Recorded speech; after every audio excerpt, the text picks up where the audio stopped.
Well, the polls have closed in most of Florida, except in the Panhandle, and now we're waiting for the results to start coming in. Good evening, and thanks for joining us for America Votes 2024 on ABC Action News Plus. I'm Wendy Ryan. And I'm Paula Groen. We are your election headquarters here tonight, and throughout the night, I'll be breaking down all the results, county by county, and the big issues. The polls have just about to close, actually right now, as we've come on the air here tonight, as we go to the big board here and the maps and all the stuff and the results. As they start coming in, you'll start seeing what's happening.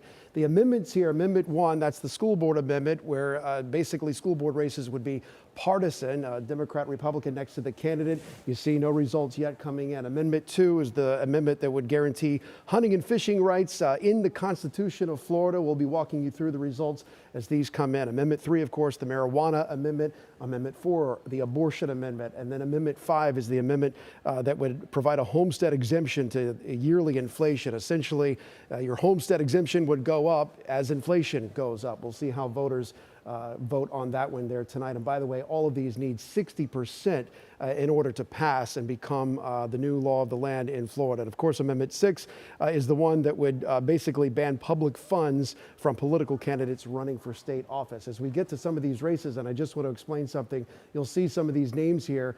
They list them in alphabetical order. We're using our system here tonight. And so right now you see all the candidates that are actually on the ballot on the presidential race. But as the results start to come in, it will narrow it down. So not expecting any surprises in the state of Florida tonight. It is gone for President Trump the last couple of times.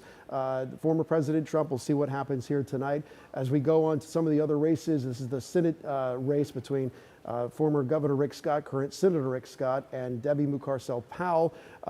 Scott, obviously the incumbent in that race. Again, the results should be coming in they'll be reporting these results by 8 o'clock. The polls just closed at 7 o'clock, but of course, Florida has two different time zones. You have the Panhandle, which is in the central time zone, so you have to wait for those results to start coming in. This is a big race that we'll be watching. Florida House District 13, which encompasses Pinellas County. That district was redrawn a couple of years ago, and it used to be considered a purple district. Now it does lean more red.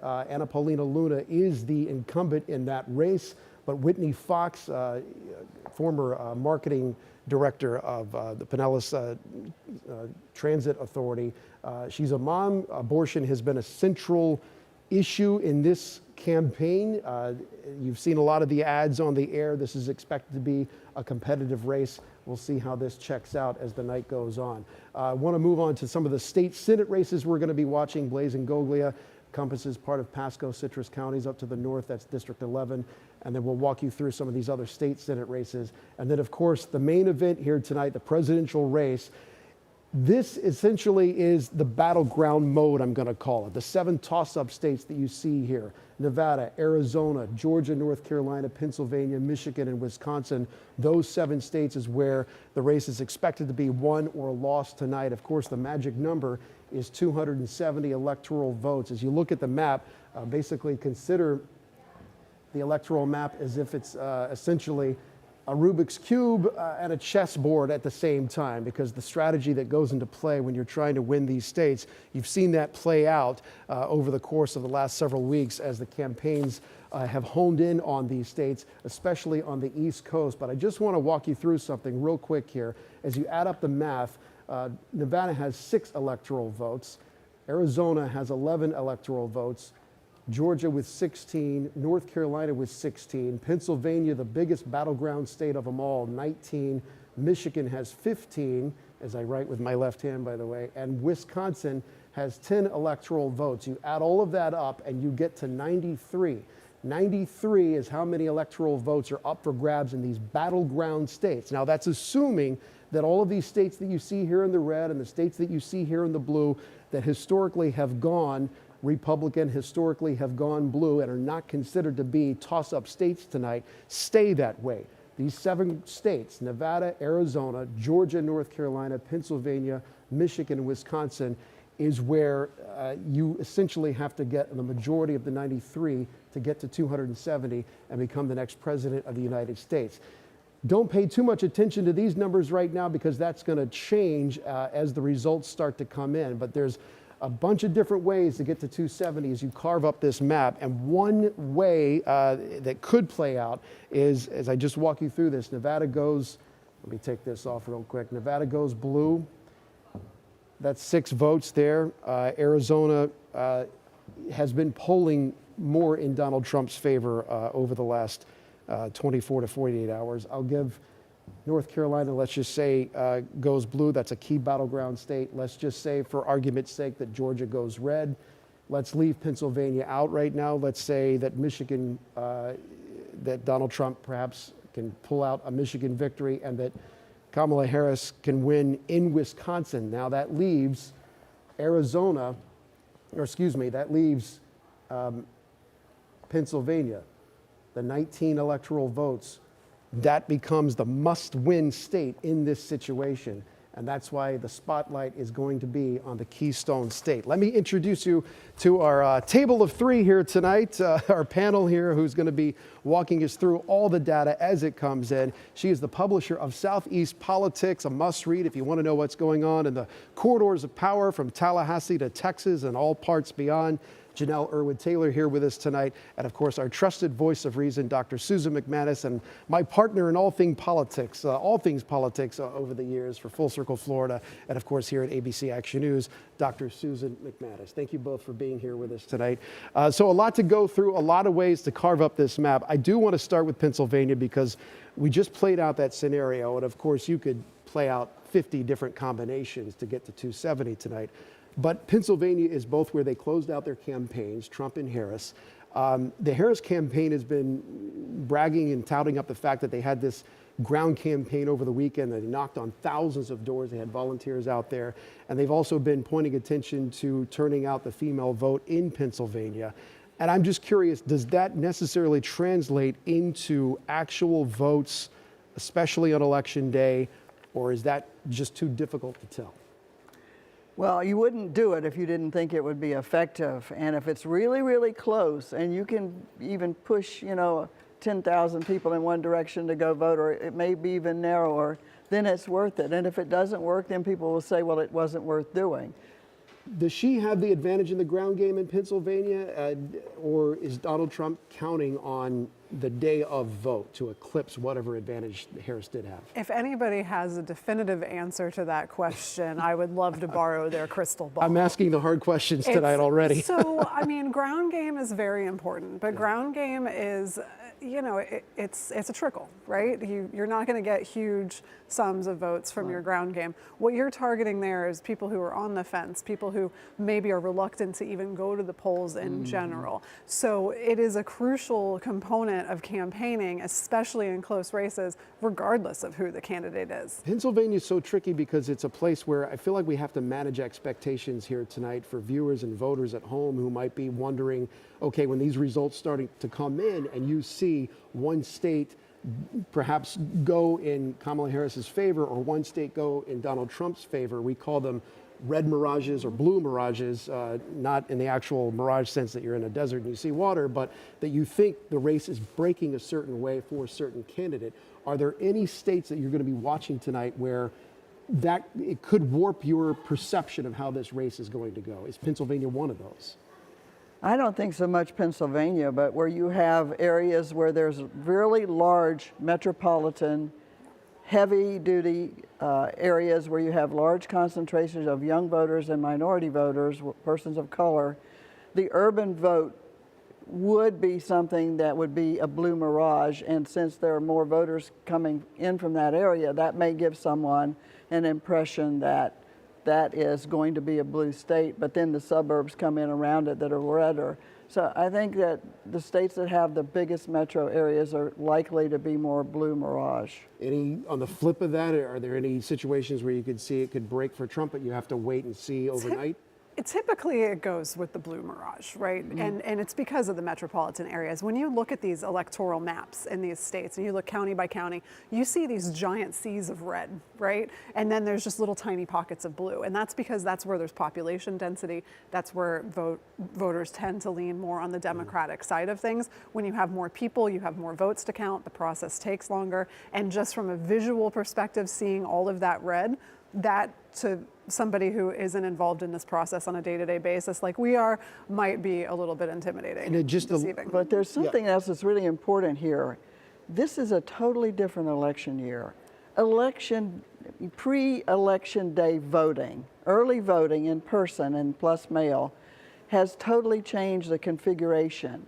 And it used to be that one of the problems you would see earliest would be the votes that are tabulated ahead of time, very heavily dominated vote by mail. But look, even at Florida, we have so many more people that are voting early that that's not going to be the case. I got to go back to Wendy real quick, but I just want to ask this question. I mean, everyone's worst sort of nightmare about this election that I think gives people anxiety is this idea that we're going to not know for several days or weeks what the results are.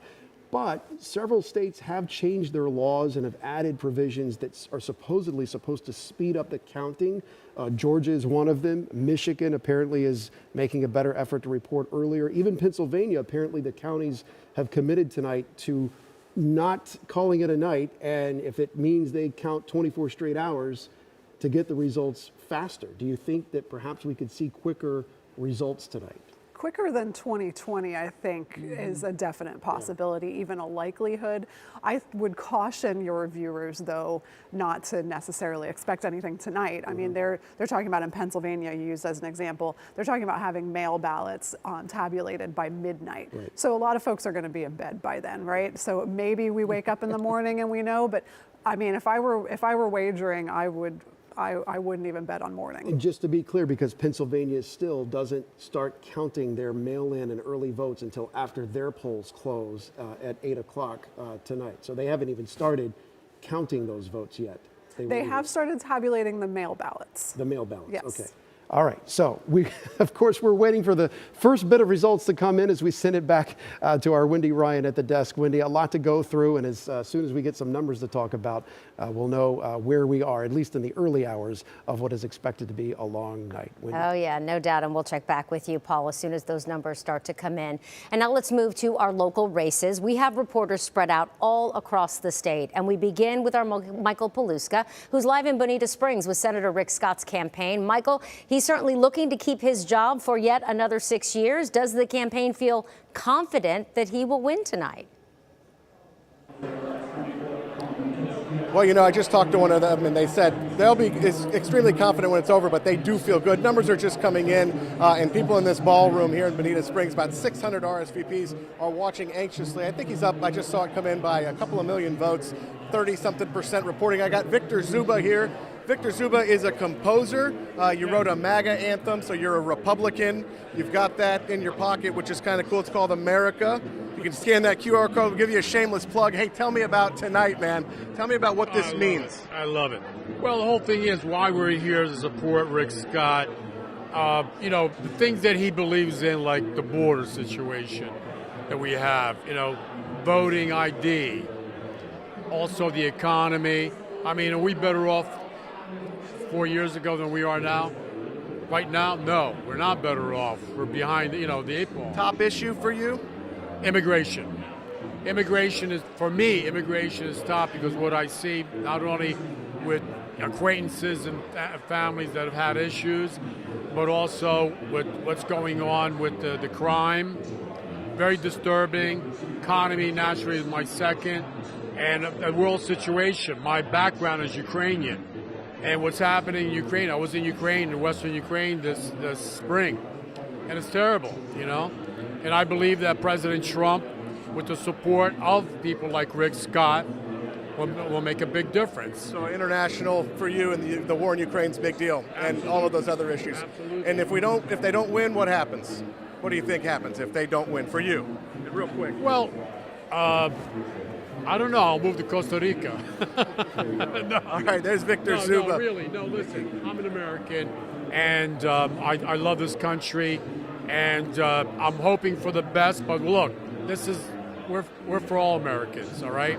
So hopefully it goes for us. And it was a pleasure being having a discussion with you. Go Rick Scott. There you go. He said, go Rick Scott. 600 people in here. They haven't started dancing yet. When they do, you can come back out, and maybe he'll be out there cutting a rug. We're here in Bonita Springs. Michael Paluska, ABC Action News. A little early to cut the rug just yet, Michael, but thank you. We'll check back in with you in just a bit. Our Chad Mills is covering the campaign for Democrat Debbie Mucarsel-Powell now. She is looking to take that Senate seat away from Rick Scott. Chad, how's it going out there?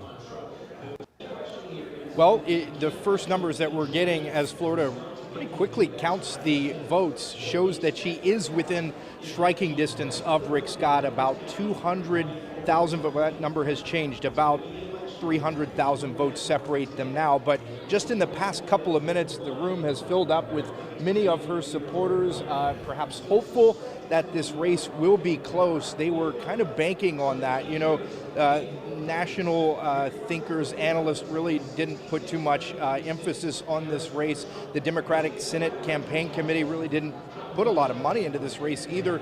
They didn't feel it was a competitive race. Debbie Mucarsel-Powell said she wasn't running for them. She's running for the people of Florida, so it really didn't discourage her. She told us what did encourage her was the sheer number of Democrats who voted in the state of Florida and those who are not affiliated with any party. The thinking there is that many of those will break in her favor. That's what she's hoping anyway as these results start to come in. She'd really been focusing a lot of her time in recent days here in Miami-Dade County, which is where I'm standing right now. Used to be a stronghold for Democrats, but that has really eroded away over the past several election cycles. So she was really trying to beef up the ground game here in the Miami area over the past couple of days, getting people to canvass, knock on doors, bring people out to the polls, undecided voters who were still out there, trying to influence them to go to the polls today and not only vote for Kamala Harris, but vote for her as well. So kind of a waiting game as this ballroom here in Brickell, downtown Miami, starts to fill up. They are hoping that she will have enough votes to pull off the upset, but again, it's an uphill battle. Wendy and Paul, back to you. All right, Chad, we'll check back with you in a bit. Thank you. And now we want to move to the biggest race of the evening, of course. That's the race to become the 47th president of the United States. Our Forrest Saunders joining us live in West Palm Beach with former President Donald Trump's campaign as we watch the latest votes come in. Forrest. Yeah, guys, that's what we're doing. I mean, everybody here is glued to either their cell phone or some of the TV monitors behind me, watching those results come in, judging how they stack up to 2020 or 2016. And what I can tell you right now is there's a lot of anxiety around me, right? Because everybody just wants to know how this night is going to shape out and if they can glean some kind of indication from some of these early results that we're getting. And, you know, from what we've seen, it kind of depends on where you want to look, right? In some parts of Kentucky, it seems like Trump might be overperforming in rural areas. In some parts of Indiana, it looks like he might be underperforming in those very crucial suburbs. So, you know, everybody is trying to figure out right now exactly how to feel, and these are some of the most tense moments as we wait for results from North Carolina, Georgia. Those are two super big swing states. We're also waiting to see what that margin is going to be for the state of Florida, but I can tell you one of the things you saw from a lot of Trump officials in these final moments was that they were trying to reach out to men. They were trying to get as many men out and to vote as possible, whether that's Stephen Miller posting online or whether that was Trump even calling into some of the Philadelphia radio stations and urging people to go out and vote in what is their final few moments of voting out there in the Central Time Zone. So this is just that moment where everybody holds their collective breath to see what they can figure out from some of these results. We haven't heard a lot of cheering yet, but that is because things are kind of going as you'd expect, right? Indiana called for Trump, and South Carolina looks like it's probably going to go that way as well. Again, North Carolina, Georgia, those are the states that we're looking at to get some kind of indication as to whether or not this is going to be a long night or a short one. But that's the latest out here at the Trump campaign headquarters for the night in West Palm. All right, Forrest, thank you. We'll check back with you when the numbers continue to come in. And the other competitor, of course, who wants to win the White House, Vice President Kamala Harris, who, as you know, became the Democratic presidential candidate after President Joe Biden stepped down from the race. And we want to check in right now with Scripps News correspondent Stephanie Liebergen, who is live at Howard University in Washington, D.C., where Harris's camp is watching those returns come in. Stephanie, what's the mood out there right now? Hey, Wendy and Paul, good evening. Well, energy is really just kind of starting to build here. The crowd was starting to come in just about an hour ago, so they're still filling in. Still a lot of space for more people to come in. There might even be overflow at a nearby football field here at Howard University. But as you guys have been talking about, the first, statewide polls are closing. It's still a little right here. DJ pumping up music as people are filling in, but no real stage performances or speakers just happening yet. There is a pre-show, if you will, planned for later today, but all of the early states, especially so far, some of the instant call states, not really any surprises. So we are waiting, as you mentioned, for some of those critical battleground states, your Georgias, your North Carolinas, and your Pennsylvania. Pennsylvania, the biggest prize of all of the electoral votes, and that's where we've seen a lot of emphasis. Governor Tim Walz making a stop there on his way to Washington, D.C. earlier today.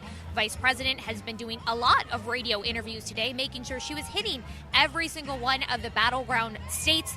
The Vice President also today going to the DNC headquarters here in Washington, D.C. and joining the phone bank herself, making some phone calls, talking to voters. It's all really been about that get out the vote effort on both sides of the aisle. The Harris campaign is feeling confident, though, this evening. They've shared some numbers of what they're seeing, especially in that key battleground of Pennsylvania, saying they're seeing high Puerto Rican turnout in Philadelphia, saying they're seeing high turnout on college campuses around the state of Pennsylvania, and they hope that spells good news for the Harris campaign, but it's just the very beginning of what could be a very late night as these election results come in, or what could be a days-long wait to find out who's going to win the White House.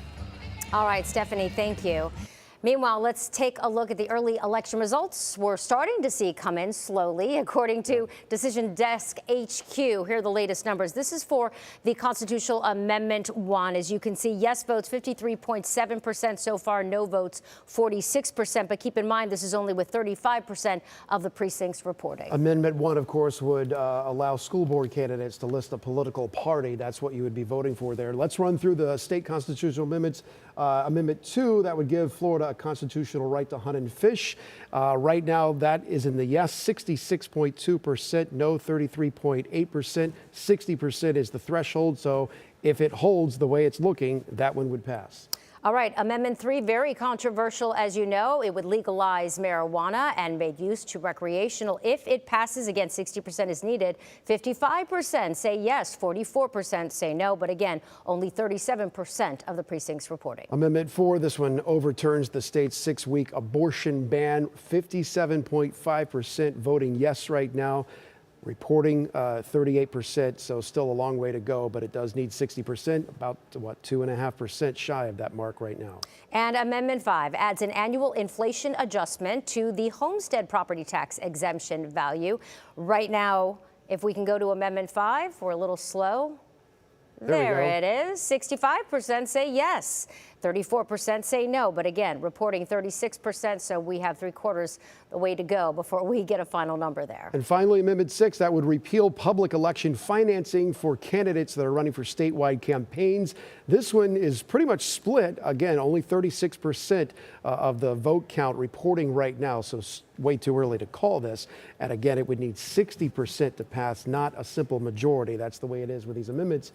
So a long way to go for that one. We'll see how it plays out. All right, now we're going to continue our coverage of the local races with our reporters spread out throughout the field tonight. And we turn next here to Kyla McGivern, who joins us live with the congressional representative race in District 15. And this is between incumbent Republican Laurel Lee and Democrat Pat Kemp. So, Kylie, what are you hearing from both camps this evening?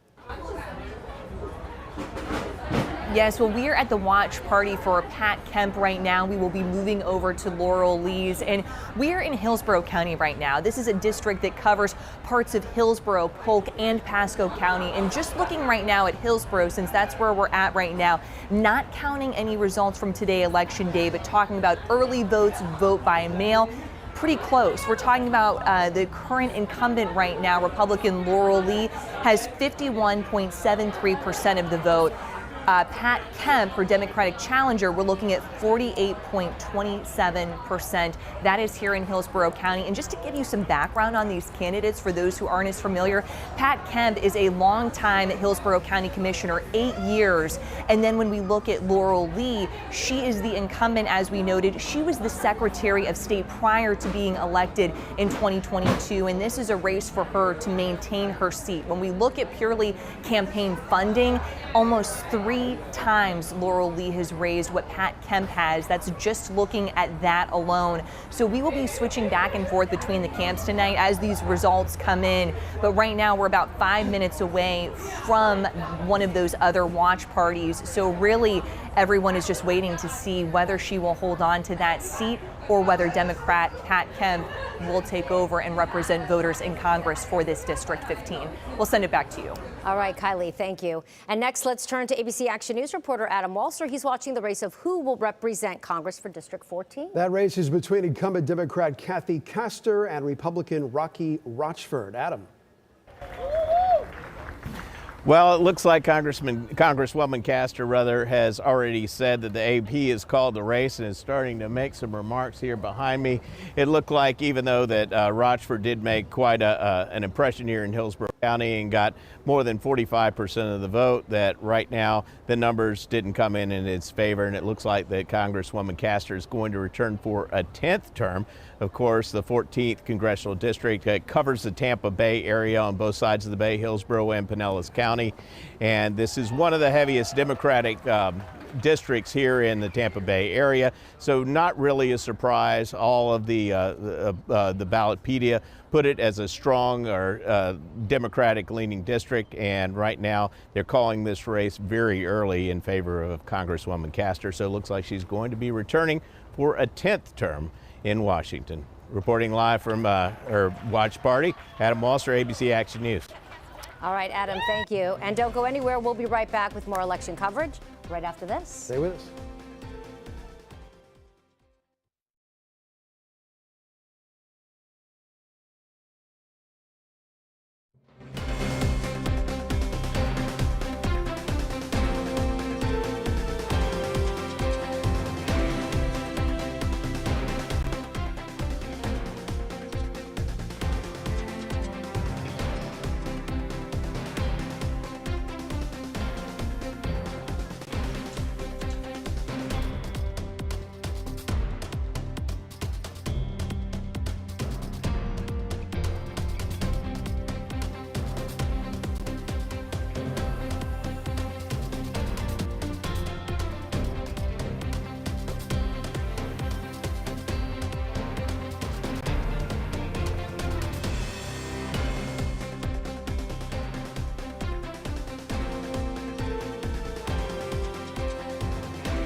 Well, it's Election Day in America, and we are your election headquarters, monitoring all of the races as the results come in. Good evening. Thanks for joining us for America Votes 2024 on ABC Action News Plus. I'm Wendy Ryan. And I'm Paula Groen. There were a lot of big races on the ballots this year. We want to start with the data on the presidential race and the Senate race. This is just coming in as we're on the air here. Let's take a look at the presidential race. Here's how the numbers are going so far for former President Donald Trump and Vice President Kamala Harris here in the state of Florida. And you can see right now with 54% of the vote in reporting Donald Trump at 53.6%, Kamala Harris 45.6%.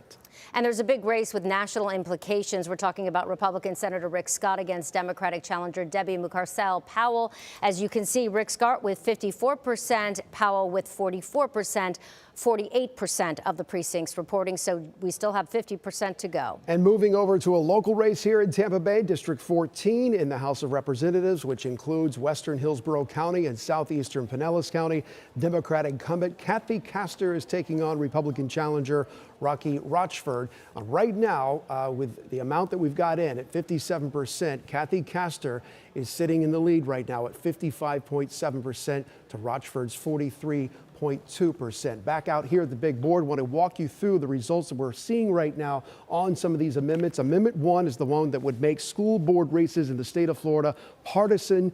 You could say again, because it used to be that way back in 1998 before the voters voted to make them nonpartisan, so to speak. A lot of people would argue they've been partisan, always have been, but essentially you would see an R or a D or some other party next to the candidate's name, whoever's running for school board. Again, it needs 60%, right, to pass. That's the magic number. Right now, this amendment, with the amount of votes in, is sitting at 54%. So it's falling short of the necessary 60% threshold. By the way, every amendment needs 60% to pass. Amendment 2 is the amendment that would guarantee the right to hunt and fish in the state of Florida. Looks like that's going to pass at 66%. Amendment 3, of course, is the one that would legalize recreational marijuana. It's a controversial amendment. Governor DeSantis has campaigned heavily against it. Again, 55% right now, at least, it is short of that 60% threshold. We'll see where that goes tonight. And perhaps the most controversial amendment of all on the ballot, and perhaps a big voter turnout driver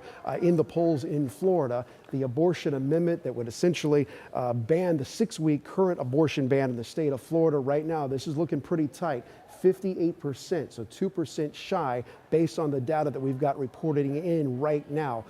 Obviously, still too close to call. We'll keep our eyes on this. It just updated and it went down to 57%. These numbers are going to fluctuate as the night goes on. Amendment 5 is the one that would essentially give homeowners a bit of a tax break. It would increase the homestead exemption based on inflation. So if inflation goes up, you would get a bigger homestead exemption. Probably a popular one, probably not hard for homeowners to say no to that. 66% in the affirmative. It's 6% over that 60% threshold mark. If it holds, Amendment 5 would pass. And Amendment 6, this is interesting. It's splitting right down the middle. Not really a controversial amendment, you wouldn't think. This is the one that would remove public funds from financing candidates that are running for state office. So if you're running for state office, basically you wouldn't have the taxpayers' dime paying for it. For most of those races. Again, that one 50-50 right now. All right, let's go through some of these. This is the presidential race. Again, Florida, 30 electoral votes up for grabs in the state of Florida. Used to be a swing state. Not really a swing state anymore. It went for Donald Trump in 2016 and in 2020, one of only 5 states, by the way, that actually increased its margins in favor of Donald Trump. Right now, with a commanding lead based on more than half, or what's the latest on that vote count, guys? Is it 30? 56% reporting in, so over half of the votes in.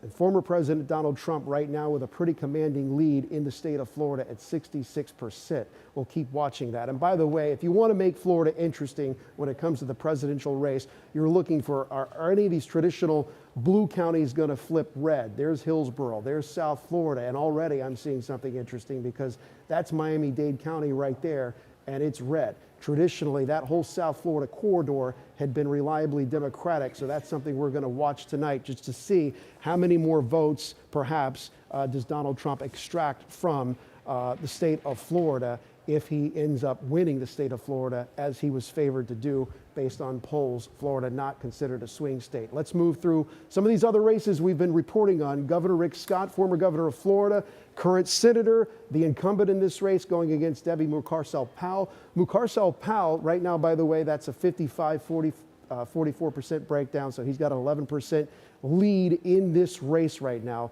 Debbie Mucarsel-Powell used to be a congresswoman. She was elected in the Miami-Dade district down here in South Florida, District 26. She was defeated in 2020 by the mayor down there in Miami-Dade County, Carlos Jimenez, and so she is actually running for Senate now against Governor Rick Scott. This you watch play out over the airwaves. The ads between these two got quite personal at times. We'll see how this race plays out. Again, this is not within the margin of error, but you still have a lot of votes still to come in, particularly from South Florida. And the mission of the day for Mucarsel-Powell would be to get votes from that area of South Florida where she ran and won and used to be a member of Congress from Ecuador, the first South American-born citizen to be a member of the United States Congress. So we'll see how this plays out. One of the biggest House races we're going to be watching here locally and getting national attention, and it looks like Decision Desk headquarters has projected a victory here for Paulina Luna at 53%, a 6% victory. It would be over the challenger, Democrat Whitney Fox. This was one of those, the district here is District 13, by the way. Don't want to move that. Hold on one second. District 13 used to be a purple district right here, encompasses mostly Pinellas County.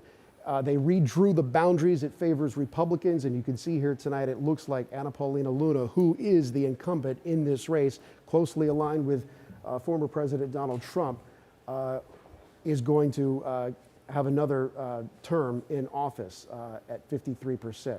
Let's move on here to, actually, you know what, let's go back and see how some of these other congressional races are playing out. District 14, Kathy Castor with a commanding lead so far over her challenger, Rocky Rockford. Castor's held that seat, by the way, no relation to Mayor Castor in Tampa, but Kathy Castor, former commissioner of Hillsborough County, has been a member of Congress since 2006. Looks like she's going to have a 10th term in office. Let's go up the road on I-4, District 15, out east, Laurel Lee, projected winner here over Hillsborough County Commissioner Pat Kemp. Pretty commanding margin there, 10%, getting 55% of the vote. Laurel Lee, who actually has shown a willingness to work across the aisle and in some ways have been criticized for working across the aisle in Congress. Nevertheless, looks like she's going to cruise to victory tonight. Let's go up the road. US 19 there, District 12, Gus Bilirakis. He's held that seat since 2006. That name, Bilirakis, well known in those parts of Citrus, Pasco County, and Tarpon Springs. Huge victory tonight. Not expected to be an upset there, 70% of the vote. And let's take you out to 18 here, District 18. Scott Franklin, the incumbent there. That district encompasses part of Polk County, so I wanted to show that to you. Scott Franklin, the projected winner in that race at 63% of the vote. As we move on to some of the state Senate races we're going to be watching, again, this is state Senate races. Blaise Ingoglia, the incumbent, looks to be ahead here comfortably at 68%. Walk you through some of these other. District 21, Ed Hooper, the incumbent, again, Republican, looks to have that race. Daniel Burgess, the incumbent there, running against Ben Braver, 58-39%.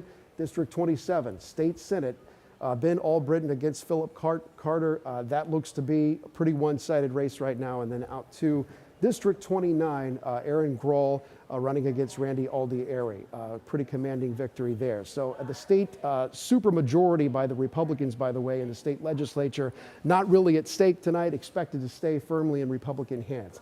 The main event here, and I want to actually take this off and put this back in what I call battleground mode. These were some theoretical scenarios that we were playing out because I want to walk you through some of the things that could be happening over the next 24 hours. So that puts us sort of at a starting point, if you will, assuming that all the red states that have gone red in recent cycles and the blue states that have gone blue in recent cycles stay that way. I mean, obviously no one's expecting California to flip red, right? Or no one's expecting Texas to flip blue.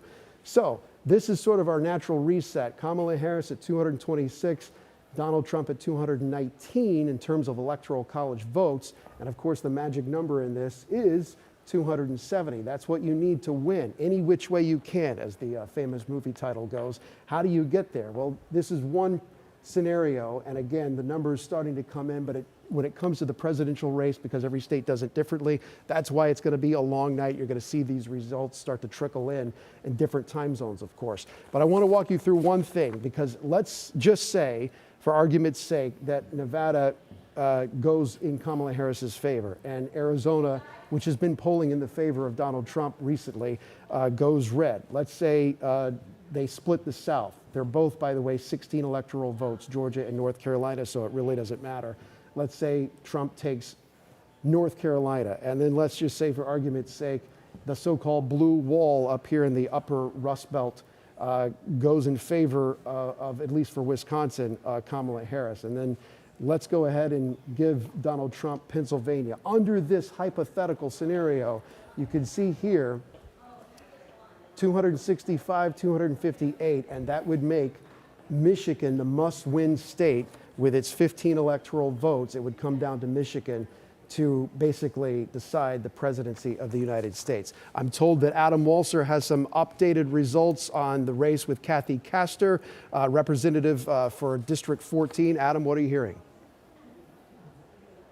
Well, they've called the race, the AP called the race a little while ago, and I've got Congresswoman Castor here with me right now. First race of the evening, I believe, here in the Tampa Bay area. How do you feel tonight? Oh, I'm so grateful to my neighbors here across Tampa Bay. I love my hometown. I love my neighbors, but we have a lot of work to do. There is a lot of rebuilding to do after the hurricanes. Many people are still recovering. We've already have an affordability squeeze. So anything I can do to put money back into people's pockets and help them get through this time, that's what I'm going to be focused on in the Congress. And I heard you just a little while ago talking to your supporters here about healing not only from the hurricane, but also healing some of these wounds from a contentious election cycle, as we see from time to time. Tell me your thoughts on that. I think everyone is weary of the partisan battles, and we have so many challenges ahead of us, and so many of our foreign adversaries want to see America in a weak and divided position, and we can't let that happen. We really have to come together as American people, no matter what happens tonight, no matter who prevails in the presidency and in the Congress and local elections. We've got to solve problems, and to do that, you have to work together, no matter if you're on the blue team or the red team.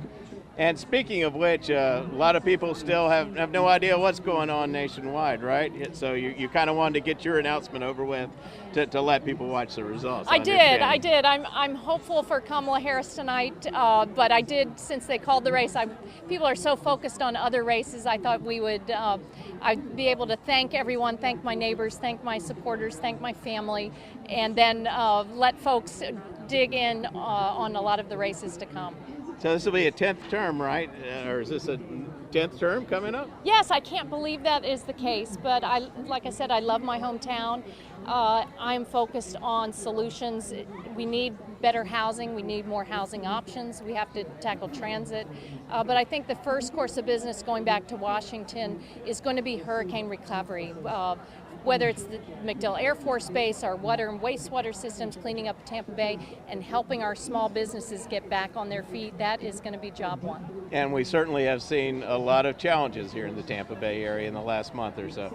Thank you so much for talking with us tonight and reporting live from her watch party. Adam Walser, ABC Action News. All right, Adam, thank you. Well, we want to focus on one of the amendments, and Arcadia LaGrone has been covering Amendment 3, a really very controversial item on the ballot right now. And of course, it's regarding marijuana. And if it passes, it would make it a recreational drug. Anyone over 21 could buy it. And it needs to pass with 60%, over 60% of the vote, right? That's right, exactly. If the amendment gets that crucial 60% voter approval, which really is a high bar, the Sunshine State will join 24 other states in the U.S. that have already approved recreational marijuana for legal use. In Florida, here's what it would do if it passes. First, it enshrines protections in the state constitution for recreational marijuana use for adults only. Remember, this amendment only applies to people 21 and older. It would require users buy their cannabis from licensed dispensaries. If it passes, again, that's a big if, it also sets limits on how much adults can carry legally, up to 85 grams of marijuana or 5 grams of marijuana concentrate. Voter approval tonight does not mean you'll be able to go out and smoke a joint legally tomorrow. Implementation will be a process that will require state lawmakers to get involved. Before people can light up, lawmakers will have to pass legislation setting parameters, which includes where smoking marijuana would be allowed, where it wouldn't, how it's sold, and how the state would regulate the industry as a whole. The bottom line, the whole process from passage to implementation could take at least 6 months. Guys, back to you. All right, Katie, thank you. We want to go over to Paul now, who has a look at some of the races and your, assistants for the evening who are going to be helping digest all of the numbers that come in. We have a new member of the team here. He is, I'm sorry, I just completely forgot. Jacob Reyes, pardon me. It's already a long night. I haven't even had coffee yet. Jacob Reyes from Axios Tampa Bay is here with us. I'm just immersed in all of this data coming in, and sometimes you don't even know where to begin. But we talked about Michigan and the fact that it could come down to one of these battleground states that are considered to be toss-ups. If it does come down to Michigan, Michigan's interesting because you have a situation there where you have Arab American voters who live in the Detroit area, and a lot of folks there appear to be sitting this election out of protest of what's happening between Israel and Hamas.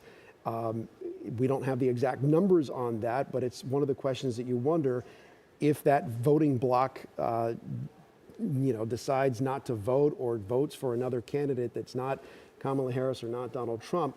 Could that sway this state in a way that was unexpected going into tonight? Do you think that that will be a factor? It's been built into it. A lot of people are speculating that group and several leaders, they've had meetings and Trump has been there and so forth, and they've said that they're supporting him, but there are others who are really not liking either of the candidates. But a bigger issue in Michigan, frankly, might be that union vote. Remember, there were two unions that did not endorse Kamala Harris, and we know from some polling that was done within those unions that the union members are more leaning towards Trump and the union leaders more towards Kamala Harris.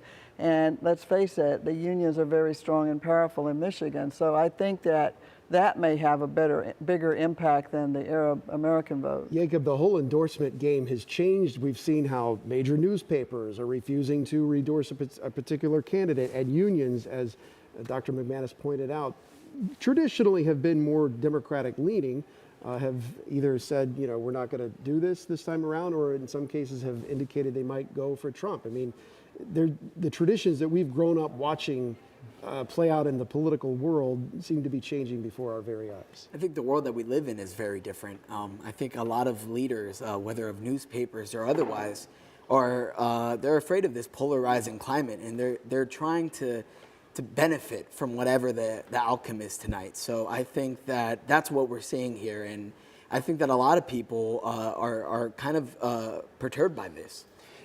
We talk about the presidential race a lot, but of course the balance of power in the House and the balance of power in the Senate also are going to be decided tonight in this race. What are the key races that you're watching for in the Senate, and how many seats do the Republicans need to pick up in order to take control? They just need to pick up a couple, and some of the ones, obviously West Virginia is going to go Republican. Pretty sure Manchin was the incumbent, decided not to run again. And then you've got another one, Castor in Montana is a Democrat. A lot of projections are that he will lose and the Republicans will pick up one there. A third one that we're watching is Sherrod Brown in Ohio, which Ohio's turning redder, but he's still a Democrat that's been there quite a while, and there's a possibility of him upset. The projections are anywhere from 3 to 5 pickups by Republicans, and that leads a lot of the national forecasters to say that they are thinking that what will happen is that the U.S. Senate will become controlled by Republicans, whereas right now it's narrowly controlled by Democrats. And in the House, do you see, Jacob, that being a different scenario? I mean, you read the headlines the last few days, and the Democrats were saying that they felt confident that they could take the House, but then in these last couple of days leading up to tonight, it would appear that Republicans are very confident that they can get the seats, and they don't have as many seats that they have to pick up. Yeah, I think what we're seeing here is that Democrats are really, really looking to pick something up here. I think that it's been a difficult last couple of days, and I guess we'll see if they're able to scrounge anything. And when it comes to split tickets, I mean, the idea that you're going to vote for a particular candidate but vote a different way down ballot, do you see that playing out in this race, or is it, if you're going to vote for Donald Trump, you're probably going to vote for the Republican running for Congress? I would say a very high percentage of straight ticket voting, because we are such a polarized country, and that's why these polls have remained so tight all the way through. In spite of all of the incredible events that we've had over the course of the campaign, we're still right where we started, which is almost a split vote. And I think it's a lot along party lines. We talk about what happens if the results are unclear tonight, and one of the X factors could be how the candidates handle that. Donald Trump earlier apparently had said he's not going to come out and say anything unless there's something to talk about.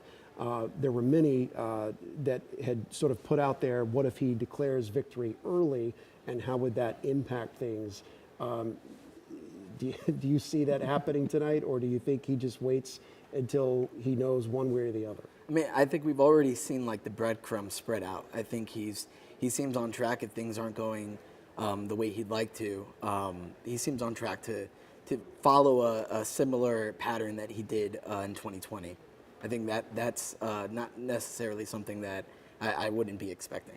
And Susan, do you think it could play out differently just because we're not dealing with COVID this time, so you don't have that added uncertainty of how these things are being counted? You do have a huge early vote, a huge mail-in vote. Some of these states have updated their laws and their reporting processes.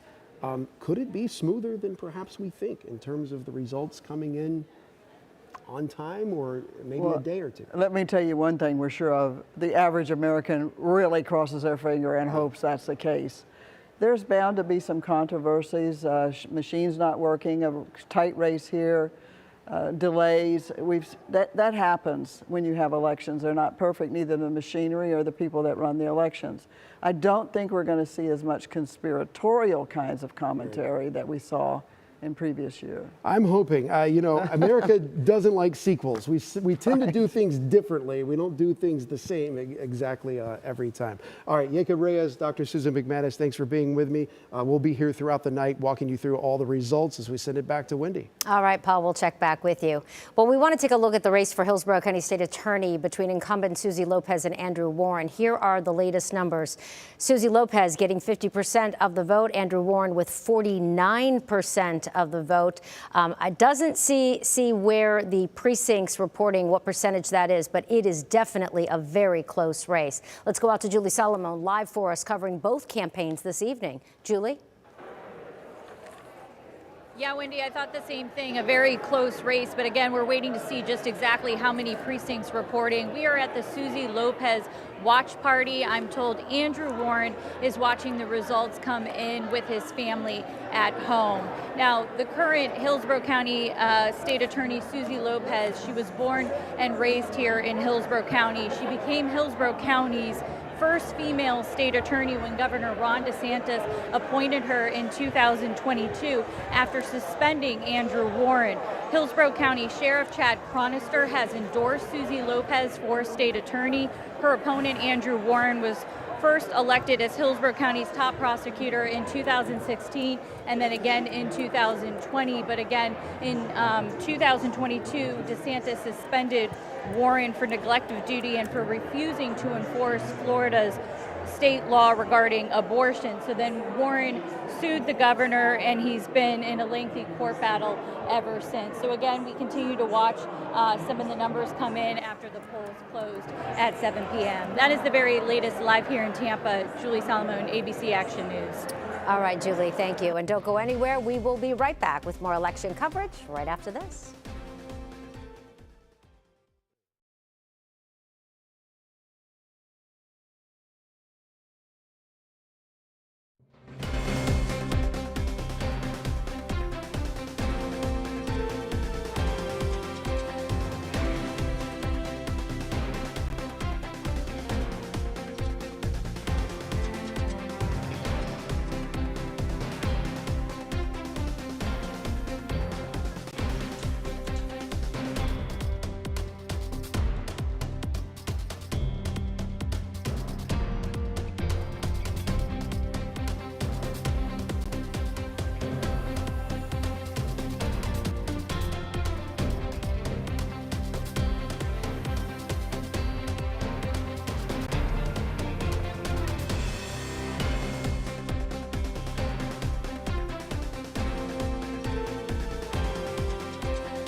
Good evening, and thank you for staying with us for our special coverage of America Votes 2024. I'm Wendy Ryan. And I'm Lauren St. Germain. We have our in-depth coverage tonight of the biggest races this election cycle. Our crews are spread out across the state, bringing you the latest results and reactions. And we do want to start this hour here at 8 with our Paula Grown breaking down the latest numbers just coming in. All right, let's talk about what we're getting right now with these numbers. Amendment 1 is the one that would make school board races partisan again. They used to be partisan in the state of Florida, and then voters in 1998 decided to vote that you would not see whether or not a candidate leaned Democrat or Republican. Again, it needs 60% to pass. This one would affect school board races. Right now it's at 54%. What we have is 21% of the vote is in on this particular count. Let's move to Amendment 2. This would guarantee the right to hunt and fish in the state of Florida. Looks like that one's going to pass at 66%. One of the more controversial amendments, Amendment 3, this is the one that would legalize recreational marijuana in the state of Florida. It needs 60% to pass. Right now, it's kind of stayed steady at 55% so far tonight. And of course, perhaps the most controversial amendment on the ballot, Amendment 4, which would essentially ban the current 6-week abortion ban in the state of Florida and make abortion legal up until the point of viability or around 24 weeks. Right now, that one just at 58%. It's been hovering between 58 and 57% as the numbers have come in. And again, the data we're getting from Decision Desk headquarters, which is the data system that we're using here tonight, 21%. So still a long way to go. It needs 2 more percentage points to reach that 60% mark in order to pass. Amendment 5, this one would the homestead exemption. This is the one that would give homeowners a break, essentially. It would tie it to inflation. So as inflation goes up, your homestead exemption would go up. That one looks like it's going to pass based on the current projection right now at 66%, well over that 60% mark. Amendment 6 would ban public financing for candidates running for statewide office. Oddly enough, not really a controversial amendment, but split right down the middle at 50-50. And if it stays that way, it's not going to pass. All right, in Florida, the presidential race, Donald Trump, Kamala Harris, 67% of the vote breaking in Trump's favor right now. With the numbers that we have in at this point, no major surprises. I would draw your attention, though, to Miami-Dade County, which that whole South Florida corridor has been breaking in Republican favor over the last election cycles. And it's interesting if that holds, that Miami-Dade County would go red and be Republican. That's a telltale sign and a source of concern for the Florida Democratic Party, because that used to be a reliably blue area. We'll see where the results go here tonight.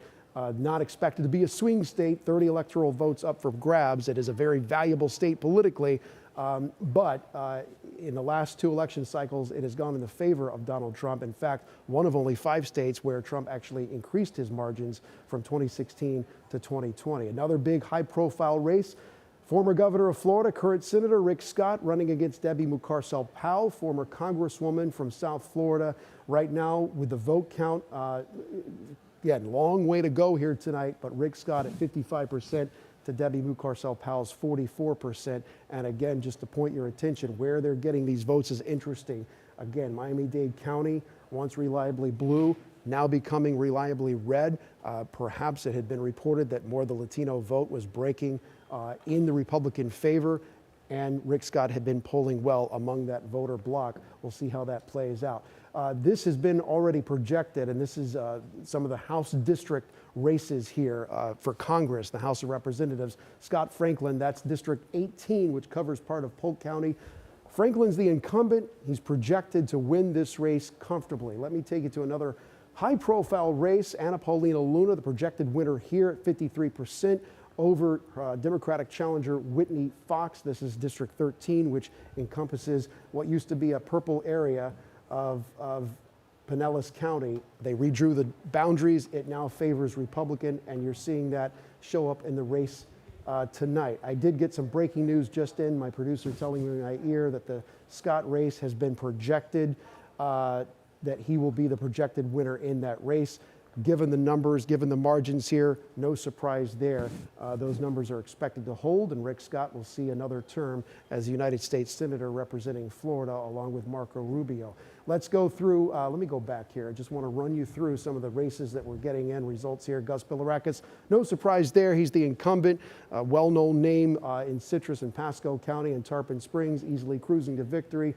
Let's go up the road out east on I-4. Laurel Lee, the projected winner over Hillsborough County Commissioner Pat Kemp, the Democrat in that race. Laurel Lee, the incumbent, projected to win. District 14, long held by Kathy Castor. She, we don't have it right now on our data system as the projected winner, so I'm gonna hold off on not saying anything, but clearly a pretty comfortable lead, 11 percentage points over her Republican challenger, Rocky Rockford. If you want to make anything interesting about this race, it would be the margin of victory. Kathy Castor's held this seat since 2006, 20 years, a 10th term in office if she gets in, as it is expected to be. The only question would be, how is the Tampa area, as it's surrounded by red, is that Tampa, South Tampa proper area becoming more Republican? Can you read anything into the fact that the margins are getting any narrower for Kathy Castor in the races that she's winning? But again, she's going to comfortably cruise to victory, it would appear, at least, from where we're sitting right now. We'll go to some of these other races a little bit later, but let me get you into some of the state Senate races that you might be interested in. Blazing Goglia, the incumbent, looks to be cruising to victory there. Down the road on 21, Ed Hooper, the incumbent Republican there, looks to be in control from what we're seeing right now. Daniel Burgess, another Republican. The balance of power in the state legislature appears to firmly remain in Republican control as expected. This is District 27 race, Ben Albritton, the incumbent. And finally, District 29, Erin Grawl, another Republican, looks to be in control of her race there. All right, so the big map, the big main event, if you will, of course, the presidential race. These are the battleground states. 7 battleground states up for grabs on the map.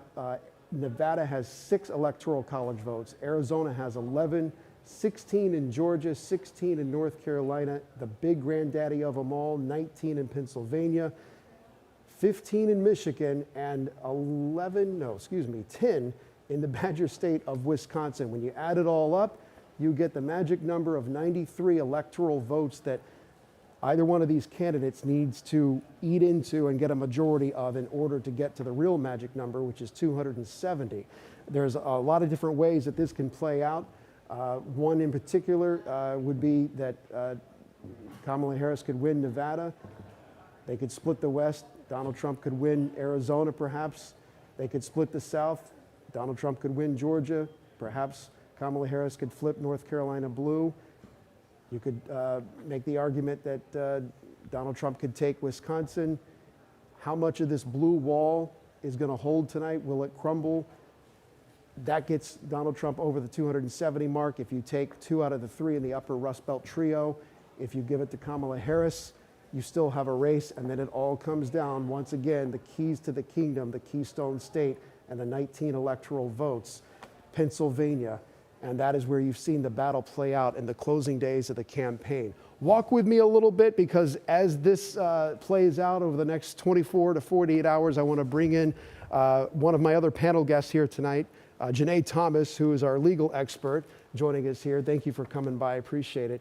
And so as the math gets trickier, and perhaps this comes down to a state that where the results are challenged, and you start having recounts, and the candidates start to question the results, that's where the legal ground game comes in. And I understand that some of that work has already been done in advance.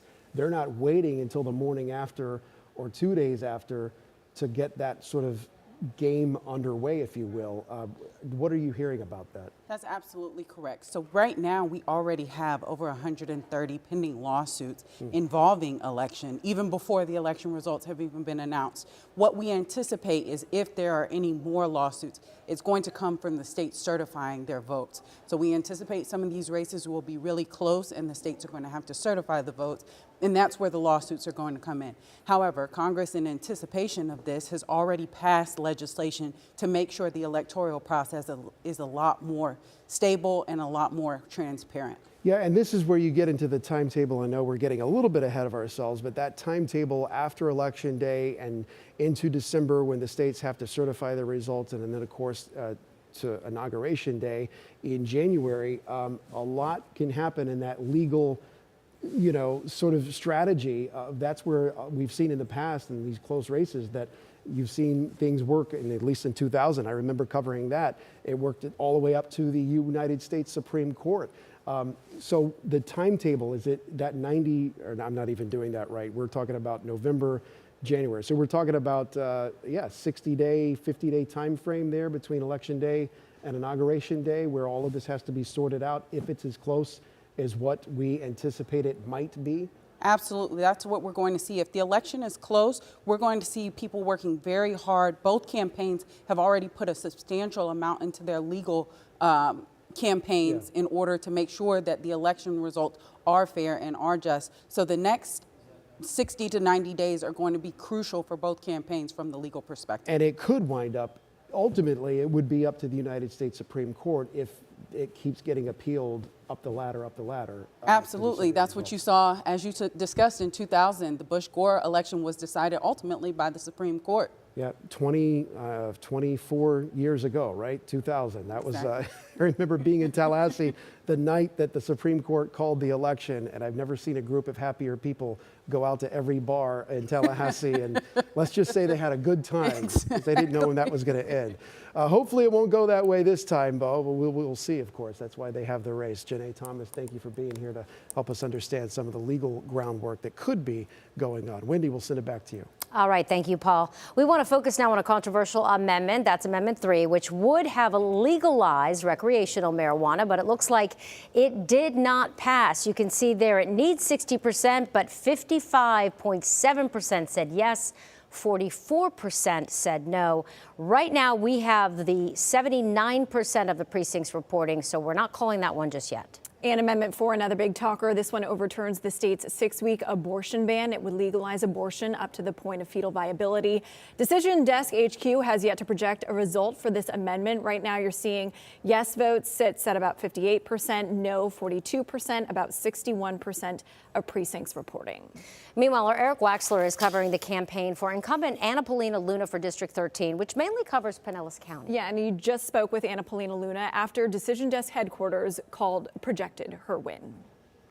Paulina Luna, Congresswoman, is projected to serve once again in the U.S. House of Representatives. Well, you just got the news a short time ago. How do you feel, first of all? I mean, look, I never take anything for granted. I was telling you, but by the time this election was over, between last election cycle and this cycle, we knocked over 61,000 doors, made over 110,000 phone calls, and I really feel like that's how you truly stay connected to your residents, because they always try to send you to Washington. Of course, when you're up there, it's a pressure cooker, but I promised people when I got elected that I would not change, and I would fight for them, and that's exactly what I did. I fulfilled all my campaign promises, and as you heard, I actually have a few more that I've introduced and I'm looking to accomplish this election cycle with President Trump in the White House, which she's projected to win, and then also too with the Senate. I think that we'll be getting it passed. We're here at the Pinellas GOP celebration, which you elected to be a part of instead of having your own event. Why did you do that, and what are you hearing from the people here? Yeah, so we actually made a decision kind of as a party that because of what happened with both hurricanes, that we wanted to make sure that everyone felt that they could come together kind of as a GOP family, if you will, and that we would all be here supporting one another. As you know, the GOP locally worked with down ballot races, and so we were definitely engaged, and obviously we want to be here to support everyone all the way through. You showed that you would work with President Biden when he came down for the hurricanes, when all that was going on. Is that something you'd like to do more of, to reach across the aisle in these times when it seems so difficult? Yeah, you know, I've actually done a ton of that also too with some of my investigations, but the media try to paint me as like a boogeyman, and so I think that, you know, the way that they branded me, sometimes people are just like, oh my gosh, she's so conservative, but the fact is that I actually have been able to take an independent leader position in Washington. I've self-educated on how to legislate, which is why I read the rule manual, and if you notice, a lot of the parliamentary procedures that I do are actually not normal because it's something that a lot of people just never knew that we could do because they don't read the book. So it's crazy what happens when you read. What do you do now? What's your first act going back to Congress now? Well, so we go back on November 12th. Obviously, we have to, and we'll see tonight with the results of the presidential, but I think the number one thing, and this is what I've been talking about even before getting elected, is I co-sponsored legislation to have an additional $15 billion in FEMA funding go to hurricane impacted victims. And then also too, I've been meeting with local business owners in Pinellas County specifically that haven't been able to gain access to their SBA funding. So my office has been taking charge of those cases, but also too, remember, if you've been denied FEMA or SBA, we can assist in that with our caseworkers at our office, so please contact me. But we're also going to be ensuring the SBA gets more funding. So don't worry, we're here. Thank you, Congresswoman. It's Thank hard you. to hear in here, but it's a happy night for everyone. It's a happy night for everyone. I think the county, you know, the Tampa Bay Times said, we've never had a representative like Paulina Luna, and I'd have to agree. So. Thank you, Congresswoman. Appreciate it. That's it here from St. Petersburg. Back to you. Thank you. And our Chad Mills is covering the campaign for Democrat Debbie Mucarsel-Powell. Yeah, she was looking to take the Senate seat from Rick Scott. Chad, how's it going out there? Well, it looks like Rick Scott has won re-election. Decision Desk HQ calling the race or projecting the race for Rick Scott, the AP doing so as well within the past couple of minutes. So writing seems to be on the wall in this race. When the returns started coming in, it was close at first, but that lead by Senator Scott just continued to widen, and we imagine as votes are counted in the more conservative panhandle, his lead will continue to widen. We are standing by. There are a good number of Debbie Mucarsel-Powell's supporters in this room, kind of waiting to see when she will come out, expected to give her concession speech here. But really nothing to cheer about in this room so far tonight. In fact, we haven't heard any cheers because it was fairly clear from when the first return started coming in. And just looking at the map of counties across Florida, she simply ran out of places to get more votes from. Reliable Democratic counties like Orange County, Alachua County, even Hillsborough County. She had a decent margin in those counties, but just not enough to go on to win tonight. And the big elephant in the room, no pun intended, we're talking about donkeys here, is Miami-Dade County. Going red again in this election, a big question mark for the Florida Democratic Party. How will you win a statewide race without Miami-Dade County? Additionally, a Democratic stronghold here in South Florida, going red again in this race. So we are standing by this room. They have turned off some of the loud music. There was a little more celebratory of an atmosphere about an hour ago. A little quieter now as people are glued to their phones now watching, it seems, presidential returns coming in with this race now projected to be a re-election for Rick Scott by AP and the Decision Desk HQ. We will, of course, bring you any comments from the candidate live and victory speech from Rick Scott live as well. Send things back to you guys. All right, Chad, thank you. We want to talk about two referendums that are on the ballot in Hillsborough County. The First Amendment supports renewing the existing half-cent community investment sales tax from December 1st of 2026 through December 31st, 2041. Again, this needs 60% to pass. 52% say yes, 47% say no, so no decision yet. And Amendment 2 authorizes the Hillsborough County School District to levy an annual 1 mil ad valorem tax from July 1st, 2025 through June 30th of 2029. You can see right now, yes, 65%, no, 34.9%. All right, let's move on now to Pinellas County voters. They had to decide if they wanted to renew and expand the school district's local option property tax. Obviously, we're not getting data in that can't be accurate, so we'll try to come back to that in just a moment. Yeah, we'll of course keep you updated. Again, that referendum needs 60% to pass. All right. Let's move now to our Casey Albritton. She joins us live covering Democrat Whitney Fox's campaign in Dunedin. Yeah, Fox was trying to unseat Paulina Luna in District 13, but of course she lost that chance this evening. Casey, I have to imagine there's some disappointment out there. I think the next step I will be doing is sleeping. I'm looking forward to lying down. But I'm just really proud of the campaign that we ran and all the support that we had. And I'm just going to keep doing whatever I can to work with Democrats and Republicans throughout Pinellas County on all of the issues that lie ahead of us. And how are you feeling right now? I'm feeling grateful. I'm feeling really proud. I'm really proud of the honest race that we ran. You know, we focused on the issues that we heard the voters cared about and really tried to do our best to address those issues and really proud of the race that we ran. And so, you know, going forward, are you thinking that you might run again in the future, or how are you feeling about that? Oh goodness, I don't know. I think that we're just gonna recap how this race went, and you know, if an opportunity presents itself in the future, perhaps. But right now, I'm just really grateful for the fight that we put up ahead of time now. What's your message to Anna?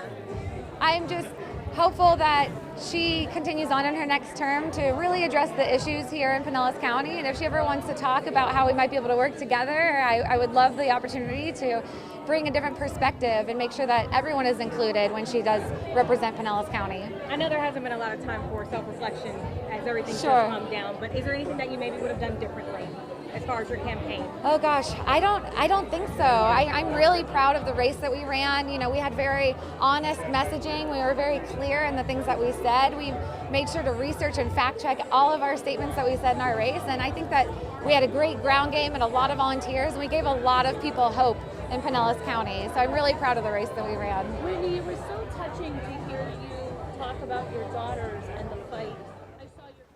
All right, that was Casey Albritton reporting there. We want to go to our Paul LeGrone right now, who has the latest numbers on some important races. Yeah, let's talk about what we just saw, which was Whitney Fox essentially giving her concession speech there with reporters in real time. And here are the real time numbers, about 100,000 vote difference between Democratic challenger Whitney Fox and the incumbent Paulina Luna. District 13 encompassing Pinellas County. Paulina Luna is the projected winner in this race. And just to highlight the area we're talking about, that is District 13, Pinellas County. It used to be reliably sort of a purple middle of the road, if you will, kind of a district. They redrew the boundaries when they redrew the political boundaries throughout the state of Florida with the congressional maps. It favored the Republican Party.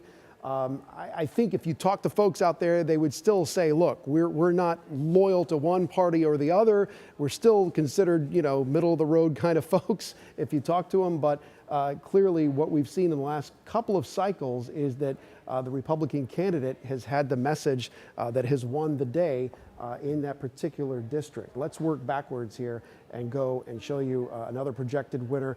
Senator Rick Scott is going to get another term in the United States Senate, projected winner over Debbie Mucarsel-Powell, Democratic challenger.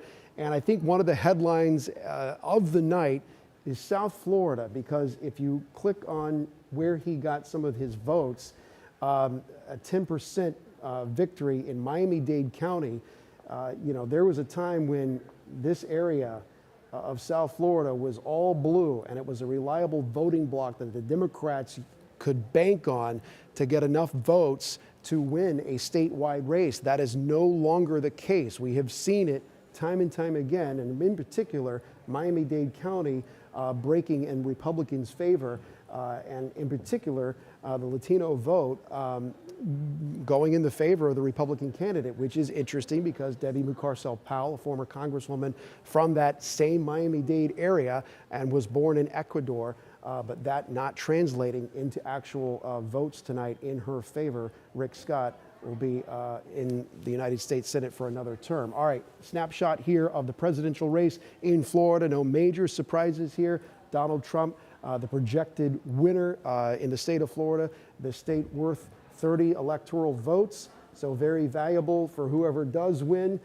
23 million people in this state now. Kamala Harris getting 43% of the vote from what we've got reported in here so far, but comfortably a victory for the former president for the state of Florida. And again, just to point your attention, no longer the blue voting bloc. Our own blue wall in Florida is mostly red here, at least in Miami-Dade County. So if you put the spotlight of the night, I would put it once again, what you're going to be waking up to tomorrow in terms of what the papers might be reporting is, oh, I can't get my spotlight effect. Oh, well, darn it. I'll have to do it on another map. Anyway, I was just going to put the spotlight on Miami-Dade County because that's something that politicos would find interesting, that the results have been going that particular way for the last couple of cycles. We'll work backwards on these amendments until my producer tells me to stop talking. Okay, we're going to keep going. Amendment 6. So this is the one that would ban public financing for candidates that are running for statewide office. Split down the middle. It's kind of surprising to me, to be honest with you, because this is not a controversial kind of, amendment. You would think that people would be kind of agnostic to it. Perhaps that's why you're seeing the results here, 50-50. It needs 60% to pass. It ain't going to happen based on what we're seeing here. Amendment 5, that's the one that would basically increase your homestead exemption, homeowners out there, as inflation goes up. So not surprising in these economic times that perhaps this amendment is going to pass easily, 6% above that 60% mark that's needed. Amendment 4, of course, I would argue one of the most controversial amendments on the ballot this year. It has to do with abortion. It would ban the 6-week abortion ban in the state of Florida. It needs 60% to pass right now. It's been fluctuating between 57 and 58% all night long. It's got to get to 60 in order to pass. If it doesn't get to 60, then the 6-week abortion ban in Florida would stay in place. Amendment 3 is the marijuana amendment, would legalize recreational marijuana.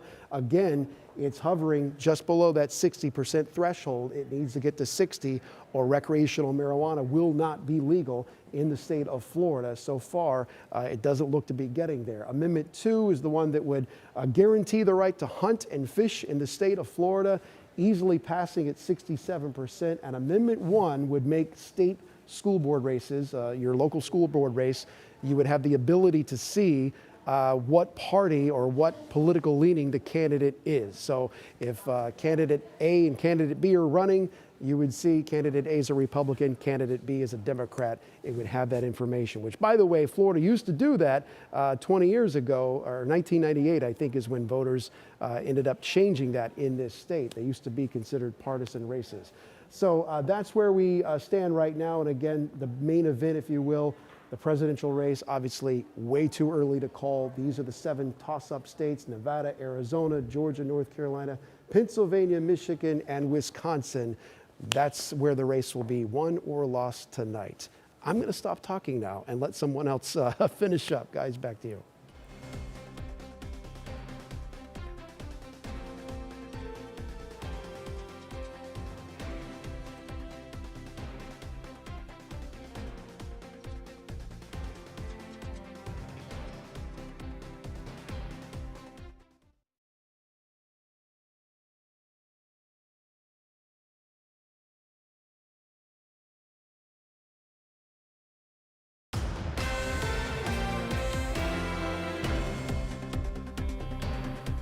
Good evening and thanks for joining us on election night. I'm Wendy Ryan. And I'm Lauren St. Germain. Let's take a quick look at some of our local races. And we do want to start with a look at 2 constitutional amendments. Amendment 3, the legalization of marijuana use would make it recreational if it passed. But Decision Desk HQ projects voters have rejected that amendment. Amendment 4, this one overturns the state's 6-week abortion ban. And right now, again, Decision Desk HQ also projects that will not pass. And our Katie LaGrone is covering Amendment 3 for us. Katie, it has been a big talker all year, and the governor campaigned heavily against Amendment 3. Sorry, guys. And as we're waiting for Katie to come in, again, Amendment 3, we've been talking about it a lot. We're going to bring Katie in right now because you've been following this amendment for a while and, the back and forth and whatnot. Yeah, I mean, this is a huge win for Governor DeSantis and the entire DeSantis administration because they campaigned really hard against Amendment 3. I mean, to the point where they even received some criticism for how much money that they were spending on taxpayer dime, money, time, resources of the state to really defeat this amendment, going through, taking appearances around the state, ads, of course, that we've all seen on TV, online. I want to share a statement. This is what we just got back from the vote no on 3 folks. They said, even after spending over $150 million, the most in any drug legalization effort in American history, the people of Florida saw through Amendment 3's web of deception and defeated this corporate power grab. We are grateful for the unbending support of the governor and first lady of Florida, whose conviction, courage, and fearlessness, even in the face of Big Weed's unprecedented $150 million cash bomb, was unwavering. Again, that is essentially a victory statement from the DeSantis administration, the vote no on 3 folks who really, obviously worked hard to defeat this. They called it, pretty much a win just for the company that was the medical marijuana company that was bankrolling it. They spent a lot of time going around the state talking against it, and tonight they've won. They've won that fight. And I should say Governor DeSantis also was very much against Amendment 4, made that public knowledge, which would have made abortion legal past that 6 weeks of what it is right now. So that's yet another. And he was also running ads and had a lot of partaking in that particular campaign. Yeah, and what's really interesting about the Amendment 3, which would have legalized recreational marijuana in the state, is remember Donald Trump supported it. Yeah. So this is and Governor DeSantis sort of took, maybe a political risk in trying to defeat it. And so this is an interesting dynamic and certainly an interesting statement that Governor DeSantis is making in terms of, sort of the power that he wields in the Sunshine State. All right, our Katie LaGrone following Amendment 3 for us. Thank you. Yeah, thank you, Katie. All right, where are we going? To our producer, Matt. All right. Even after spending over $150 million. Oh, no, we've been watching. Yes, U.S. District 13. That district is assigned to Pinellas County, including Largo, Clearwater, and Palm Harbor. Decision Desk HQ has projected Paulina Luna to beat Democrat Whitney Fox. You see the numbers there, 54% to 45%. Moving over to District 14 now, which includes western Hillsborough County and southeastern Pinellas County. Democrat incumbent Kathy Castor was taking on Republican challenger Rocky Rochford. Decision Desk headquarters is projecting Kathy Castor as the winner, 50 6% to about 43%. Moving over to District 15 now, located in the northeastern suburbs of Tampa, including parts of Hillsborough, Pasco, and Polk counties. Republican Congresswoman Laurel Lee up against Democrat Pat Kemp, the former Hillsborough County Commissioner. Right now, Lee is projected to win that race. You can see it there, 56% to 43%. And it was a big race with national implications. Republican Senator Rick Scott facing Democratic challenger Debbie Mucarsel-Powell. Right now, Decision Desk HQ is projecting Rick Scott as the projected winner of the race, 55% to 43%. All right, and we'll be right back right after this. Stay with us.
Good evening, and thank you for staying with us for our special coverage of America Votes 2024. I'm Wendy Bryant. And I'm Lauren St. Germain. Let's start this half hour here at 8:30 with our Michael Paluska. He's with the Rick Scott campaign. Well, a lot of anxiety here in this room. People are waiting for the race to be called for Senator Rick Scott. Anticipate that pretty soon. He's up quite a bit over his competition, Debbie Mucarsel-Powell, who's been running against him in what's been called a contentious campaign. He's called her a socialist and a silly liar, and she's called him all sorts of names as well. But it looks like here in Bonita Springs, they are going to be celebrating another term, the second term for Senator Rick Scott. He's expected to go up on stage pretty soon. They've changed the graphics to put his name up top, and people in the crowd are saying this is definitely a different mood than they felt when he first won and he unseated the incumbent at the time, Bill Nelson, by just over 10,000 votes. So no one really knew how this was going to shake out, but I think the folks here that are supporting Senator Rick Scott feel pretty confident right now, breathing a sigh of relief that the polls were right and that he's about to come out and talk and do a victory lap. We're here in Bonita Springs. Michael Paluska, ABC Action News. Let's bring in now our own Paula Grown, who's at the big board right now with some of the early results. They're finally coming in. I got paper information on paper, and I got digital information, and then something up here, perhaps. All right, let's talk about these amendments. A lot of people were motivated to go to the polls to vote because of some of these amendments that were on your ballot. Amendment 1 has to do with school board candidates being able to list a political party. 56% is where it is right now. It needs 60%, so unless it gets there, that one's not going to pass. Most of these are a no, by the way. Amendment 2, that guarantees the right to hunt and fish in the state of Florida, puts the language in the Constitution. It's right at 60%. So if it holds, it will pass, and you'll have that language in the Constitution. Amendment 3, we all know this one, right? The ability to be able to use recreational marijuana in Florida. It needs 60%, again, is the magic number. It stayed right there at 57% since we've been getting results in. So it doesn't appear that that's going to pass in the state of Florida. Another huge amendment, Amendment 4, the so-called abortion amendment, which would ban the current 6-week abortion ban in the state of Florida. 58% is where it has stayed throughout the night. 60% is what you need. That doesn't appear it's going to pass either. Amendment 5, homestead exemption tied to inflation, looks to be in a good position to pass there at 60%. Amendment 6, which would basically ban the use of public funds, your taxpayer dollars, for people who are running for statewide races. We've seen that go up 4%, by the way. It was 50-50. It's changed. It's now at 54%, but 6% shy of needing to be the law of the land in the state of Florida. The presidential race in the state of Florida, 30 electoral votes up for grabs in the Sunshine State, and no surprises, it's going the way you would expect. Pretty clear victory for Donald Trump in the state of Florida at 57% of the vote to Kamala Harris's 42%. And I point your attention to South Florida. This continues to be a story where you see Republicans gaining ground in this corridor of South Florida and gaining more votes. And if I'm reading that correctly, yeah, that's even Broward County looks to be in the red now. So this used to be a blue wall in Florida, and now Broward and Miami-Dade breaking red for Republicans. Let's move on to the Senate race. Big headline here tonight. Let's light it up for former Governor Rick Scott, current senator. He's going to have another term as a United States Senator representing Florida, along with Marco Rubio. Pretty comfortable victory there over Debbie Mucarsel-Powell, former Congresswoman herself from South Florida. And again, I can't emphasize this enough, because having grown up in Florida and covered politics for the last 25 years as a reporter, this used to be a blue wall in Florida, and it looks to be that Governor Rick Scott successfully flipped all of those counties red in his favor. So you have to wonder what is going on there down in South Florida, and the fact that Debbie Mucarsel-Powell couldn't extract more votes from the area that she used to represent in Congress, being the first person from South America to be a member of the United States Congress. Pretty telling. All right, Paulina Luna, the projected winner over Whitney Fox in District 13, representing Pinellas County. I'll take you down the road on I-4 across the bay. South Tampa, Hillsborough County, Kathy Castor has held that seat for 20 years. She's going to get another term as a United States Congresswoman representing the Tampa Bay area. Out east, District 15, Laurel Lee, projected winner over Hillsborough County Commissioner Pat Kemp. Pretty comfortable and decisive victory there. Let's take you down the road, because we haven't said much about Vernon Buchanan, the incumbent there. Maybe a little tighter than perhaps people would have thought, given the history and the fact that he has held that seat for quite a while, but still a pretty comfortable victory for him, so no surprises. Southwest Florida getting into Port Charlotte territory, Greg Stubbe, the incumbent. That's going to be a blowout. District 18 that represents part of Polk County, Scott Franklin, the incumbent. That's also a blowout race. Take you up the road. This is sort of an institutional name in Tarpon Springs, Citrus County, Pasco County, Gus Bilirakis and that family there. A comfortable victory over Abujade, who's a climate scientist student from the University of Florida. Climate change was a central part of his campaign, but again, Gus Bilirakis cruising to victory there tonight. All right, some of these Senate races, you've heard Blazing Goglia, pretty closely aligned with Governor Ron DeSantis. It looks like that's serving him well. He's going to cruise to victory there. Let's take you to the presidential race. There's a lot to talk about Obviously, we're early in the night tonight, just managing expectations a little bit. Way too early, obviously, to call or read into any kind of tea leaves on which way this is going to go. This is sort of the natural reset that I've been using because these are the 7 battleground states: Nevada, Arizona, Georgia, North Carolina, Pennsylvania, Wisconsin, and Michigan. And you add up all of those votes that are up for grabs and what they're competing for, it's 93 electoral votes when you add up all the electoral votes in all of those states to get to the magic number, which is 217. And any which way that you do that is the path to victory. So couple of different scenarios that could play out, and I'll just walk you through one of these. And again, this is just for discussion purposes only, but Nevada, if it goes blue in Kamala Harris's column, if Donald Trump stays true to the polling that we've seen in Arizona, where you've had a young male vote turnout, and if that goes red for him, let's say that they split the South, that Trump gets Georgia, that Kamala Harris is able to flip North Carolina, which has been a huge focus of her campaign, particularly in the Charlotte-Mecklenburg counties where they've had a huge ground game going out knocking on doors. For argument's sake, let's say Donald Trump could win Pennsylvania and that we find that information out. Let's say that Michigan, the blue wall, so to speak, part of that upper Rust Belt trio, at least Michigan holds for Kamala Harris. There's not a lot of paths to victory. I got to put Minnesota back in the blue column there. If she doesn't get at least one of those Rust Belt states. Under this scenario, you see the math. Neither candidate is at 270 electoral votes. So that means it all comes down to the Badger State, which of course is Wisconsin. I want to erase that right there. And the interesting thing about Wisconsin is it has underperformed in the past, at least in the polls for Donald Trump, in the sense that the polls have underestimated his performance, and he's ended up beating the expectations of the polls in the Badger State. So that's something to watch out for. Now, let's take this off, all right?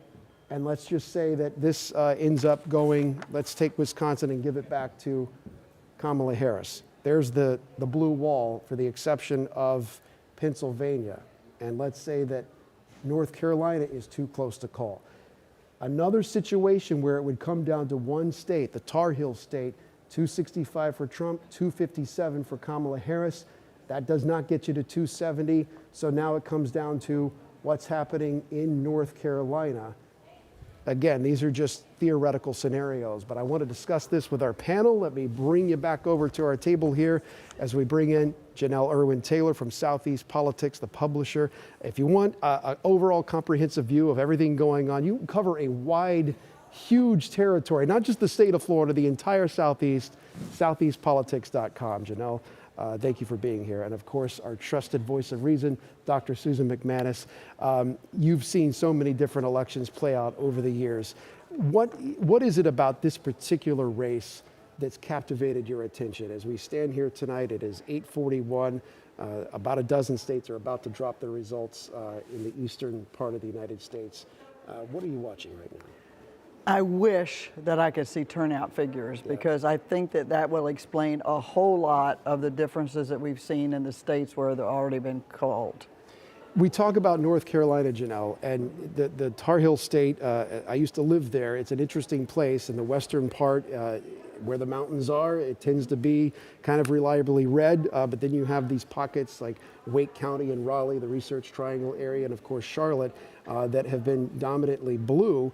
And I know that the Harris campaign has been on the ground knocking on doors, much like they have been throughout Pennsylvania in Mecklenburg County. The theory went that if they could flip Mecklenburg, or at least expand the margin of victory there, they could flip the whole state blue. We're about to see if that ground game paid off. Yeah, so one of the things to watch in North Carolina, or any of the swing states really, is where Kamala Harris is able to drive up those vote counts. So she wants to take those, urban centers, the triangle, out west even, in that the sea of ruby red in Asheville, you've got some blue there. If she can drive up the vote totals for her in those areas, that is what needs to happen in order for her to carry the state. And North Carolina reports pretty fast. We shouldn't have to North wait Carolina does come in pretty quickly, so we should know. There were a couple of precincts that tacked on a little bit of extra time to account for some issues. So we might have a little bit of a delay, but we should know fairly quickly, late tonight, early tomorrow morning. I mean, there's a lot of scenarios that go through North Carolina. If Kamala Harris wins North Carolina, it's widely believed that she has a much better path to victory than Donald Trump. If she loses it, she pretty much has to get Pennsylvania, so it's definitely a key state to watch. That was not a state that one traditionally had thought of as a swing state. It kind of became a swing state in this campaign, and both camps spent a lot of time there. Well, part of the reason is that there's a lot of attention this time to the youth vote. And if you think about it, college students are usually more higher turnout and lean a bit more Democrat. You have some really big universities in North Carolina, but there's also another factor that we haven't talked about yet, and that is North Carolina was the state that was the hardest hit by the hurricane, and the areas that were really hit hardest were Republican-leaning areas. So that's another unknown. Now, they've done a lot to try to reach those voters, but this again, we're trying to analyze things without seeing who's voting and who's not voting, and that makes it extremely difficult right now to say why on anything. We talked about Wisconsin earlier. I drew up a scenario where Wisconsin could be the must-win state for both candidates if it comes down to that. And Wisconsin was the place where the polls underestimated Donald Trump in the past. So what pockets would you be watching for in the Badger State that could tell you where that's going to go? Are we talking Milwaukee, Madison, that area? Seems to be breaking blue. It's the rural areas that, like many other states, tend to be in the favor of the Republican candidate. And again, the rural areas are key, and there's a lot more rural area in that state than a lot of people realize. And some of those areas have been hard hit economically, so I think economics is going to play a little bit bigger role in the Wisconsin vote than in some of the other states. We talked about the female vote, and we talked about this on Full Circle Florida over the weekend. Is it, you know, it seems that this election has been very demographically driven, perhaps more demographically driven than any race in recent history, whether you're talking about trying to reach out to the Latino vote. And I hate to categorize votes, because I'm of the belief that people vote not based on the color of their skin or whatever name you want to assign to them, but just based on the reality of what their life is and how they're feeling and what they're wanting out of these candidates. But clearly there was competition to get female votes to turn out for Kamala Harris. Trump would argue he's getting female votes. There's clearly a competition to get young men. If you want to break it down by race, I mean, some have questioned whether Donald Trump could get more of the black vote among men. Demographically speaking, each of these candidates have really eyed demographics, and I don't know if that's a result of data and analytics being more part of how we do everything in life now, but particularly in politics. Well, identity politics has always and probably will always be a huge part of the electoral process. Depending on who you are and what your lived experiences are as a result of being that person, you know, that affects your priorities and thus your voting decisions. So I think that there is, you know, an important component of strategy when it relates to reaching out to those different demographics. What we're seeing in this race is you have a candidate in Donald Trump who, you know, has a known history of being accused of, you know, sexual abuse, even some would say rape, although that was not the official charge. I should lay that out there. So there's a history that he brings to the table in terms of people know what he is, they know what he isn't. He's been president before. I don't know of anyone who's undecided about who Donald Trump is, the things they don't like. He gave us the Supreme Court that delivered the overturning of Roe v. Wade. So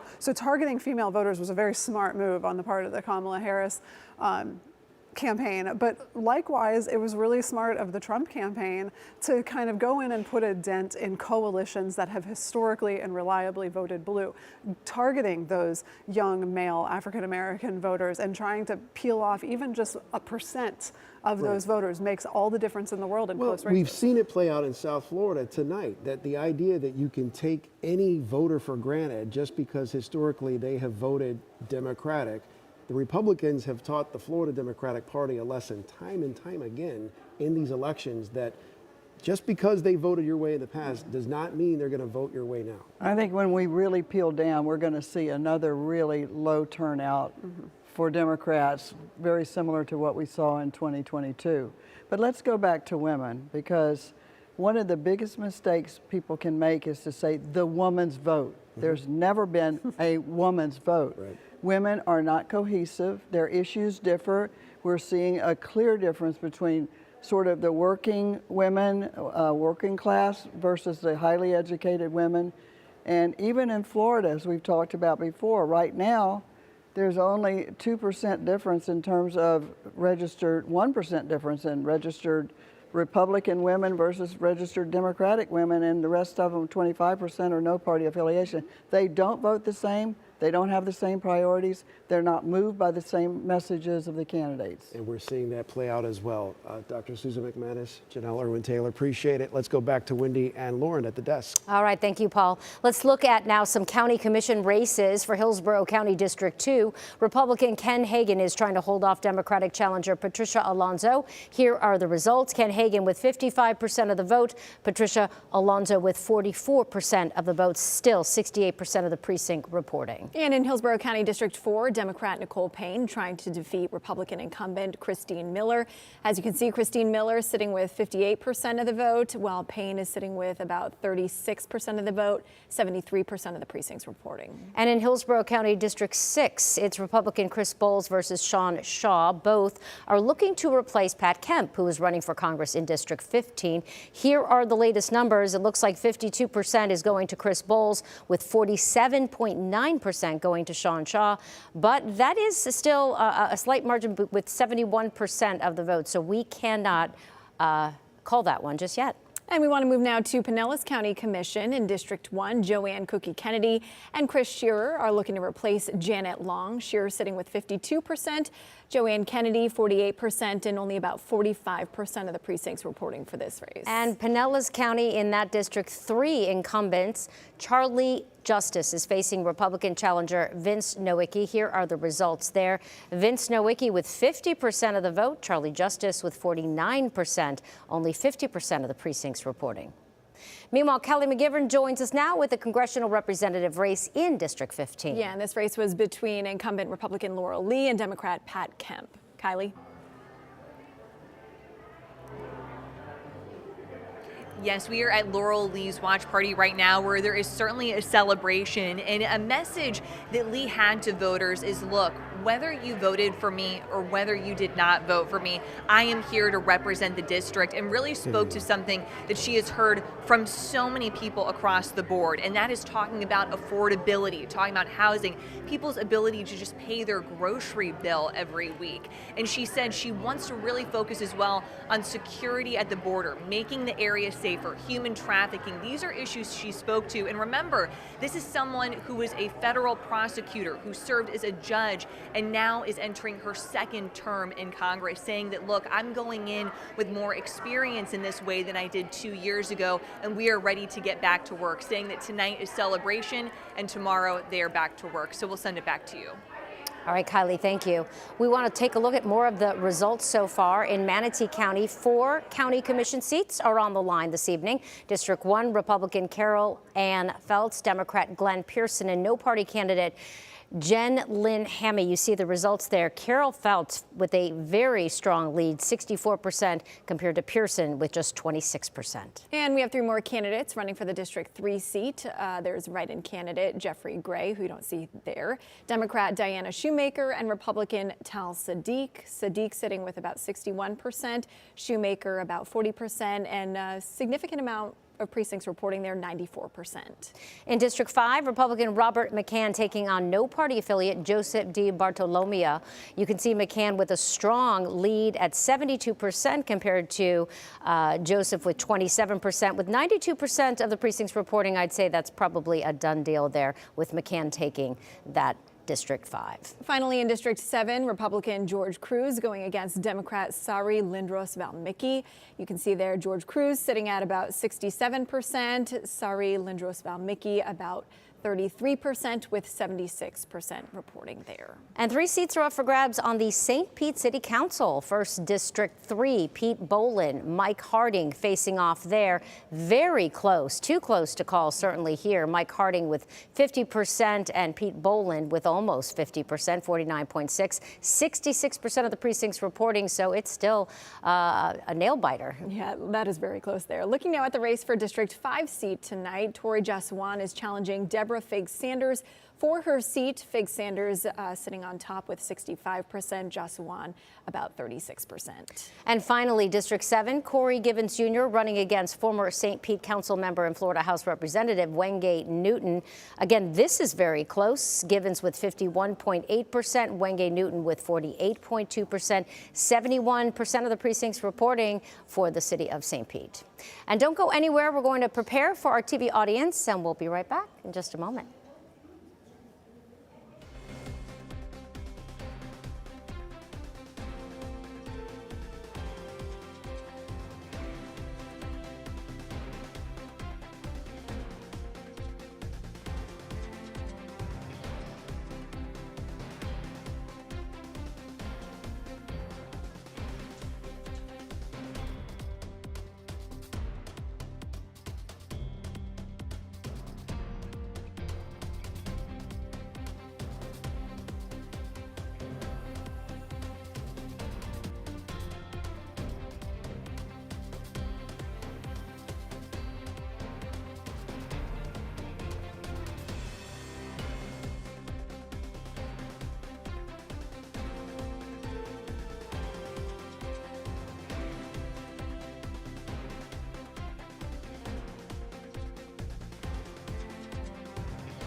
Giving you the results of what we know so far. As the results start to come in on these amendments, let me walk you through what we're seeing here tonight. Amendment 1 would make school board candidates able to list their political party. It needs 60% to pass. It's at 57% and has been holding there. So if it holds, it's not going to pass. Amendment 2, constitutional right to hunt and fish in Florida, right there sitting at 60%. If it holds, that will become law in Florida. Amendment 3, the recreational marijuana amendment, allowing recreational marijuana. The results have come in. It has set right there at 57%. So if it stays that way, it will fail. Amendment 4, the abortion amendment that would ban the current 6-week ban. Again, it has fluctuated at times, but it has stayed under that 60% threshold needed to pass. Amendment 5 would give a homestead exemption to homeowners and tie it to inflation. That looks to easily pass. Well, it's at 60%. We'll see how it goes. Amendment 6 would ban public funds for candidates running for state office. It's at 54%, so not looking to pass. The presidential race, Donald Trump, the projected winner of Florida. No surprise there. What is a surprise? Miami-Dade County going red. We've seen that over the last couple of cycles. U.S. Senate results, Rick Scott, the projected winner over Debbie Mucarsel-Powell. One of the hotly contested House seats, Paulina Luna, the projected winner over Whitney Fox. As we go through back to the big presidential race here, these are the battleground states that are going to be the toss-up states that we'll be watching tonight. Nevada, Arizona, Georgia, North Carolina, Pennsylvania, Michigan, and Wisconsin. That's where the presidential race will be won or lost, and we'll be here throughout the night as the results come in.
We continue getting more results tonight in the 2024 election. Good evening. Thank you for staying with us for our special coverage of America Votes 2024. I'm Wendy Ryan. And I'm Nadine Yanis. Things are certainly heating up as more polls close. We have in-depth coverage tonight of the biggest races this election, and we want to go through some of the results that we are getting in right now. Yeah, we start with the Hillsborough County State Attorney Judicial District 13. Of course, this was a very contested race. Susie Lopez, the Republican, the incumbent, 52% of the vote. Andrew Warren, the Democrat, with 47% of the vote. And with 95% of the precincts reporting, it looks like that could be a done deal there. And now we want to get to our Julie Solomon. She's been actually covering the Hillsborough County State Attorney General race for some time now. Yes, and this is, again, between Susie Lopez and Andrew Warren. And Julie, again, this was contentious and then has a lot of history here. Go ahead and take us through the feeling tonight. Well, we are at Susie Lopez's watch party, and like you said, at this point it appears that she will be the winner tonight, but we're waiting on the official word and waiting on her to speak. But she is in the room. She's speaking with guests who have joined her here. I'm told Andrew Warren is watching the results from his home with his family. Now, current Hillsborough State Attorney Susie Lopez was born and raised in Hillsborough County. She became Hillsborough County's first female state attorney when the governor appointed her in 2022 after Governor Ron DeSantis appointed her, and that was after Governor Ron DeSantis suspended Andrew Warren. Hillsborough County Sheriff Chad Cronister spoke publicly about Susie Lopez and supported her, and I think we might actually have her get.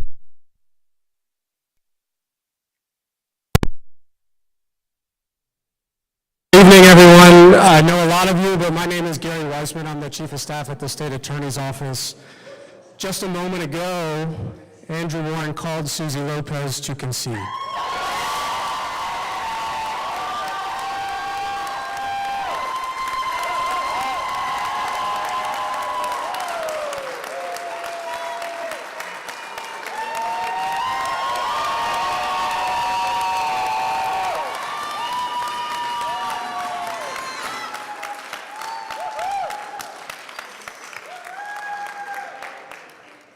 As a result of tonight's election, I have the honor of introducing the hardest working candidate that has ever run a race in Hillsborough County, the hardest working state attorney that Hillsborough County has ever seen and will continue to see. Ladies and gentlemen, the duly elected state attorney, Susie Lopez.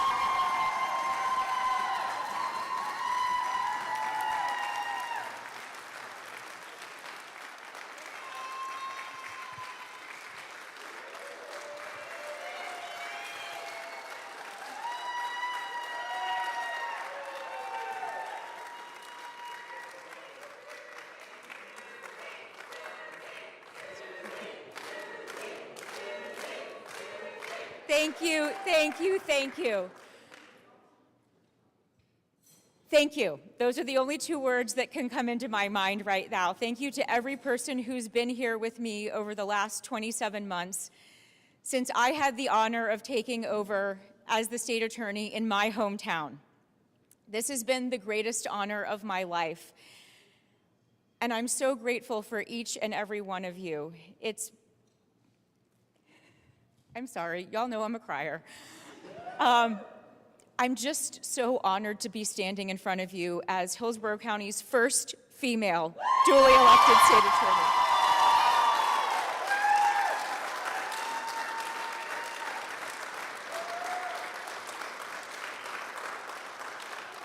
This is not a win for me. This is a win for the people of Hillsborough County.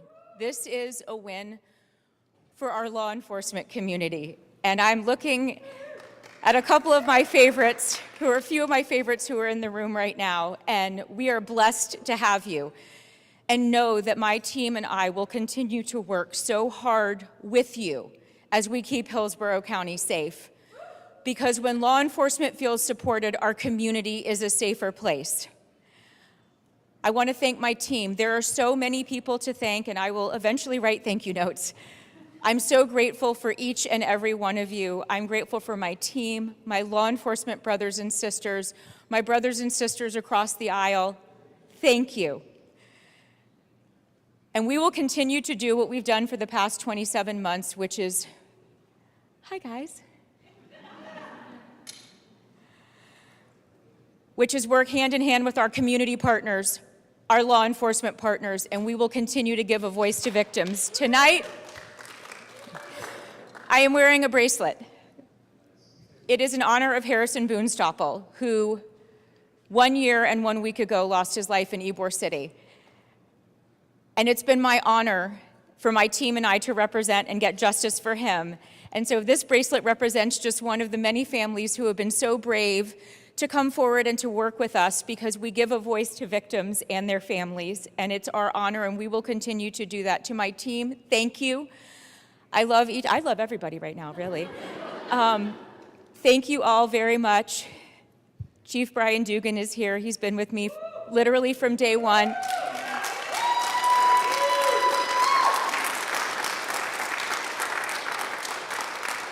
When we stood up on that stage a little over 27 months ago, and the biggest leap of faith that I've ever taken. Thank you for your faith in me. Thank you for working with me. God bless Hillsborough County, and God bless each one of you. Thank you. All right, you've been listening to newly elected Attorney General for Hillsborough County. That is Susie Lopez. This, and as she gave her acceptance speech after Andrew Warren called to concede the race. Again, Susie Lopez, now newly elected Attorney General for Hillsborough County. And as you can see, she's hugging. It's a celebration for sure, because as we might remember, Andrew Warren was actually removed from his position because Governor Ron DeSantis was not okay with him not abiding by the several laws, the new laws, especially the abortion law, the 6-week law that was now in place. So he felt he wasn't doing his job. And she stepped in as the first Hillsborough County female state attorney, now first duly elected on it. And she had the support of local law enforcement, which you just heard there in her acceptance speech, including Sheriff Chad Cronister as well. A lot of tears there.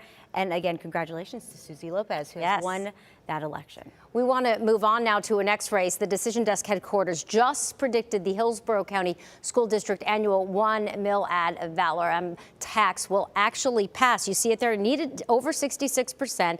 It had 66.3%. So that is certainly enough to pass. That's referendum 2. Yeah, the second referendum in Hillsborough County supports renewing the half-cent community investment sales tax from December 1st of 2026 through December 31st of 2041. This was a big investment into our community that it looks like the Hillsborough County voters have decided to pass. All right, we turn now to our Michael Paluska, who joins us with incumbent Senator Rick Scott's campaign. Yeah, Scott has won his Senate seat for another 6 years. Let's take a listen. Senator Rick Scott just took the stage. A lot of people are cheering. He cracked some jokes about his victory speech, saying this is the first time that he's won before midnight. He said that they won big, and they really did. There were no issues with the polling. He took out his opponent, Debbie Mucarsel-Powell, by more than 1 million votes last time I checked. And so he said that he wants everybody to know that Florida is the center of the Republican Party and that he's now going for Mitch McConnell's job. Said there's another vote, and he wants to make that his job moving forward. He also had a message in Spanish that I translated on the fly. He said he wanted all the Hispanic voters to know that Florida is red and there is no place for socialism in the United States, especially in Florida. He said we're going to create a big opportunity, all of this in Spanish, and that they won big and let's get back to work. He also said we won, they lost. A very energized Senator Rick Scott. Let's take a listen. But our work is not done. Next week, we have another election. Senate Republican leader. Senator Rick Scott, as we mentioned, thanked his family, he thanked God, he thanked all of the members of his team. He's been elected twice as governor and now twice as our U.S. Senator, and he said that he wants to make, as I mentioned before, Florida the new center of the Republican Party. We'll have more on what he said earlier this evening. For now, we're here in Bonita Springs. Michael Paluska, ABC Action News. All right, Michael, thank you. Our Chad Mills has been covering the campaign for the Democrat, Debbie Mucarsel-Powell, tonight. Yeah, let's go right out to Chad, because Chad, last time we saw you, Decision Desk headquarters had called this a win for Scott. I could imagine that the mood there has died down. Go ahead and take us through. What is it feeling like right now? Yeah, it really never got going tonight because as soon as the results started coming in, there was separation between Senator Scott and Debbie Mucarsel-Powell, and that separation continued to widen over the course of the night, where you started looking at the counties and there just wasn't enough votes left for her to really make a challenge and take the lead in this race.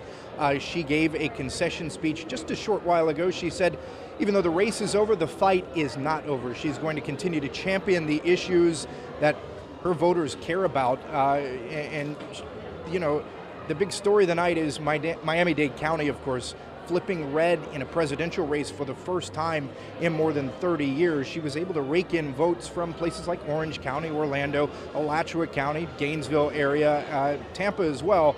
But you look at Miami-Dade County and just see a big red box now. So many Republican votes in this county. I asked her, is this a Donald Trump phenomenon? Is that why so many people are voting Republican in Miami-Dade County? She said she really didn't know at this point. She was going to have to really dig into the analytics and see why this county is going red more consistently nowadays. She said there may be a lot of misinformation, even disinformation in Spanish-speaking media, and she said there's not really a tool to combat that here in South Florida at this point. She said she's definitely going to study that issue further, but Senator Rick Scott, reelected to the United States Senate, as Michael Paluska is saying, trying to capture the seat that Mitch McConnell has held for so many years. As for Debbie Mucarsel-Powell, she said right now she's going to Disney World, not in celebration, but just because she needs some rest and relaxation at this point. We're live in Miami. Chad Mills, ABC Action News. Oh, I bet she does. Thank you, Chad. We turn now to the most important race of the evening. Of course, we're talking about who will be the next president of the United States. Our Forrest Saunders is in West Palm Beach with former President Donald Trump's campaign as we watch the latest votes come in. Forrest, obviously, this is the former president's home. What is the feeling like tonight? I know that it looks like projected Trump has won Florida, but go ahead and take us through the feeling out there tonight. I think there's a lot of excitement. I mean, everybody was very anxious coming into tonight. We didn't really know how some of these early votes were going to break. We didn't know what the end result was going to be. And I mean, there were some predictions that was going to be a single-digit margin, but instead we got a tremendous double-digit margin, which is historic for Florida. And that portends a number of things for the Harris campaign, which is that the independents that they were hoping that they could grab here in Florida especially, did not happen. They also have a large Latino vote here, and that looks to have broken for the former president as well. So when it comes to the rest of the electoral map, I mean, Florida may suggest some things. I mean, I think the Harris campaign would tell you, no, don't look into that too much because they did not invest here. I mean, there was barely any investment at all from the National Party as well as the Harris campaign. So, you read what you will out of that, but if you look at the other states that we're starting to see come in, she is not performing very well in the rural counties, right? Trump is overperforming in those rural counties, and she may be making some inroads in some of the suburban areas, but that remains to be seen. And remember, the name of the game is the Rust Belt, right? It's Michigan, it's Wisconsin, it's Pennsylvania. We don't have those results yet. We're still waiting to figure out what this race is really going to look like because it might come down to just those three states. North Carolina right now, you're seeing more turnout in the rural counties that is favoring Trump. He's doing well there. Georgia, same kind of deal that's going on. And so I think that for the Harris campaign right now, they're probably thinking our path to victory is tightening by the minute as we get more and more of those results. But that is only further encouraging people here because if she was able to knock down Georgia, North Carolina, that basically would do it for Trump. But that doesn't look like it's happening, at least at this point. It's still early, and those states have yet to be called. I'm just reading some of the tea leaves, which really you can kind of figure things out on your own depending on how you're kind of viewing this race. So there is still time on the clock for those states. And then again, the Rust Belt, that's really where the focus is. But I can tell you there is a lot of enthusiasm out here. The room has gotten very full. You now have people listening to the TVs. They're still checking their phone. But there's a more of a sense of exuberance here because they think that they're on the right track. Whether that is the case, maybe we'll know in the next couple of hours. But for now, that's the latest out here in West Palm. All right, Forrest, thank you. Meanwhile, we want to check in with Scripps News correspondent Serena Marshall. She's in Washington, D.C. for us this evening. And she is at Howard University with Vice President Kamala Harris's campaign, watching those votes as they come in. Serena, take us through the feeling out there tonight. Yeah. Yeah, Nadine, Wendy, I mean, the feeling here is similar to what Forrest was saying for the former President Donald Trump. They are cautiously optimistic here at Howard University. Now, the vice president isn't in attendance here. We were told she's watching the results roll in from the vice presidential residence, that she told a local radio station earlier today that she was going to be having dinner with her family. She has a lot of family in town visiting. We expect her to make an appearance here closer to perhaps when she'd be prepared to give remarks, when it's the election could perhaps be called, or there's more insight into whether or not this will be called in the coming days, which is also something they are telling people to prepare for, that this will not be called tonight, that they are prepared for it to go into the week, day 2 or even 3. But when it comes to what the vice president's campaign is saying about this election, you heard Forrest point to Florida as a metric from the Trump campaign, but the Harris campaign is saying what he predicted, the opposite. They're saying don't look at Florida as a metric, because if you look at 2022, the midterms, DeSantis, your governor there, he won by 20 points. But in other swing states, the ones that are really watching this election cycle, Michigan, Wisconsin, Pennsylvania, Dems had a significant advantage in those midterms, and that's why those are called swing states, right? The 7 states we're watching so closely this election cycle, because those will be the ones that will likely determine this election, and they're the ones the Harris campaign is really keyed in on. And when they look at those states, they even point to metrics they see in their favor, specifically the young vote. The Harris campaign pointing to Pennsylvania, where in some universities, students have been waiting in line for 7 hours. They look at the Puerto Rican vote in Philadelphia, and 3 of the wards there, they had voter turnout that was at 100% levels of 2020 at 5 p.m. before polls even closed. So they're watching those precincts, they're watching the inner city. They know that this is going to be a race that's really going to come down to lower propensity voters getting that turnout, and that's why she has been hitting the ground doing that battleground blitz going into election day here. Even today, doing battleground radio station calls, you guys. Oh, wow. Okay, thank you, Serena. We'll check back in with you as the evening progresses. And now let's bring in our Paul LeGrone, who's at the big board, with some of the early results. Paul? Yeah, a lot of results to go through here, guys. Let's start with the amendments. In the affirmative for Amendment 1, but it needs 60% to pass, and that's the amendment that would allow school board candidates to list a political party next to their name. Doesn't look like it's going to pass because it needs 60%. Amendment 2 has sat right at 60% pretty much the whole night. This is the one on your ballot that would give every Floridian the constitutional right to hunt and fish in the state of Florida. 60% is what you need to pass. It looks like it just might get there. All right, Amendment 3 that would allow legalization of recreational marijuana has fallen short of the 60% threshold needed to pass. So that one has been defeated. Amendment 4, also at 57%, falls 3% shy of the needed 60% to pass. And of course, Amendment 4, perhaps the most controversial amendment, the one that would ban the current 6-week abortion ban in the state of Florida and essentially legalize abortion up to the point of viability. But again, the headline tonight, it is looking like it is not going to happen at 57%. All right, Amendment 5, just quickly here, homestead exemption tied to inflation, 60% looks like to pass.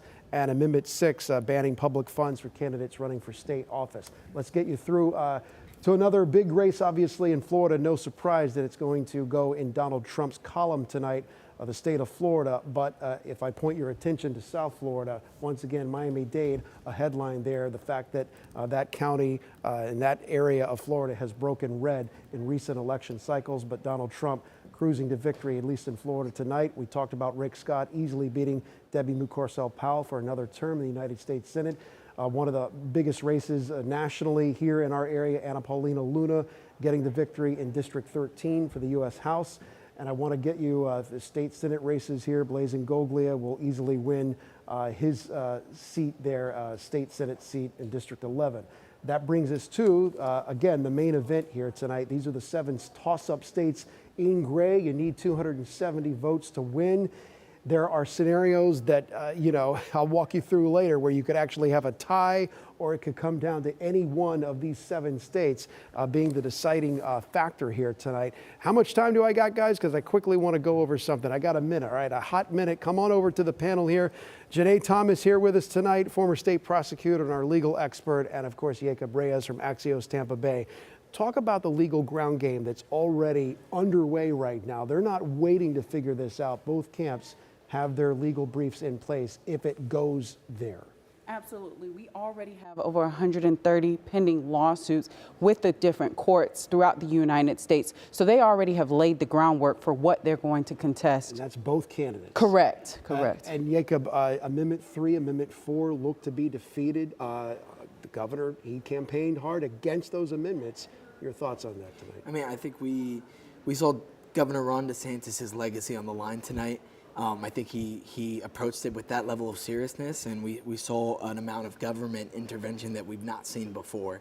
And so he pulled out all the stops, and it appears that he got what he wanted. I mean, obviously the threshold is above 60. I mean, it is at 60, so I mean, at 57, it's overwhelming majority here.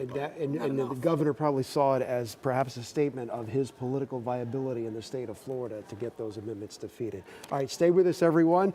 We'll continue our coverage as the night unfolds. Don't go anywhere. We'll be right back.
Good evening and thanks for joining us on election night. I'm Wendy Ryan. And I'm Nadine Yanis. As America votes tonight, we are tracking races across the Bay Area and beyond. There's a big race with national implications. We're talking about Republican Senator Rick Scott against Democratic challenger Debbie Mucarsel-Powell. Decision Desk HQ projecting Scott will win this race, keeping his seat for another 6 years. He spoke to supporters earlier this evening, saying he's looking ahead.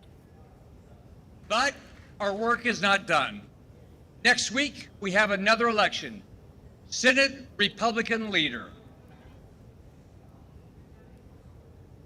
Mucarsel-Powell then conceded the race this evening shortly after it was called.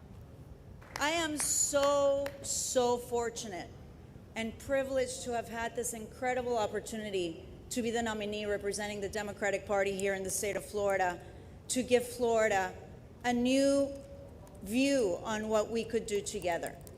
And there were millions of Floridians that today came out to say no más. Millions of Floridians that wanted change for the state of Florida, but today we were not successful. We've been watching the race for U.S. House District 13 closely. That district is assigned to Pinellas County, including Largo, Clearwater, and Plum Harbor. And you see it right here. Decision Desk HQ projecting Republican Congresswoman Paulina Luna beating out challenger Whitney Fox. Fox conceding the race earlier. I never take anything for granted. I was telling you, but by the time this election was over, between last election cycle and this cycle, we knocked over 61,000 doors, made over 110,000 phone calls. And I really feel like that's how you truly stay connected to your residents, because they always try to send you to Washington. Of course, when you're up there, it's a pressure cooker. But I promised people when I got elected that I would not change and I would fight for them. And I just want to say thank you, first and foremost, to all of you who believed in me, who had faith in me, and trusted me to represent you. I will never ever forget all that you did to support me in this race. And we fought so hard. Moving over to District 14 now, which includes western Hillsborough County and southeastern Pinellas County. Democrat incumbent Kathy Castor taking on Republican challenger Rocky Rochford. Castor in this one also projected to win her race, a seat in Congress that she's had since 2006, and when it looks, she's keeping. I love my hometown, I love my neighbors, but we have a lot of work to do. There is a lot of rebuilding to do after the hurricanes. Many people are still recovering. We've already have an affordability squeeze. So anything I can do to put money back into people's pockets and help them get through this time, that's what I'm going to be focused on in the Congress. And then moving over to District 15 now, located in northeastern suburbs of Tampa, including parts of Hillsborough, Pasco, and Polk counties. Republican Congresswoman Laurel Lee up against Democrat Pat Kemp, the former Hillsborough County Commissioner. Lee again projected to win that race as well, 56% to 43%. A lot of you guys wanting to know about the latest on the state's constitutional amendments that were on your ballot. Let's go through those now. Amendment 1 is the partisan school board elections amendment. Remember, 60% is needed for any of these amendments to pass. And you see it right here. Constitutional Amendment 1 did not reach that threshold, according to Decision Desk HQ. Amendment 2, the right to hunt and fish, would also be written into Florida's Constitution if it passes, that one reaching the threshold here. Amendment 3, the legalization of marijuana use, it would have made recreational marijuana if passed. Decision Desk HQ projecting this one will not pass. Amendment 4, this one overturns the state's 6-week abortion ban. Decision Desk HQ projects this amendment will not pass. Amendment 5 adds an annual inflation adjustment to the homestead property tax exemption value. As you see, 59% there, but we need 60% for it to pass. We're going to turn it back to ABC News election broadcast right now. You can join us on our special coverage online. Thank you.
Good evening and thanks for joining us on election night. I'm Wendy Ryan. And I'm Nadine Yanis. Tonight, we are tracking the races across the Bay Area and beyond. 2 referendums were on ballots in Hillsborough County. The First Amendment supports renewing the existing half-cent community investment sales tax from December 1st of 2026 through December 31st of 2041.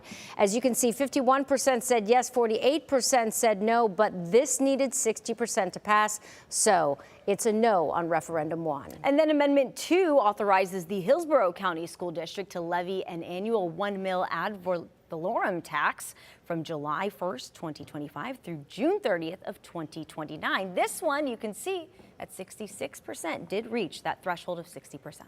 Pinellas County voters had to decide today if they wanted to renew and expand the school district's local option property tax. As we can see, this isn't it. This is the school board oh, it is 67%. Again, it needed 60%, so this also has passed in Pinellas County. And let's now go to JJ Burton, who joins us with more on the vote of Pinellas County school tax amendment that you just saw pass. Yeah, this would provide funding for the arts and technology in schools, JJ. We're here in Pinellas County, outside of the teachers union office, where everyone definitely excited with these results coming in because it shows that this question passed, the referendum passed, and for the people here, the teachers as well as the union folks who helped make this happen, they say it proves that Pinellas County voters care about the students, the teachers, and support staff in their schools, especially at a time when things aren't easy financially for a lot of people, right? Beth Rollins, you were here 20 years ago, leading part of the charge of getting this referendum back then, and then this year, 20 years later. And while everyone was cheering as well, you stepped off to the side, and I noticed that you were wiping some tears from your eyes, but you were smiling, and sort of the emotion that was going through your mind at that time. I'm just so grateful to the people of Pinellas County. They have once again told us loud and clear that they support their children, that they support their school system, that they know the best thing we can do for a kid is give them a good teacher in the schools. And so, yeah, I'm thrilled. I'm thrilled. And again, remind us what exactly this vote means for the teachers, for support staff, as well as the programs for students. Well, voters tonight gave us a full mill in their property taxes, and that means that when we begin collecting this money, every classroom teacher will receive an $11,000 stipend for each year's salary, and our support personnel, our bus drivers and cafeteria workers and nurses and security and classroom aides, they will get almost $3,000 a year. And arts, education, technology, we all get to all the goodies that keep kids active in school. Exactly. That's why you were so very excited. And again, like you said, the message is that the students matter here in Pinellas County. The students absolutely matter in Pinellas County. And what's really important is putting a good classroom teacher in that classroom, right? And this maintains our competitive advantage. That's the good news here. This passed, and everyone's excited about it. Reporting in Pinellas County, I'm JJ Burton, ABC Action News. All right, let's head over to Hillsborough County. Mary O'Connell is joining us now with the Hillsborough tax issues that are on the ballot tonight. And one amendment will give teachers and other school staff raises, and it looks like it passed tonight, Mary.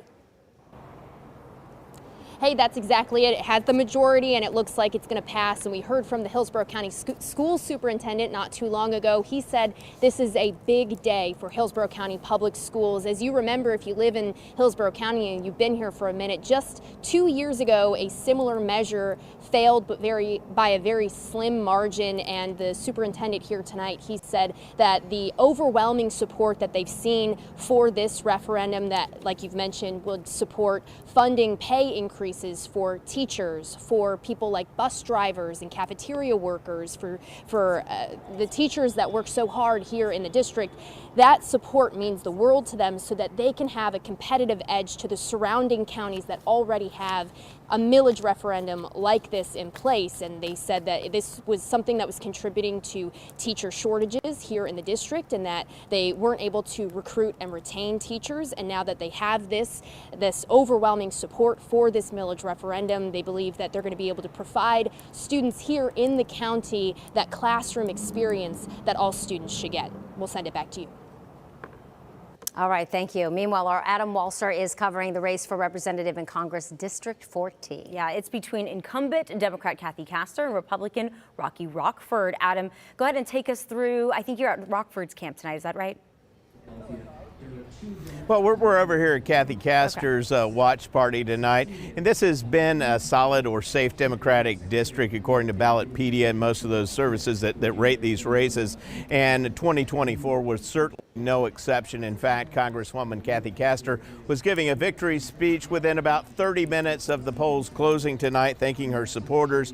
Now, she will return to Washington, D.C. for a 10th term. Her district's comprised of about 750,000 people who live near or on Tampa Bay. Her district includes USF, MacDill Air Force Base, and includes portions of both Pinellas and Hillsborough counties. Castor defeated Republican Rocky Rochford, a first-time candidate who spent 33 years in the U.S. Navy. Now, Castor says she plans to go to work for all her constituents, no matter what their political party. I'm focused on solutions. We need better housing. We need more housing options. We have to tackle transit. But I think the first course of business going back to Washington is going to be hurricane recovery. Whether it's the MacDill Air Force Base, our water and wastewater systems, cleaning up Tampa Bay, and helping our small businesses get back on their feet. And of course, Castor says starting her 10th term and going into her 18th year here in Congress, that'll give her a lot of seniority, which will help to get major committees, which will give a strong voice to the folks here in Tampa Bay. Reporting live from Tampa, Adam Walser, ABC Action News. All right, Adam, thank you. Kylie McGivern is now joining us with the congressional representative race in District 15. This is between incumbent Republican Laura Lee and Democrat Pat Kemp. The incumbent has had a pretty healthy lead all night. Kylie? Yes, in fact, Laura Lee gave her acceptance and victory speech not long after the polls closed. And what she said is she wants voters to know whether you voted for me, whether you did not, I'm here to represent you. Take a listen to some of what she had to say earlier. You can be the greatest public servant in the world, and if you don't get your message out to the community, then you won't be reelected. And so it takes a really astute, hardworking, dedicated campaign team to make sure that they take what we're doing in that official office and they share it with the public to make sure everyone knows who we are and what we stand for. And some of those things that she does stand for include recognizing how many people in her district and beyond are struggling in terms of being able to pay their monthly bills, being able to pay their grocery bill, being able to afford housing. So she spoke for the need to be able to make things more affordable. Another thing that she is big on, and remember that she has a history as a federal prosecutor and a judge, is making communities safer and what she calls a crisis at the southern border. Not only just the crisis there, but what it brings to the rest of the country, including here in Florida, which she has talked about fentanyl and human trafficking and wanting to continue the work to protect our communities. So this is something she said tonight is a celebration, but that tomorrow it is back to work and that she is honored to be able to keep her seat and that she was elected to a second term the way that things are looking right now in her favor. We'll send it back to you. All right, Kylie, thank you. We want to turn now to our Eric Waxler. He's covering the campaign for incumbent Paulina Luna for District 13, which mainly covers Pinellas County. Eric, Decision Desk HQ does project that Paulina Luna is going to win over Democrat Whitney Fox. Now, this was a race that many were watching because Fox came in and quickly rose as a strong challenger, but came up short tonight. Yeah, and Paulina Luna said that she did not take this race for granted at all. I talked to her a short time after she declared victory with about 55% of the vote here in Pinellas County. She said she knocked on thousands of doors, made thousands, tens of thousands of phone calls to reach the people of Pinellas County and stay in Congress for another term representing the 13th district. Yeah, we're here at the St. Petersburg Clearwater Marriott. This is actually the Pinellas GOP watch party that Paulina Luna decided to make a part of her evening as well and join up with them. So there are still some people here watching election results come in, a lot of local leaders, local members of the Republican Party here. Paulina Luna, though, her night is over here. She was here before 8 o'clock, came up, said some words declaring victory. We were able to talk to her and share a few words with her, And now this room is actually starting to thin out as a good night for Paulina Luna. But of course, a lot of people here now waiting to see what happens at the national level, and a lot of the local races, though, that have wrapped up. And as far as Paulina Luna, basically one of the key things that she wanted to stress is she has been very involved in helping Pinellas County recover from the hurricanes here. She met with President Biden when he came to Pinellas County after Hurricane Milton, and she says she is working at co-sponsoring legislation in Congress for an additional $15 billion of FEMA funds to help the people of Pinellas County. She says she's also working with many of the businesses that were affected. But she wins her seat again. She will stay representing the 13th district for Pinellas County. For now, live in a spirited room here in St. Petersburg, I'm Eric Waxler, ABC Action News. Eric, thank you. Yes, quite a celebration behind you. Let's bring in now Paul LeGrone, who's at the big board right now with some of the latest results. Paul? That's right, and I can report some breaking news, guys. Decision Desk Headquarters has just declared, or rather projected, that North Carolina is going to go into the Trump column. So that would be a victory for the Tar Heel state for Donald Trump. Now, I just want to stress, I'm in predictive mode here, so some of these states that you see in red and the states that you see in blue have not been called yet.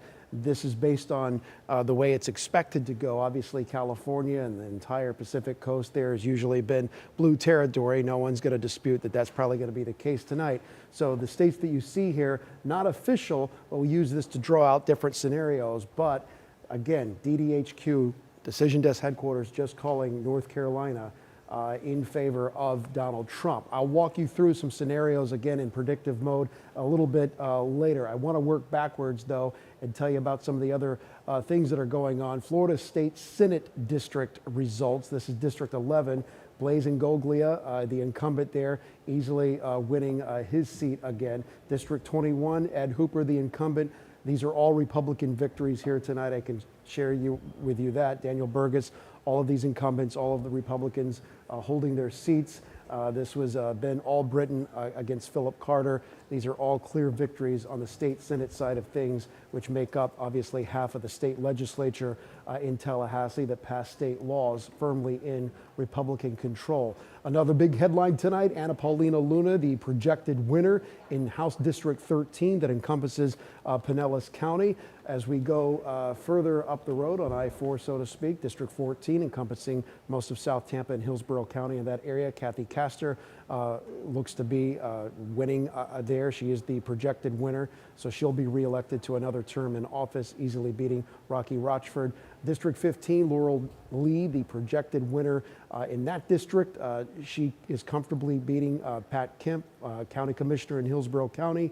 Laurel Lee, the incumbent in that race. And just to walk you up the road here, District 12, Gus Bilirakis easily beating his opponent at 71% of the vote. District 18, again, these are House Congressional districts. Scott Franklin, the Republican, the incumbent, that encompasses part of Polk County. He's easily going to be reelected to Congress. The couple of blues that you see here on the map, this is District 9, which is in the Orlando area, not in our viewing area, but nevertheless, Darren Soto is the incumbent there. He's going to win the vote there in the Orlando area. Let's go back here to another big headline here tonight. Rick Scott cruising to an easy victory in Florida. And what's interesting is the evolution of South Florida in this. By the way, this one decided by almost 4 million votes, or 3.5 million votes, his advantage over Debbie Mucarsel-Powell, who used to be a congresswoman. She was the first South American-born congresswoman to represent, to be in Congress, and she was from this area here in Miami. And look at what's happening, the political evolution of South Florida. Kind of a blue wall for Florida, no longer. We've seen this, we've actually seen Broward County red and it flipped back to blue, but look at that. Palm Beach County firmly in the Republican category here tonight for Rick Scott, and we've seen this play out for other candidates as well, including President Trump. But I circle this because 2 out of the 3 counties in South Florida, which used to be all blue, are now majority red. And look, you can count just 1, 2, 3, 4 blue counties that went for Debbie Mucarsel-Powell. That explains some of the discrepancy between those two candidates when you count up the vote. I mean, it's a complete blowout, and you look again at the political evolution of the state of Florida over these last few years, it is decisively a red state. All right, Donald Trump, Kamala Harris, back to Florida, 30 electoral votes up for grabs, and again, one of the headlines they're going to be talking about, all red, only 3 counties in favor of Kamala Harris. So that's one of those things when you dig into the data, it's interesting to see where the votes are coming from, which candidates are getting the votes, and geographically how the state is changing politically and evolving. All right, we'll work backwards here on these amendments real quick. Amendment 6, banning public funds for candidates running for state office. We're getting some new reporting, but it's not going to get the 60% needed, so it'll fail. Amendment 5, that's the one that homestead exemption tied to inflation. You know, we've seen this one actually fluctuate. It was at 60%. It's now at 58%. And again, any of these, they need 60 to pass. So we'll see how that plays out with 86% of the vote in. It's just shy of the 60 needed. Amendment 4, though, looks to be defeated. The abortion amendment that would ban the 6-week abortion ban in Florida has fallen short of the 60% threshold. Same for Amendment 3, defeated. That's the marijuana amendment, so no recreational marijuana in the state of Florida. Amendment 2, that's the one that guarantees hunting and fishing. It was at 60%, now it's just below that 60% mark, so we'll have to decipher those numbers a little bit later, but if it doesn't get to 60, it's a no-go. Same for Amendment 1, that would allow school board candidates to list their political affiliation. All right, I want to get back to sort of the main event, and I just want to stress, we're in predictive mode here. So these states not final, many of them, this is based on historical political cycles, but these are the toss-up states. You'll notice, again, breaking news within the last few minutes, DDHQ, Decision Desk Headquarters, that's the data system that we're using to call these races, has now called and projected North Carolina for Donald Trump. So you can take that battleground state off the map. That leaves Pennsylvania, Michigan, Wisconsin, Georgia, Nevada, and Arizona. And just to give you one possible scenario, if you were to, and again, predictive mode here to get to 270. If you were to say that Nevada goes blue, we'll leave Arizona in the toss-up territory. And let's say, for the sake of argument, that Kamala Harris is able to pull out a victory in Georgia, that Donald Trump can win Pennsylvania, and that Donald Trump wins Michigan and Kamala Harris wins Wisconsin. Look under that scenario, just given the fact of how close this race is and how close it's expected to be. This is one scenario that puts Donald Trump 1 electoral vote shy of the needed 270 votes to be the next president of the United States. Kamala Harris at 258. Now watch what happens if Kamala Harris were able to pull out a victory in Arizona and it goes blue. You get a tie. Okay, no one. I think it's probably the nightmare scenario that people don't want, because you know what would happen if it's a tie. It actually goes to the House of Representatives, and there's a whole process that has to play out. But let me bring in my panel, because I bring up that scenario only because we talk about the legal ground game and the lawsuits that have already been filed in advance as we bring in Janae Thomas and Jacob Reyes here tonight. So that's one possible scenario. I'm not saying it's a likely scenario. In fact, the odds are against that happening. But just to draw attention to, if this is as close and you get to the nitty-gritty of every vote truly counting and there being recounts, there's a legal game that goes along with that the morning after the election.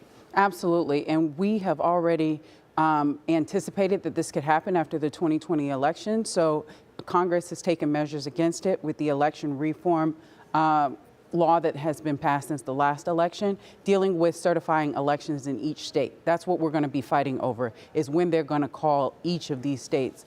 So that's what we have to be on the lookout for if they're close. And the difference seems to be, like back in 2000, they were having to figure this out as they went along. This has already been sort of, a lot of this legal work has been done, prepared in advance of any possible legal challenges that come up. Absolutely. And financially, we have seen major donations go into legal funds for each of the campaigns to be fighting about this election. Well, let's hope it doesn't go that way, but I mentioned the tie scenario there, Jacob, and it goes to the House. If it's a tie, and I'm just walking you, the viewer, through this, the House of Representatives, the newly House, would then decide the president, with each state delegation casting one vote, a majority of 26 states required to win, and then the vice president chosen by the Senate, so a simple majority there. You could actually have a scenario where you have a Republican president and a Democratic vice president, or a Democratic president and a Republican vice president. I mean, my head wants to explode right now just thinking about that. No, definitely. I mean, and you've seen already some of the divisive language that's kind of happened in something that wasn't as close. And so you can only imagine what would happen. And it would really test the bounds of our democracy. Amendment 3, Amendment 4, no surprises there, or were you surprised how that turned out? I mean, the governor did campaign against it, and it looks like he's going to get his way on that. I think that there's definitely some surprise, I think, about abortion. I think, if I'm not mistaken, this is the first time that abortion's been on the ballot since Roe v. Wade fell, and it failed. And I mean, that's of course because of how high that 60 threshold is. Yeah, if this were 50%, then most Floridians would not want a 6-week abortion ban in the state. But it's a 60% threshold, which a lot of these just can't meet. We've seen it time and time again. These amendments, 60% is a high mark for anything. Yeah, definitely. And I mean, whether or not Republicans in Tallahassee want to reform, I don't think it'll reform lower. I think if anything, it'll go higher. I don't think they liked having it this close this time around. All right, we're getting some new numbers in by the minute here, so we'll continue to look at what's happening in Georgia and some of the other states that we'll be watching here closely tonight, guys. Thank you for being here with us to help us sort through it all. All right, don't go anywhere. We're going to prepare to continue to cover everything that's going on. I'll send it back to you guys. We'll go to the break. Actually, look at the results here as they're coming in. This is the U.S. presidential race. Donald Trump with 99% reporting the projected winner in Florida at 56.9%.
Good evening and thanks for joining us and staying with us on this election night. I'm Wendy Ryan. And I'm Nadine Yanis. We know we got big national races to look at, but let's go ahead and go through our local races here in the Bay Area having some big impacts. Let's take a look at some county commission races right now for Hillsborough County District 2.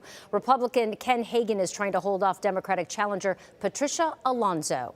Right now, incumbent Ken Hagan is ahead in that election. You see it right here at 55%. And in Hillsborough County District 4, Democrat Nicole Payne trying to defeat incumbent Republican Christine Miller. Incumbent Republican Miller is ahead in this election right now. You see at 58%, a huge margin there. And then in Hillsborough District 6, it's Republican Chris Bowles versus Sean Shaw. Both are looking to replace Pat Kemp, who is now running for Congress. And right now, Chris Bowles has a slight lead, 52% to 47%. And looking at the Pinellas County Commission race, in District 1, Joanne Cookie Kennedy and Chris Shearer are looking to replace Janet Long. Right now, Shearer has a slight lead, 53.1%. But you see it is projected here. Over in Pinellas District 3, incumbent Charlie Justice is facing Republican challenger Vince Nowicki. And right now, the latest numbers on that race, 51%. It looks like the Decision Desk HQ has projected Vince Nowicki to win, 51% to 48%. Meanwhile, 4 seats up for grabs on the Pasco County Commission District 1. No party candidate Lisa Moretti going up against incumbent Ronald Oakley. Yeah, taking a look at those numbers right now, Oakley is ahead a large lead here, 59.7%. And looking at Pasco County's District 3, Republican Catherine Starkey winning her race there, 100%. She had no challenger. And then in District 4, really a complete shakeup here in this county. Republican Lisa Yeager is trying to hold off Democrat Daniel Ackroyd-Iles. She's winning that race right now.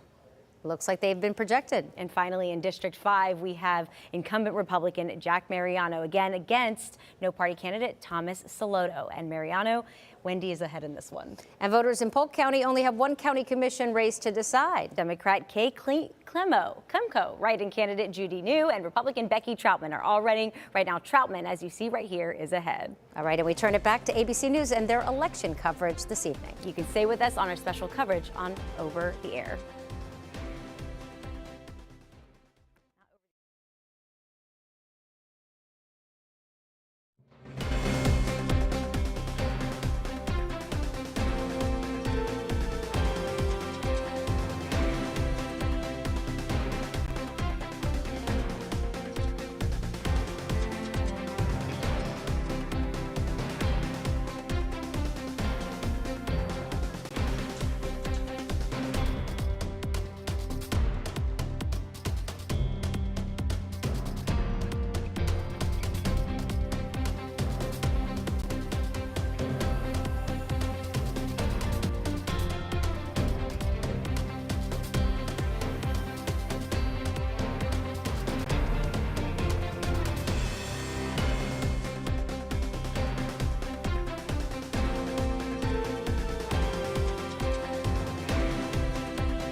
Welcome back to our America Votes 2024 coverage. We want to start here at 10 o'clock this hour with the biggest race of the night. Who will be the next president of the United States? Our Forrest Saunders is in West Palm Beach with former President Donald Trump's campaign. As we know, Florida is his home state. We are watching these latest votes come in. Forrest, take us through the feeling out there tonight.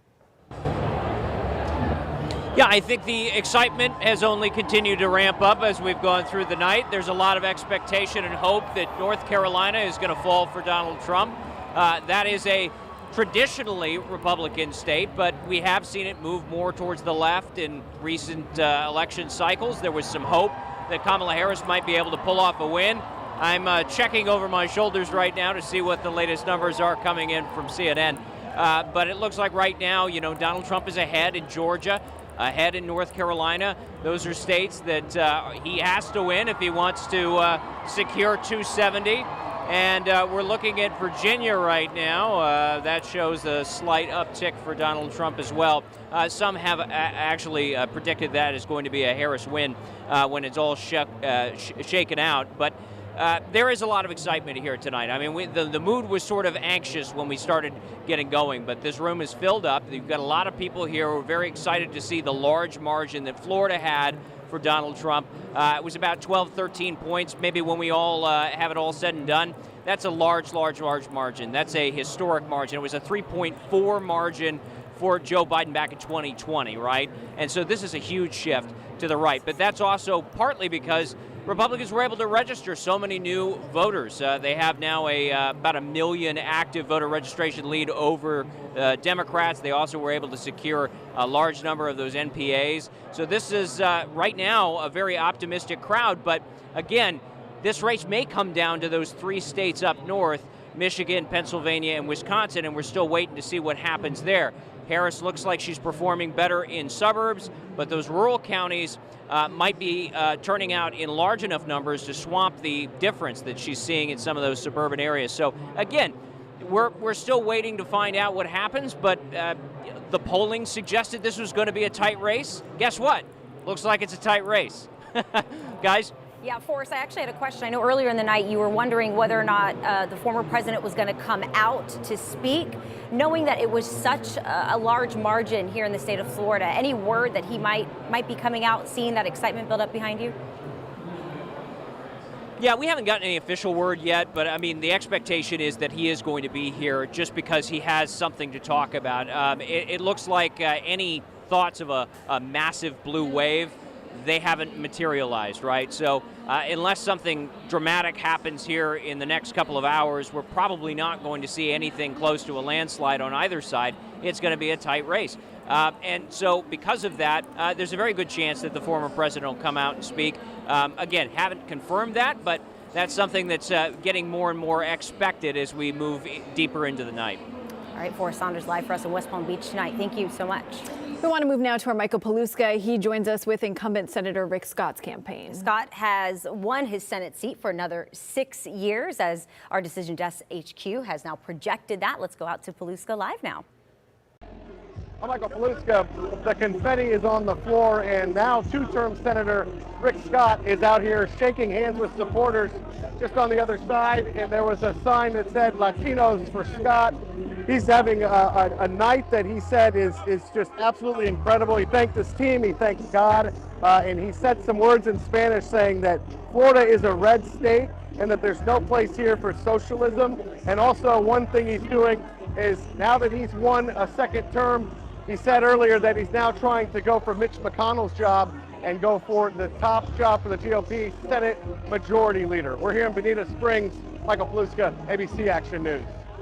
Well, Florida voters also rejected an amendment that would have legalized recreational marijuana in the state. Yeah, Amendment 3 fell short of that 60% approval rate needed to pass. Arcata Legrone has been following Amendment 3 for a while now. You've been really watching it closely today. Break down all this new information. Yeah, I mean, look, this was a really big win for Governor Ron DeSantis, who was a big proponent against the passage of this amendment, even as Donald Trump said he supported the amendment. In the last 2 weeks, Governor DeSantis really ramping up his efforts, making stops in cities around the state, often multiple times a day, making the case on why legalizing marijuana by way of this amendment was not the way to go. It was such an aggressive campaign by the state. Some critics even accused the administration of misusing taxpayer dollars to sway and influence votes. While those accusations may get louder over the next few days, the No on 3 camp is celebrating in a victory statement. They say even after spending over $150 million, the most in any drug legalization effort in American history, the people of Florida saw through Amendment 3's web of deception and defeated this corporate power grab. The camp then thanking Governor DeSantis and his wife for their unbending support. On the other side, those who fought to make recreational marijuana legal are leaving accusations aside for the moment, saying they look forward to working with the governor and the legislature on expanding marijuana use in some way in the state. With this failure to pass that 60% mark, though, guys, Florida's marijuana rules remain exactly the same, which is basically you can only get it for medical use with a medical marijuana card. Yeah, it's really interesting because the majority was there that 60% is so hard to reach, and we saw that fail with many of our amendments. Yeah, it's such a high threshold, and you know, this came close, and I know the folks, the Yes on 3 folks, knew it was going to be a nail biter, but in the end, it did not pass. The Trump-DeSantis dichotomy there too is very I tell you what, that's going to be really interesting, and you know, DeSantis had a huge night tonight. I mean, with the defeat of both Amendment 3 and 4. We're going to start hearing that talk, if we're not hearing it already, about a presidential bid in 2028 coming back. All right. Katie LeGrone, thank you so much. Thank you so much, Katie. We want to move now to another amendment that's getting a lot of attention, Amendment 4. Yeah, we were just talking about not reaching that threshold. Our Susan El-Khoury has been covering Amendment 4 for us, which could have overturned the state's 6-week abortion ban here, Susan, but it did not reach that 60%. Yeah, and this was definitely one of the more divisive issues that was put to voters. And what we just saw happen here was the majority of Florida voters did vote to try and pass Amendment 4, but it failed to hit that 60% threshold, which is a very high bar. And what we're hearing from backers are they're pointing to that majority and saying, hey, there was a lot of support here for this. Now, Amendment 4 would have put abortion protections into Florida's Constitution. It would have overturned the current 6-week ban on abortions and would have changed that to the age of viability. Now, we've heard critics throughout this election say that they were concerned about that because they pointed to the amendment's language and saying it never defined the age of viability. Backers, though, saying the bottom line of this was trying to keep politicians out of your doctor's office. Now, we were able to catch up with both sides as they reacted to the results. We united as physicians to tell the truth. You know, make them aware of the vague wording, the lack of definitions, and all the consequences that was going to bring. The reality is a majority of Floridians in what is the most conservative presidential election in Florida history just voted to end Florida's abortion ban. And what this means is that Florida's laws will not change. The 6-week ban on abortions remains. We did hear backers tonight say that they're not giving up and they plan to continue this fight and they want to keep pushing lawmakers to make a change. Susan El-Khoury, ABC Action News.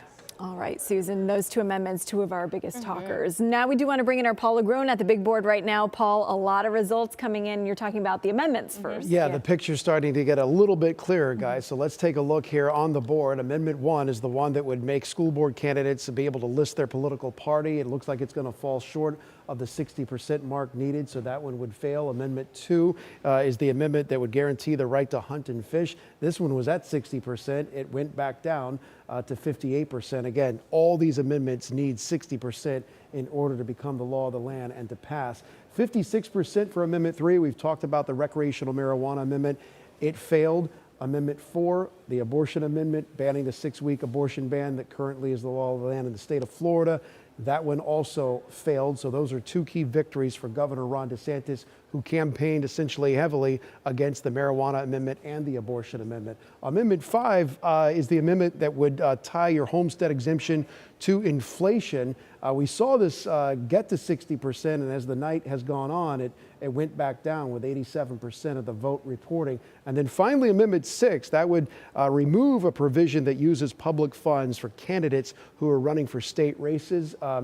This was 50-50 when the night began. It's now at 56%, but the bottom line, if it doesn't get to 60, it's a no-go. It's not going to happen for that amendment. All right, no surprises in terms of Donald Trump winning the state of Florida, but I think that, first of all, the margin of victory is interesting if you compare it to Biden and Clinton in 2016 and 2020. It's a huge difference. I mean, we're talking about a 15% gap between Harris and Trump. And then again, if you look at which counties are blue and which counties are red, the blue counties for the presidential candidate has shrunk in terms of the Democratic candidate in Florida. That's a lot of red in the state there. As we move along, the other big headline tonight, Senator Rick Scott reelected, beating easily Debbie Mucarsel-Powell.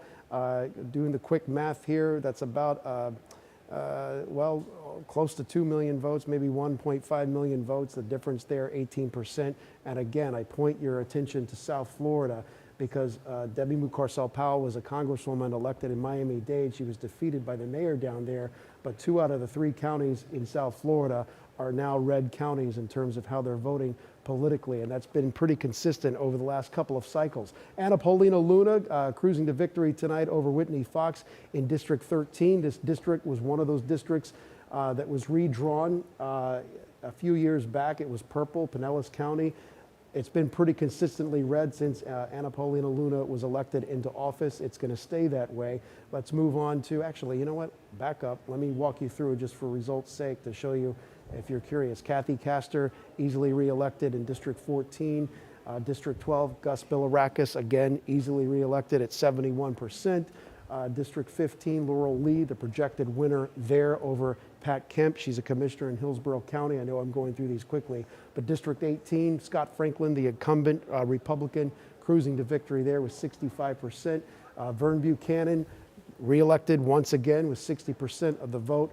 And District 17, Greg Stubbe, the Republican incumbent there. So the delegation of Florida in terms of the Florida House districts and in terms of the breakdown, definitely in the Republican favor when it comes to congressional seats. As we move next here to the state Senate seats, all of these are going to be firmly in the Republican camp. You see, none of these were competitive here tonight, so I'll just skip past that. To the main event, right, the presidential contest. Obviously still too close to call, and I want to stress this is predictive mode, so many of these states, the results are not final. We put this on the map based on the fact that these are states that are projected to go red, and these are states that are projected to go blue in the sense that they're not toss-up states. These are not battleground states. The states that you see here in gray, Nevada, Arizona, Georgia, Pennsylvania, Wisconsin, and Michigan, those are the ones that are battleground states. You'll notice that Decision Desk headquarters has called and projected that North Carolina is going to go in the favor of Donald Trump, that Donald Trump won North Carolina. The votes that I've seen, he's got about a 200,000 vote lead in North Carolina with around 66% of the vote in and counting. So under that scenario, Donald Trump has 235 electoral votes. Kamala Harris has 226 electoral votes. Of course, the magic number that you need, we all know, right? 270, 538 electoral votes in total. 270 gets you the White House. Let's take that off for a second here and walk you through one scenario where what could happen. Again, predictive mode here. We're not going by what is happening, but if you play this out, Donald Trump, could he win Georgia? That is a possibility, and sweep the South. Could he, as he was polling slightly ahead in Arizona with young men voting, could he win Arizona? That's a possibility. Could he sweep the West, so to speak? That's a possibility. If that scenario plays out, again, in predictive mode, you see what has to happen for Kamala Harris. She has to essentially sweep the entire Rust Belt, Pennsylvania, Michigan, and Wisconsin. She would have to turn all those into her column in order to win the White House. If she does, if you turn those blue, Michigan and Pennsylvania, she gets to 270, just gets in, Donald Trump at 268. So as we bring in our panel right now, because I want to bring them back in for some analysis here, Dr. Susan McManus and Janelle Irwin-Taylor, I'm talking about Georgia, because that, I think, is the next one that we're going to take a look at in terms of the South. If Kamala Harris couldn't win North Carolina, could she win Georgia? Is it a harder road for her to toe in the Peach State?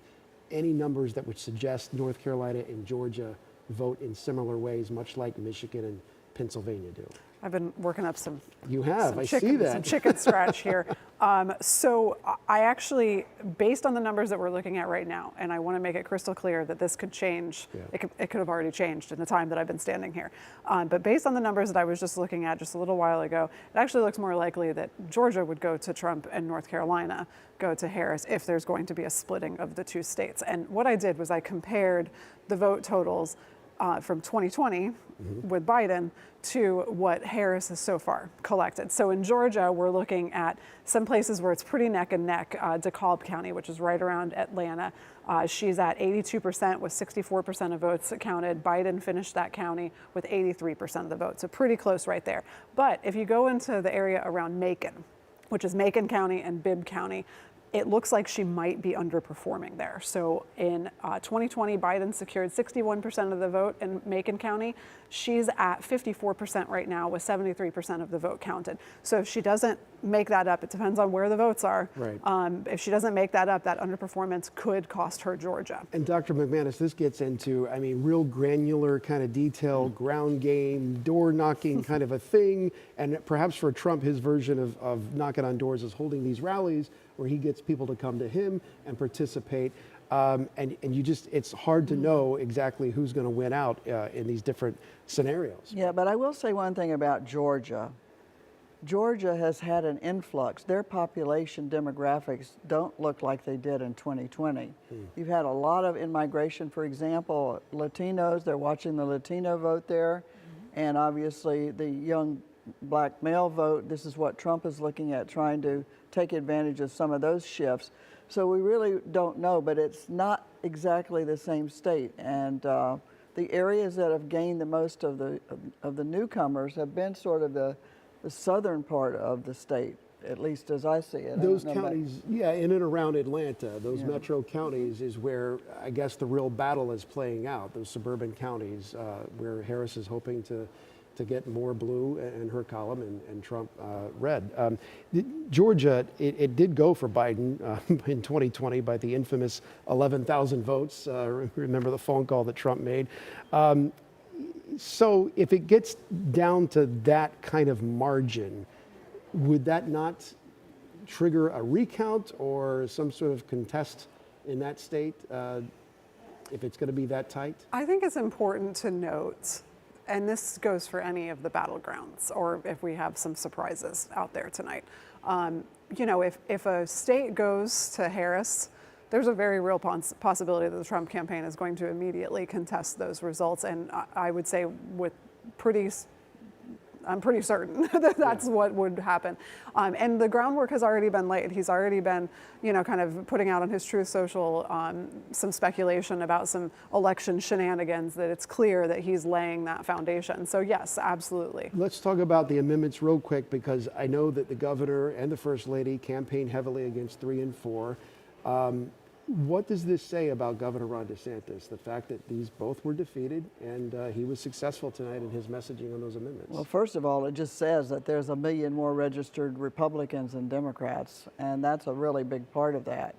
It also looks to me like the defeat of those amendments came not just from Republicans, but in some of the other races that we're looking at, it looks like when all is said and done that the no party affiliation vote often align more with the Republicans than it did with Democrats. That's interesting, and of course that you know, perhaps has some relevancy in the future in the elections that play out in Florida as it's continued to evolve, and we have new residents moving down from places like New York that have made South Florida redder and reliably red. I'm not asking you to predict the future, but does this not breathe new life into perhaps DeSantis being a national candidate to run for office either in the Senate or as a presidential candidate in 2028?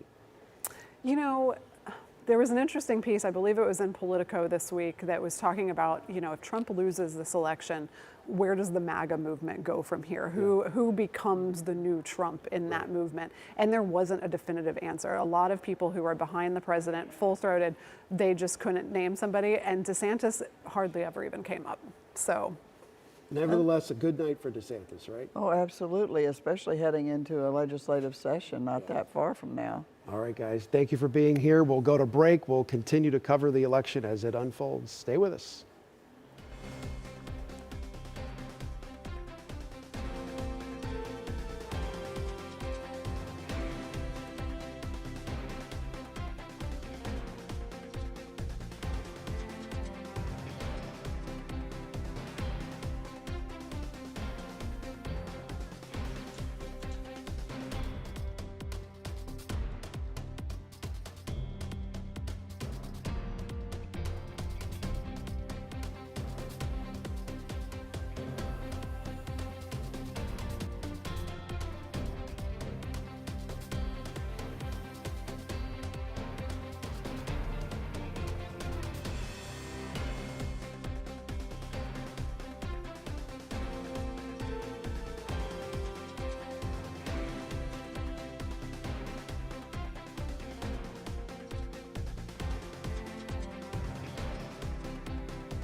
Everyone, our continued election coverage rolls on here tonight at this hour, and we want to walk you through some of the results that we're getting in on the amendments. Amendment 1 that would allow school board candidates to list a political party looks to be failing right now. It needs 60% to pass.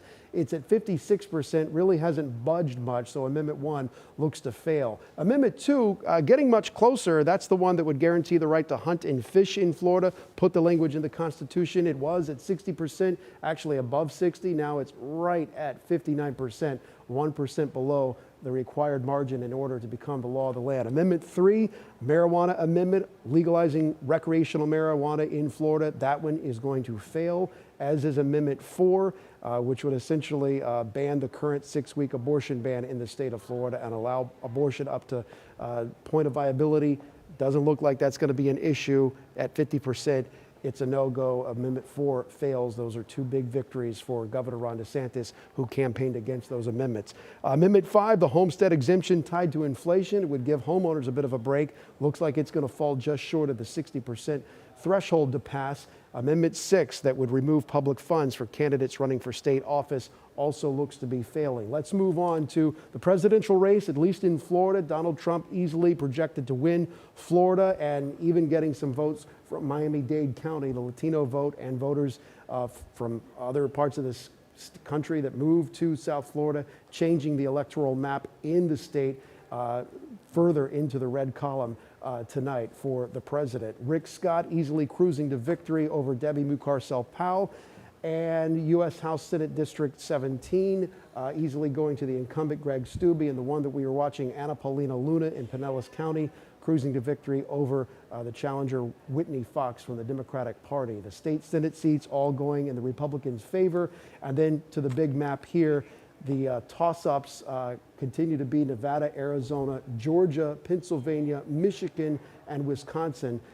Decision Desk headquarters declared, or rather called North Carolina, projected North Carolina for Donald Trump. So that puts him closer to 270, but again, with those toss-ups still in play, you still have a long way to go to get to 270, and the results are still way too early to declare, or rather to call any of these other races. So that's where we stand right now. I will say this, if theoretically, and again, we're in predictive mode, so this hasn't happened, if Donald Trump is able to win in Georgia and is able to win in Arizona and Nevada, he gets really close to 270, and Kamala Harris would essentially have to sweep the Rust Belt states.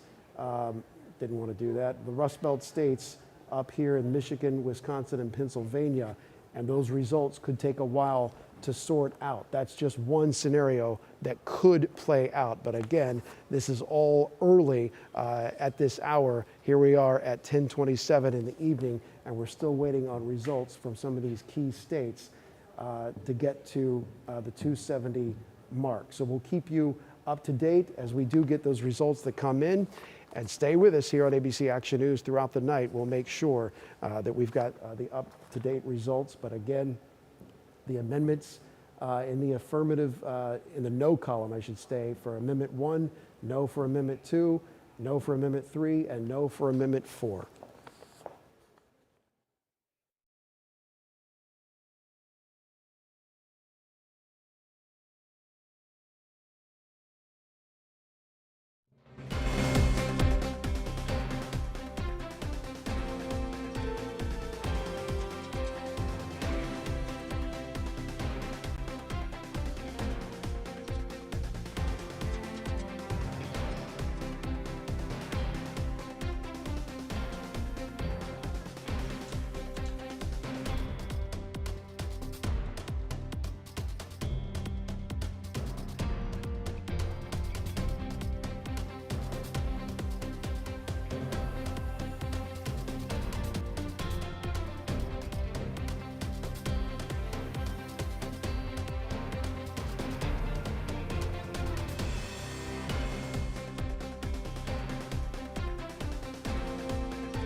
Thanks for staying with us here for election night. I'm Lauren St. Germain. And I'm Nadine Yanis. We all know that eyes are on the big national races, but we want to start here at 10:30, running through some of our local races as they have big impacts here at home as well. And we want to start with schools. Yeah, truly. So let's start in Hillsborough County, the school board race for District 7. Incumbent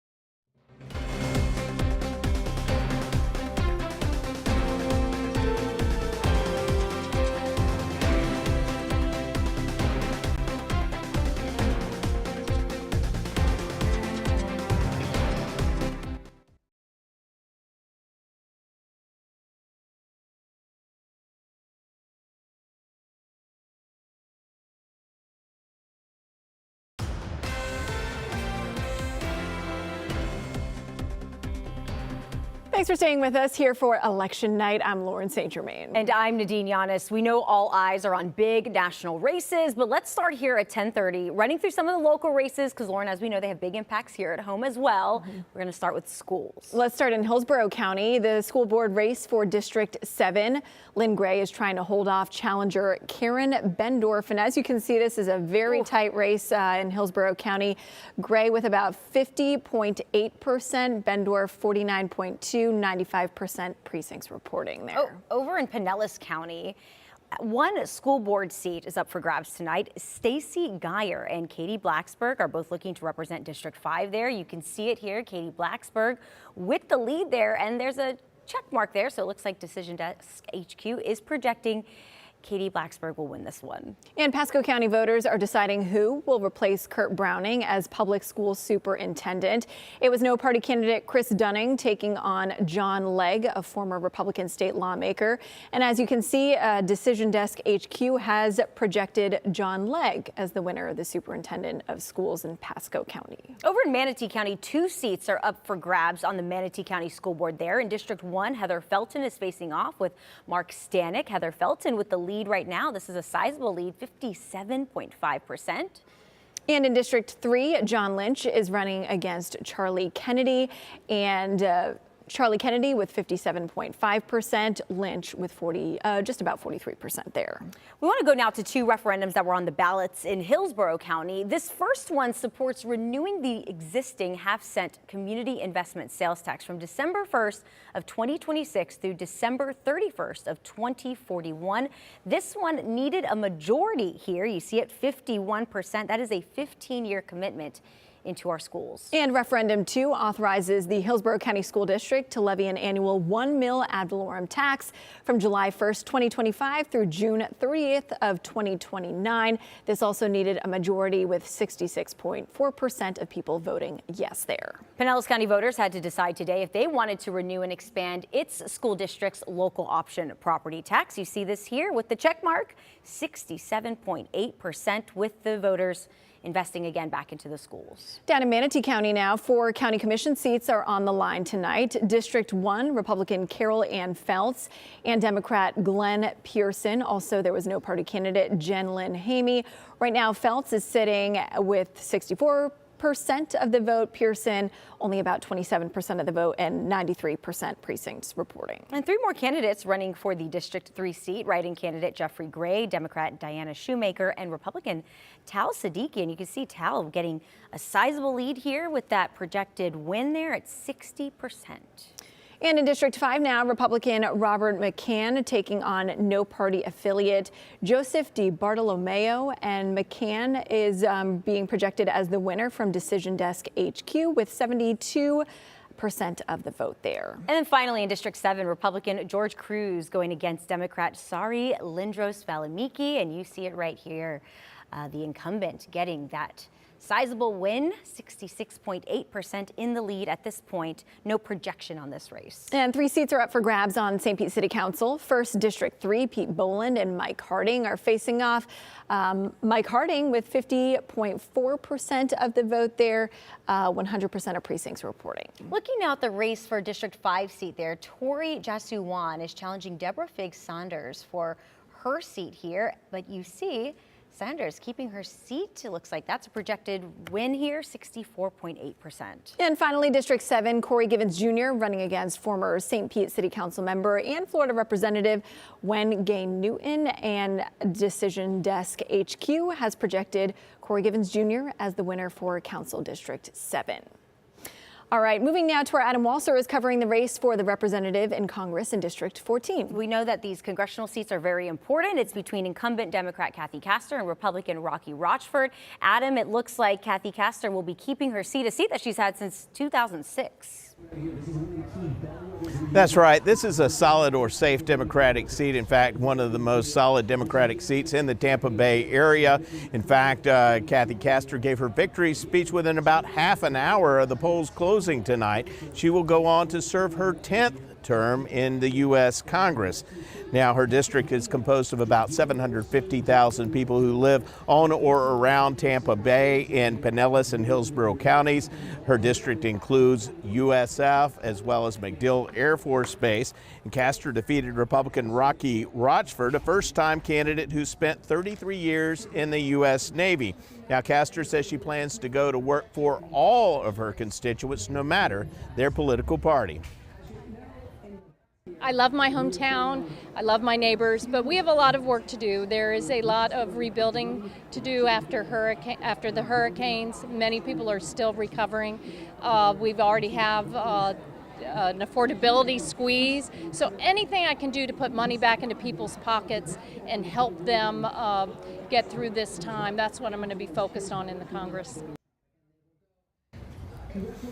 And Castor says that with that 10th term, she has a lot of seniority. She expects to be on some important committees and give the people here of Tampa Bay a big voice in Washington, D.C. Reporting live from Tampa, Adam Walser, ABC Action News. All right, thank you, Adam. Moving now to our Kyla McGivern. She's been following very closely the congressional representative race in District 15. Yeah, this one is in between incumbent Republican Laurel Lee and Democrat Pat Kemp. And Kylie, this was another one that wrapped up pretty early tonight with acceptance speeches. Yes, that is because Democrat Pat Kemp, she lost to the incumbent, that is Republican Laurel Lee, who is now going to be entering her second term on Congress. And what Laurel Lee wanted voters to know is, look, whoever voted for me or those who did not vote for me, I'm here to represent you, and acknowledged the struggles that we've been talking about a lot of people are facing right now when it comes to the economy, affordability, being able to pay your bills every month.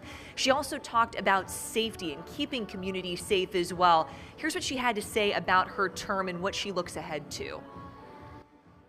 The exciting thing for us is that we've been able to do such important work already on things like fighting human trafficking, fighting child exploitation, making sure that we're keeping our nation's cyber infrastructure secure. So when we go back to Washington next week, we have the ability to build on those things, to build on the legislation we've already had passed and signed into law, to go back and work further with our partners to make sure we're doing good things for our country and for this area. And Lee had a lot of support. Attorney General Ashley Moody was here tonight as well. Also in terms of the spending that we had talked about, raised about 3 times what Kemp had raised in terms of campaign contributions, and said that while tonight was certainly about a celebration, that the next step is getting back to work. We'll send it back to you guys. All right, thank you, Kylie. Moving now to our Eric Waxler covering the campaign for incumbent Paulina Luna for District 13, which mainly covers Pinellas County. Yeah, he spoke with Paulina Luna earlier tonight. Victory for Congresswoman Paulina Luna in District 13, which covers most of Pinellas County. This district went red 2 years ago, in part thanks to redrawn lines, and it will stay that way. The Air Force veteran gets about 55% of the vote, beating out Democrat Whitney Fox. We talked to Luna moments after she declared victory. She told me she never took it for granted and knocked on more than 61,000 doors and made 110,000 phone calls as she worked to stay connected to the people of Pinellas County. What's your first act going back to Congress now? Well, so we go back on November 12th. Obviously, we have to, and we'll see tonight with the results of the presidential, but I think the number one thing, and this is what I've been talking about even before getting elected, is I co-sponsored legislation to have an additional $15 billion in FEMA funding go to hurricane impacted victims. And then also too, I've been meeting with local business owners in Pinellas County specifically that haven't been able to gain access to their SBA funding. So my office has been taking charge of those cases, but also to remember, if you've been denied FEMA or SBA, we can assist in that with our caseworkers at our office, so please contact me. But we're also going to be ensuring the SBA gets more funding. So don't worry, we're here. Luna met with President Biden when he came to Pinellas County after the hurricane. She says she's actually taken an independent leadership position in Washington, and that includes working with Democrats, something she says she will continue to do. In St. Petersburg, Eric Waxler, ABC Action News. All right, Eric, thank you. We want to go now to a contentious race for Hillsborough County State Attorney. Incumbent Susie Lopez and Andrew Warren, who was suspended by the governor. Our Julie Salomon has been covering this race and has the latest information, which is projected to go to Susie Lopez. And Susie Lopez will keep her job as state attorney. She says this isn't a win for her, but rather a win for the people of Hillsborough County, as well as the law enforcement community. Susie Lopez spoke to supporters in Ybor City Tuesday night after winning the November election for state attorney. She declared a victory over her predecessor, Andrew Warren. Lopez was born and raised in Hillsborough County. She became Hillsborough County's first female state attorney in 2022 when she was appointed by Governor Ron DeSantis. The governor suspended Andrew Warren for what the governor called neglect of duty and for Warren pledging not to enforce Florida law regarding abortion. Lopez calls the win an emotional one and says when law enforcement feels supported, the community is a safer place. We worked our tails off. We worked our tails off because everybody, no matter what party they are, no matter where they live, everyone wants the same thing. They want a safe community. They want to know that if someone breaks into their home, that person's going to be held accountable. Andrew Warren was first elected in 2016 and again in 2020. His campaign sent me the following statement when he conceded. It reads in part, "But today's results doesn't change the facts. I made Hillsborough safer, improved the system, and fought for our freedoms and values. I want only what's best for our community, and I hope Ms. Lopez grows into this role to become an effective and independent state attorney, not beholden to the governor or sheriff, but accountable to the people." And again, Lopez will keep her job as state attorney. She will hold the position for the next 4 years. Reporting in Ybor City, Julie Salmon, ABC Action News. All right, we want to bring in our Paul Agrone now. He's at the big board, Paul. I mean, it's 10:45, really starting to actually see significant results now. Is it only 10:45? I thought it was like 7 o'clock. Our time We is just still got a flying long by. way to go, though, I All feel. right, yeah, we do. Let's walk you through some of the results that we know for sure right now. Amendment 1, school board candidates listing their political party. All of these amendments need 60%. It's at 56%. It hasn't really changed much. So that means if you don't get to 60, it doesn't happen. So that one was defeated. Amendment 2, I don't know if we have it's 87% of the vote reporting. So perhaps too early to make anything out of this. But Amendment 2 is the one that gives Floridians the constitutional right to hunt and fish in the state of Florida. It would actually put that language in the state constitution. You see where it is right now at 59% with 87% of the vote reporting. Could it get to 60? Perhaps. We'll have to wait and keep our eye on that one. Amendment 3, though, all indications are that one's going to be defeated. That's the recreational marijuana amendment in Florida. Needs 60. It's been at 57 the entire night as the votes come in. And look at that, almost identical in kind of a strange way. I wonder if there's a correlation there. The abortion amendment, Amendment 4, at 57%, again with 87% of the vote reporting.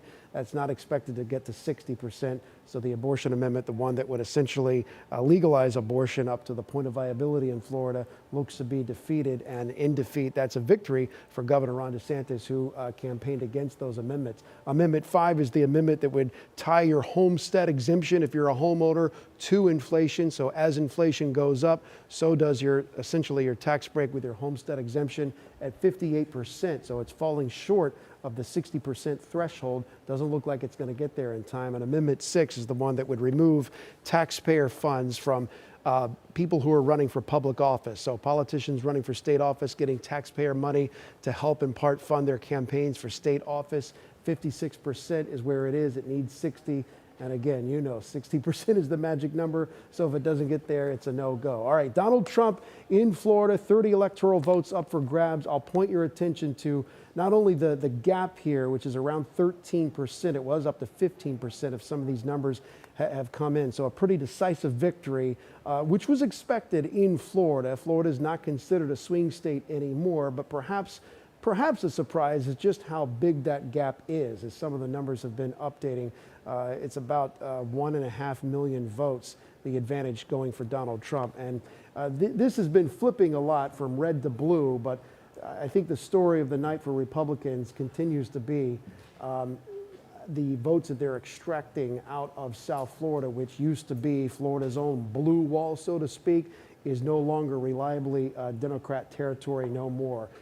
It has now switched in the Republicans' favor pretty consistently over the last cycles. And we're seeing that play out even more bluntly with the Rick Scott race, easily cruising to victory in a blowout win over Debbie Mucarsel-Powell. Rick Scott reelected to the United States Senate representing Florida alongside Marco Rubio. And look what he did in South Florida. I mean, that's a dominating victory. And just look at how the state has evolved.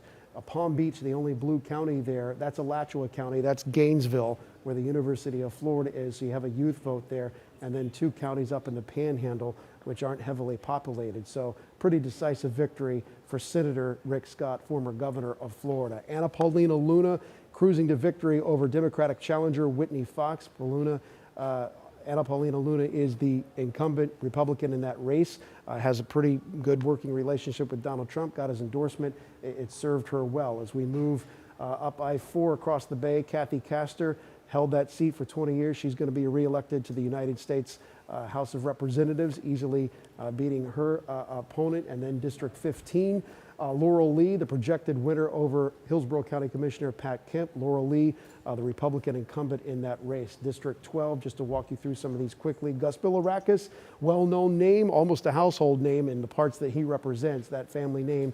71%, pretty decisive victory there. And then what's left? District 18, Scott Franklin, the Republican candidate, and I should say incumbent in this District 18 encompasses part of Polk County. Franklin easily getting a victory there. Same for Vern Buchanan in District 16. You see that 20% gap. And Greg Stubbe, the incumbent in the Port Charlotte, Punta Gorda area that covers that part of that district, 64 to 36%. All right, let's move on to the state Senate races. I won't walk you through all these, only to say Blazin Gogley, who's well known in this area, easily cruising to victory. And all of these are incumbents, all of these are Republicans, and all of these are victorious here tonight. You can go right through the map. And so there's talk of, was the supermajority ever in question for the Republicans in the Florida state legislature? That does not appear to be the case in either chamber, whether it's the House or the state Senate. The Republicans are going to have a very comfortable majority, as they've had in recent years. We go to the presidential map. I want to stress 2 things. All right, this is predictive mode, so some of these states obviously have not been called yet. This is based on what's likely to happen. We left in gray the toss-up states, the ones that are definitely have not been called and could decide the race: Arizona, Nevada, Georgia, Pennsylvania, Michigan, and Wisconsin. North Carolina, according to Decision Desk headquarters, is in Trump's column. However, I want to stress, ABC News has not projected North Carolina for Donald Trump, and the Associated Press also has not projected North Carolina for Trump. There's a lot of vote counting to be done in North Carolina, but DDHQ has called that race projected that race for Donald Trump. If the battlegrounds stay on the map, the way the night starts, assuming all these states play out the way they have in the past, you've got Kamala Harris at 226, Donald Trump at 219, and 270 to win. One scenario, and again, predictive mode here, if you leave Nevada in the gray and you put Donald Trump for Arizona, if he ends up getting North Carolina, as was projected by DDHQ, if Georgia ends up going for Kamala Harris, if Trump is able to win Pennsylvania, and again, we're a long way from these races being decided, but if it goes blue in Michigan and blue in Wisconsin, then it does come down to Nevada. 267 votes for Harris, 265 electoral votes for Donald Trump, and then you're looking to the Silver State there in Nevada, which has 6 electoral votes. Let's bring in the panel here, Dr. Susan McManus and Janelle Irwin-Taylor from Southeast Politics. The thing about Nevada, the gambling state, if you will, the Silver State, is that they actually accept mail-in ballots after Election Day, up to 4 days after the polls close, as long as they're postmarked by Election Day. So if it does come down to those 6 votes in Nevada, I mean, I hate to say it, we could be counting for at least a week. Nevada is notoriously slow when it comes to counting. Yeah. So that's a problem. I hope we hope it doesn't play out that way in terms of knowing who is the next president of the United States, just for some certainty. By the way, do you feel like a lot of people, whether they voted Democrat or Republican, just would love to just know who the president is without this dragging out for 2 weeks? Absolutely, yes. In fact, that's one of the reasons that people voted early, was just to get it out of their heads and move on. I mean, I think people are even begging for, hemorrhoid ads on TV as opposed to political ads. It's that bad. Well, we got the Christmas ads coming your way, hopefully, when we get this all sorted out. Let's talk about what you're seeing right now on the map. A lot of these states haven't been called. There's still a lot of counting to do. What are you watching for right now, Janine? I think one of the fascinating things that happens with these maps as the night progresses is, we talked earlier about the red mirage or the blue shift, whatever you want to call it. And you have these more populous urban centers that tend to be more blue. And, they take longer to come in.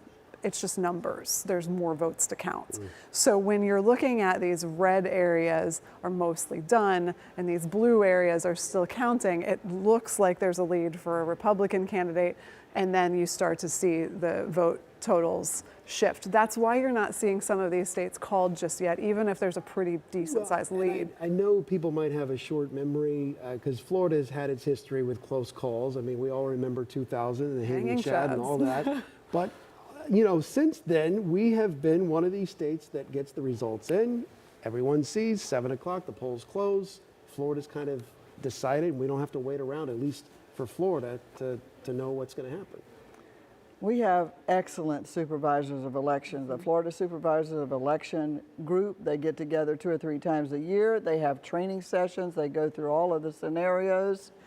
We are well ahead of the curve in terms of not only our laws, but also the training that's in place for the people who work at the polls, the people who count the ballots.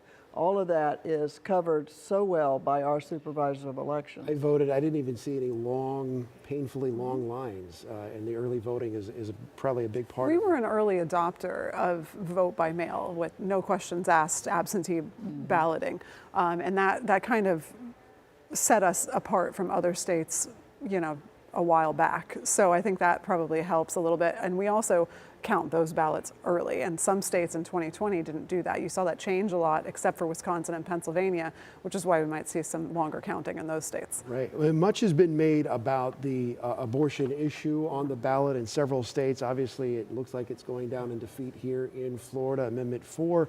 It's on the ballot in 2 swing states, Arizona and Nevada.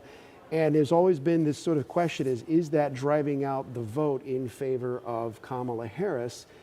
But it's not necessarily, just because you might vote in favor of an abortion amendment doesn't necessarily mean you're voting for a Democratic candidate or a Republican candidate. In fact, at the state Democratic convention this past summer, when they were talking about how to go about passing Amendment 4, they were telling people there, please don't describe this as a Democratic issue. We have got to have Republican votes to carry on this amendment.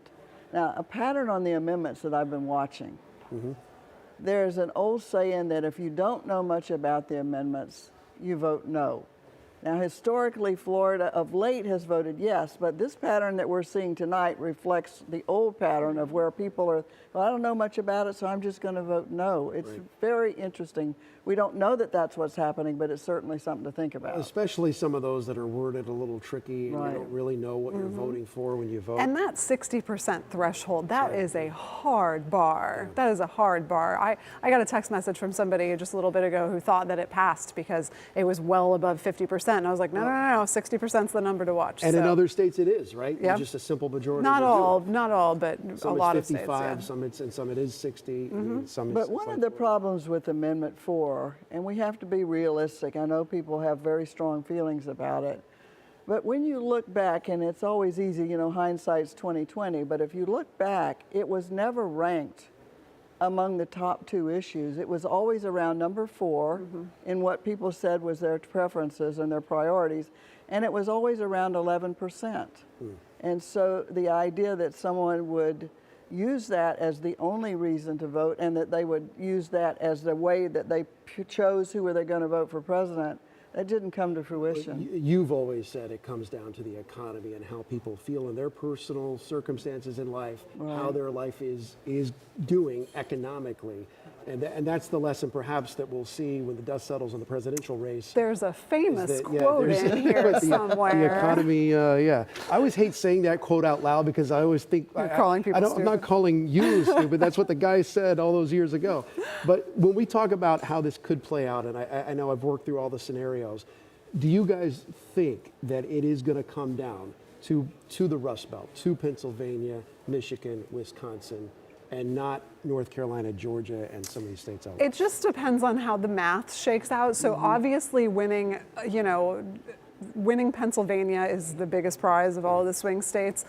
So there's a ton of paths to victory through Pennsylvania, but you can't just win Pennsylvania. You've got to pair that with either Wisconsin or Michigan or both. You've got to bring in North Carolina or North Carolina or Georgia. So it really just depends on how that map shakes out. But I would say that to get to 270, it's hard to imagine any math that doesn't require at least 2 of the Rust Belt states. And if you do voters in Pennsylvania vote the same way voters in Michigan and Wisconsin? No. Is it necessarily a domino effect? I mean, we've seen the blue wall be mixed before, so to speak. There are a lot of different demographics, but it's really interesting. About 2 months ago, the Washington Post laid out 6 scenarios, 3 for how Kamala Harris would win and 3 for how Trump would win.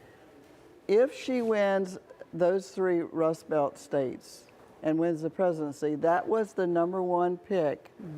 That was her easiest path to victory. Now it may not turn out like that, but it was really interesting that now it comes down to that #1 scenario that the paper was playing out as the best way she could win. And Pennsylvania is going to take some time to count, even though some of the counties have said we're committed to counting through the night. We're not going to call it a night and go home like they did last time. And they're expecting to have the mail ballots counted by midnight. They've committed to that, and that was the biggest holdup 4 years ago. So it should go quicker than it did 4 years ago. But again, if it comes down to Nevada, all bets are off. If it comes down to Nevada, yeah, we're here for days. I mean, we won't physically be here for days, drinks or something. Somebody will be here. All right, guys, thank you so much for helping me sort all this out. We'll be right back with much more coverage on the 2024 election.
Good evening, everyone. Thank you so much for joining us here on ABC Action News at 11 on this big election night. Many of you at home making your voices heard today for the future of our country and our state. We want to start this hour with a look at the future of the White House. Former President Donald Trump trying to return to Pennsylvania Avenue, and Vice President Kamala Harris trying to keep the Oval Office in Democratic control. Looking at the presidential race, here's how the numbers are going for both candidates in Florida.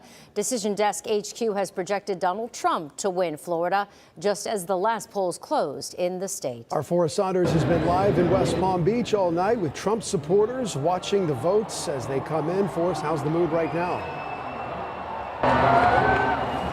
Yeah, we're just getting an update here on the vote total in Pennsylvania. That's why you're getting some of that cheer. And the reason is because people are exuberant here. I think that the mood shift is pretty intense. We're continuing to get more updates here, so bear with me there with the cheering. But that's just a great indicator of what the atmosphere is like here at sort of the Trump HQ. These voters came in feeling a little anxious about the night, not knowing how things were going to go. We've seen them tick up in their sort of attitude and mood as we've gone through the evening, as it looks like, maybe Harris isn't going to be able to capture Georgia and North Carolina. Those were two critical states to giving Trump a potential win. And now it's all about the sort of Rust Belt, right? Pennsylvania, Michigan, Wisconsin. The polling always told us it was going to come down to those three states, but there is definitely a big vibe of excitement here that they think that Donald Trump's going to be able to secure at least one of those, and that would potentially do it. It's going to be a tight race, but we're going to keep watching and see what happens next. All right, Forrest, thank you. And there's another race with national implications. We're talking about Republican Senator Rick Scott against Democratic challenger Debbie Mucarsel-Powell. Decision Desk HQ projecting Senator Scott will keep his seat for another 6 years. We had reporters with his campaign today and his challenger, and we begin with ABC Action News reporter Michael Paluska. You can tell it is a party here in Bonita Springs in this ballroom. Rick Scott pulling off a decisive victory to get elected to the Senate for the second time and really holding back nothing towards his opponent. This is a team win. We won, they lost.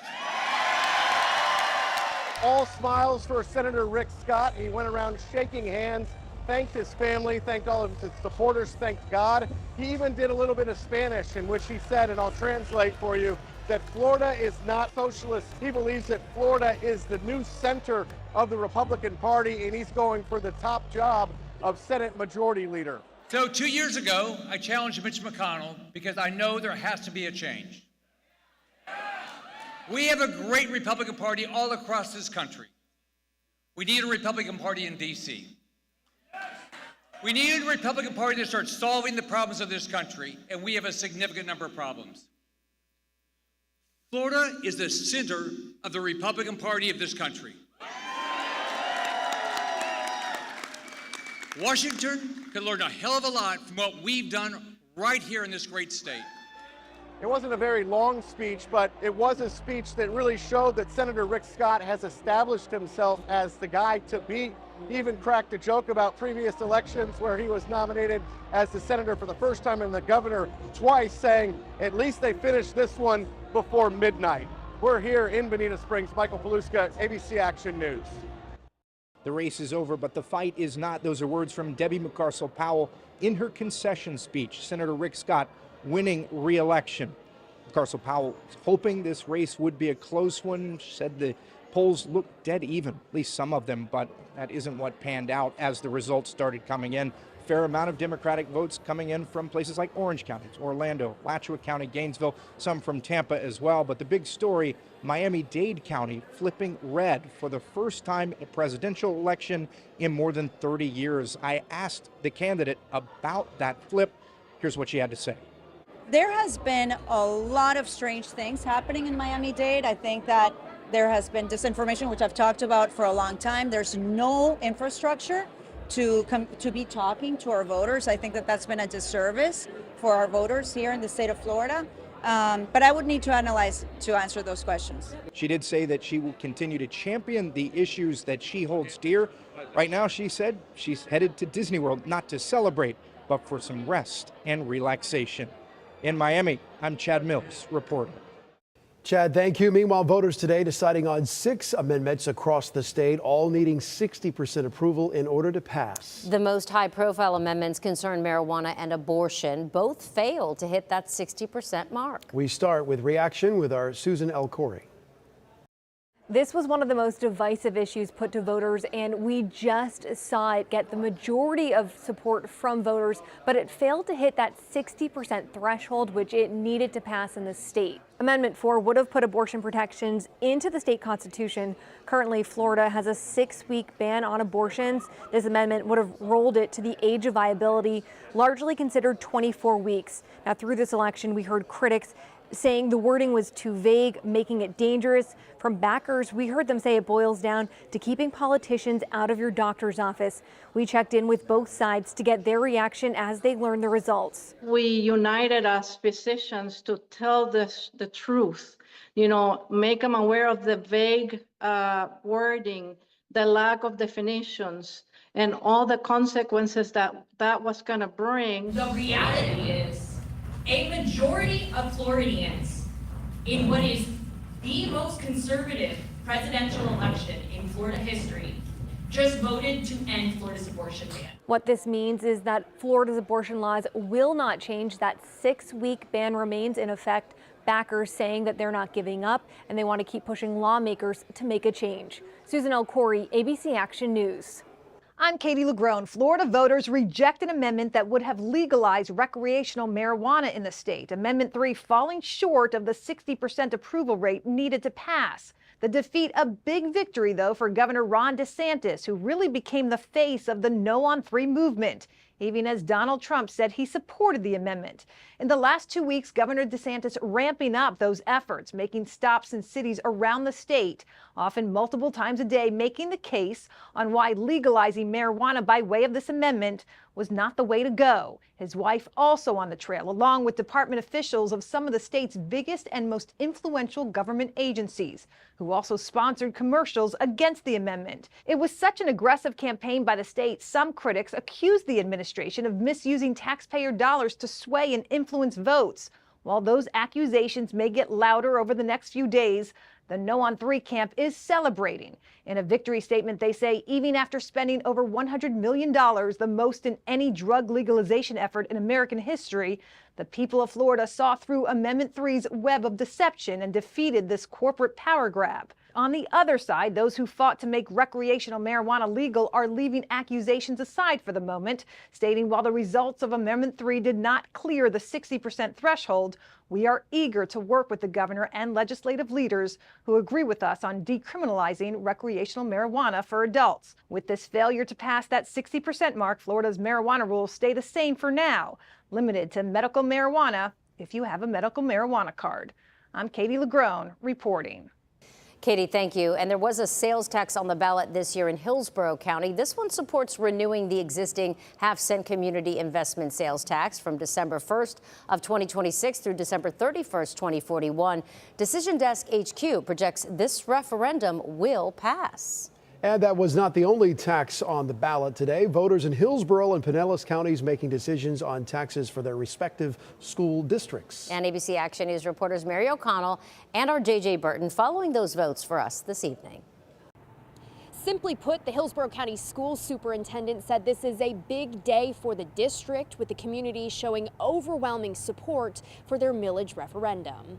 Advocates said this referendum for the school district will provide funding to increase pay for Hillsborough County teachers, staff, assistant principals, and principals. They said this levels the playing field with surrounding counties and will help them to recruit and retain high-quality teachers. We caught up with Superintendent Van Ayers, who recognized this was something they tried for 2 years ago and missed the mark. Now he said the sky is the limit for Hillsborough County. Teachers are the most critical factors. We look to provide at student achievement, and what drives student achievement most, it's classroom teachers, and that's what this referendum is about, is retaining and recruiting the best possible teachers in Hillsborough County. So this is a great day. It's a great day, number one, for students of Hillsborough County. The superintendent said what this has been about since the beginning is providing the best possible classroom experience for students, and that this measure provides them the avenue to do that. In Tampa, Mary O'Connell, ABC Action News. News. I'm ABC Action News reporter JJ Burton here in Pinellas County, where people are celebrating because they say voters came out yesterday and did just that, voted for the teachers, the students, and support staff. Cheers, laughs, even tears. Everyone in this room, they're on cloud nine. And this is the 6th time Pinellas County voters said yes to raising property taxes for schools. Well, voters tonight gave us a full mill in their property taxes, and that means that when we begin collecting this money, every classroom teacher will receive an $11,000 stipend for each year's salary, and our support personnel, our bus drivers and cafeteria workers and nurses and security and classroom aides, they will get almost $3,000 a year. And arts, education, technology, we all get to all the goodies that keep kids active in school. So grateful to the people of Pinellas County. Everyone's excited about it. Reporting in Pinellas County, I'm JJ Burton, ABC Action News. JJ, thank you. Still to come on ABC Action News at 11, Congresswoman Paulina Luna claiming victory tonight for a second term in Washington, what she's focused on as soon as she goes back to Congress. Dennis? Yeah, Wendy, we have a hurricane out there. Hurricane Rafael getting stronger, about ready to move into the Cayman Islands and Cuba as a Category 2 hurricane. The new track is out, and I'll have it for you, how it impacts Florida, as ABC Action News at 11 continues.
Welcome back. Paulina Luna is celebrating in Pinellas County tonight. She claimed victory in District 13's congressional race over Democratic challenger Whitney Fox. Our Eric Waxler was there as Luna won, and our Casey Albritton was with Fox when she gave her concession speech. Victory for Congresswoman Paulina Luna in District 13, which covers most of Pinellas County. This district went red 2 years ago, in part thanks to redrawn lines, and it will stay that way. The Air Force veteran gets about 55% of the vote, beating out Democrat Whitney Fox. We talked to Luna moments after she declared victory. She told me she never took it for granted and knocked on more than 61,000 doors and made 110,000 phone calls as she worked to stay connected to the people of Pinellas County. What's your first act going back to Congress now? Well, so we go back on November 12th. Obviously, we have to, and we'll see tonight with the results of the presidential, but I think the number one thing, and this is what I've been talking about even before getting elected, is I co-sponsored legislation to have an additional $15 billion in FEMA funding go to hurricane impacted victims. And then also I've been meeting with local business owners in Pinellas County specifically that haven't been able to gain access to their SBA funding. So my office has been taking charge of those cases, but also remember, if you've been denied FEMA or SBA, we can assist in that with our caseworkers at our office, so please contact me. But we're also going to be ensuring the SBA gets more funding. So don't worry, we're here. Luna met with President Biden when he came to Pinellas County after the hurricane. She says she's actually taken an independent leadership position in Washington, and that includes working with Democrats, something she says she will continue to do. In St. Petersburg, Eric Waxler, ABC Action News. There were a lot of tears and hugs out here tonight among Fox's supporters, but Whitney Fox tells me as she's ending the night, she's also motivated to continue serving her community. Fox went up against incumbent Paulina Luna for Congress District 13. The Tampa Bay native spent every day of early voting out at the precincts educating people about her campaign. She had several different focuses, like fighting for hurricane resilient infrastructure and making housing affordable while bringing down insurance rates. Another big topic for her campaign was her fight against a nationwide abortion ban. Part of the reason why I decided to run is because my daughters are growing up with fewer rights than I did, and I felt like I had to stand up and do something about it. And when push comes to shove, in a few years when they asked me what I did in this moment, I wanted to be able to tell them I did everything I possibly could, and we did. Fox told me her supporters and campaign staff have worked relentlessly over the last several months, and she is leaving this race with nothing but pride for her team. I did ask Whitney if she would rerun in the future. She says for now she's going to take things day by day and find other ways to serve her community. I'm Pinellas County reporter Casey Alberton, ABC Action News. Casey, thank you. Meanwhile, as we watch the votes come in all evening long, Chief Meteorologist Dennis Phillips has been keeping an eye on the tropics. And Den, I understand Hurricane Raphael now getting stronger, expected to become a Category 2? Yeah. I mean, outside chance it could be 3 before it moves into the Gulf, before Cuba. You know, a couple weeks ago, we were looking at the models, and I walked out in the newsroom, and there was a hurricane very close to Florida on Election Day, and we're thinking there's just no way. And yeah, there is a hurricane very close to Florida on Election Day. But luckily, close to Florida is as close it's going to get. It's going to move away. There are some showers out there now. Now, we're going to get some rain, scattered rain later tomorrow and into Thursday. But I think the big concerns, surge, no. Heavy winds greater than 35 to 40, no. Flooding from rainfall, no. That area is moving away, and when it does, it will eventually weaken. So overall, I think the impact on the states from Raphael will be minimal. We'll get to that again in just a minute. Right now, temperatures in the mid to upper 70s outside. Skies are cloudy. It's raining at the airport. 78 degrees, the dew point in the mid 70s. Today we hit 86. This morning we dropped down to 71. Normals are 81 and 63. All right, so there's a look at the satellite picture. And again, you're beginning to see some showers stream in, all that moisture from the hurricane kind of stretching from south to north. But this is not going to be like any other system, Debbie, or any of the other ones that brought us the kind of torrential downpours that brought significant flooding. We're just not going to see that because this storm is going to be too far to the west. So as you go tomorrow morning, you'll wake up to mostly cloudy skies. There'll be some showers around. And then in the afternoon, those showers are going to pick up a little bit in coverage. That's the way Wednesday plays out. Thursday, kind of the same thing. The farther west you are, the closer you'll be to the storm, the better the chance you're going to see rain. I mean, yeah, 1, maybe 2 inches of rain in some spots. But other than that, I don't think we see a significant issue. But again, if you live along the coast, that is where the best chance is going to be. Offshore flow the entire time. That means no storm surge. In terms of wind, 35-ish, maybe gusts a little bit higher along the beach. But overall, I just don't think it's going to be a major issue. And matter of fact, and I know we need something to look forward to. The forecast has not been very helpful over the last 4 or 5 weeks. Well, the long-range models are showing a cold front in about 10 or 11 days, and I think it's on the money with that. I think around November 15th, 16th, we're going to see a front. All right, 80-mile-an-hour winds. There it is, moving into the Caymans. Grand Cayman, you're going to see 90, 95-mile-an-hour winds. Same thing in the western tip of Cuba. From there, high pressure builds in. It's like a big bubble of air. It's a roadblock. So anybody who's saying, well, you know, there's still the chance it could go right. No, there's not. All right. That mountain of air is going to force this to the west, and eventually it's going to move into the northern Gulf. But when it does, it's going to hit all that shear I've been talking about all week. It's going to hit that colder water, that drier air. So even though there may be landfall somewhere around Louisiana or Texas, there's not going to be much to it. Maybe a minimal tropical storm, if that. So overall, the impact on the states is going to be pretty minimal. There's that 7-day for us. The showers are out of here by Thursday, and I think by the weekend, at least through Saturday and part of Sunday, partly sunny skies and temperatures in the middle 80s.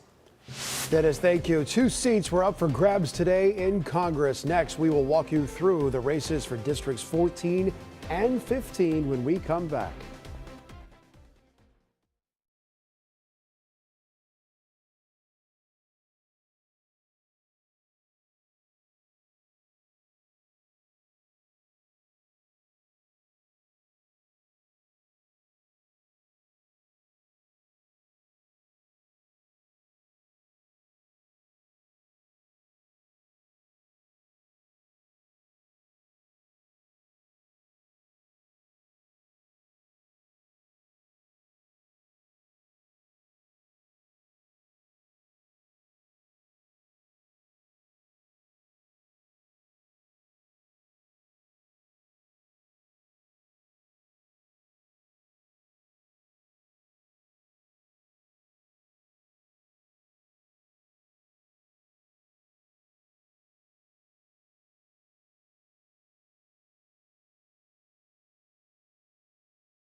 Welcome back to our election coverage this evening. It turned out to be a clean sweep for incumbent members of Congress from the Bay Area. That's right. Our Kylie McGivern breaking down tonight the race between Laurel Lee and Pat Kemp, while Adam Walser takes a look at Kathy Castor versus Rocky Rochford. Congresswoman Laurel Lee celebrating on election night. She said that what she really wants voters to know is, look, if you voted for me, even if you did not vote for me, I'm here to be your voice as she represents Congressional District 15. Here's what she had to say. The things that I've heard the most on the campaign trail, of course, is people care about a strong economy. They want to be able to have good jobs, to afford groceries, to be able to pay their monthly bills. And the other thing that really resonates and comes through loud and clear is safe communities. A secure border, communities that are safe. We have a large military and veterans population in this area, so making sure that we're taking care of the men and women of our military, our law enforcement, our first responders. These are all things that are very important to me. Remember, prior to this, Lee served as Governor Ron DeSantis' Secretary of State. She also was a federal prosecutor as well as a circuit court judge in Hillsborough County. She said that she is ready to get back to work as much as election night was a celebration. Back to you. Florida's 14th congressional district has long been considered a safe or solid Democratic district, and the 2024 election was no different. Congresswoman Kathy Castor gave a victory speech to supporters within 30 minutes of the race being closed. Castor will return to Washington, D.C. for a 10th term in Congress. Her district is comprised of about 750,000 people who live on or near Tampa Bay. Her district includes USF and MacDill Air Force Base and includes both Pinellas and Hillsborough counties. Castor defeated Republican Rocky Rochford, a first-time candidate who spent 33 years in the U.S. Navy. Castor says she plans to go to work for all her constituents, no matter what their political party. I'm focused on solutions. We need better housing. We need more housing options. We have to tackle transit. But I think the first course of business going back to Washington is going to be hurricane recovery. Whether it's the MacDill Air Force Base, our water and wastewater systems, cleaning up Tampa Bay, and helping our small businesses get back on their feet. Congresswoman Castor says that her seniority will allow her to serve a senior role on important committees to give the Tampa Bay a strong voice in the nation's capital. Reporting from Tampa, I'm Adam Walser, ABC Action News.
Here's one last look at Hurricane Rafael. If you missed it earlier, 80-mile-an-hour winds, Cat 1 expected to become Cat 2, possibly even nearly Cat 3 as it's moving away from Florida. There's your overnight forecast. A lot of clouds.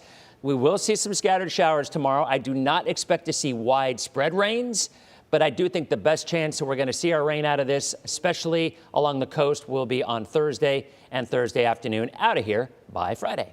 All right, thanks, Dan. ABC Action News, always on when you need us. And make sure to add ABC Action News Plus to your connected device. Have a good night.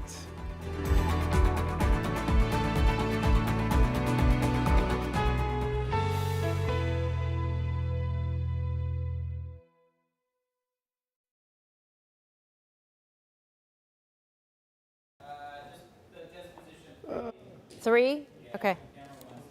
All right, got it. From 3, okay.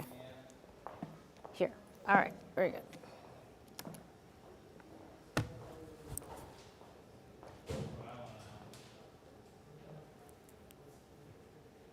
Rata? Let's do it.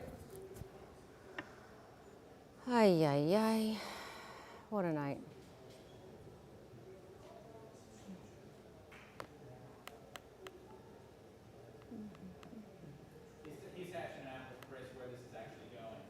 Okay. All right. Okay. I've been watching election results rolling all night long across Florida. Former President Donald Trump trying to return to Pennsylvania. Vice President. All this is Democratic control. Looking at the president right here, so the numbers are going for the numbers. Look.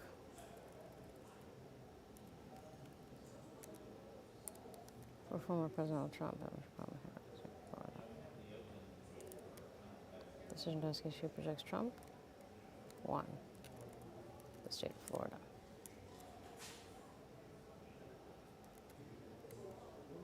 Watching the race for U.S. House District 13 closely, that judge assigned.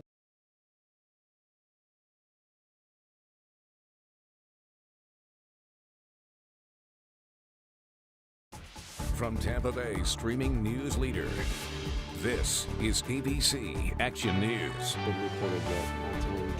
Hello, what am I hearing? I'm hearing Paul's voice. Where is he? I think he went out there.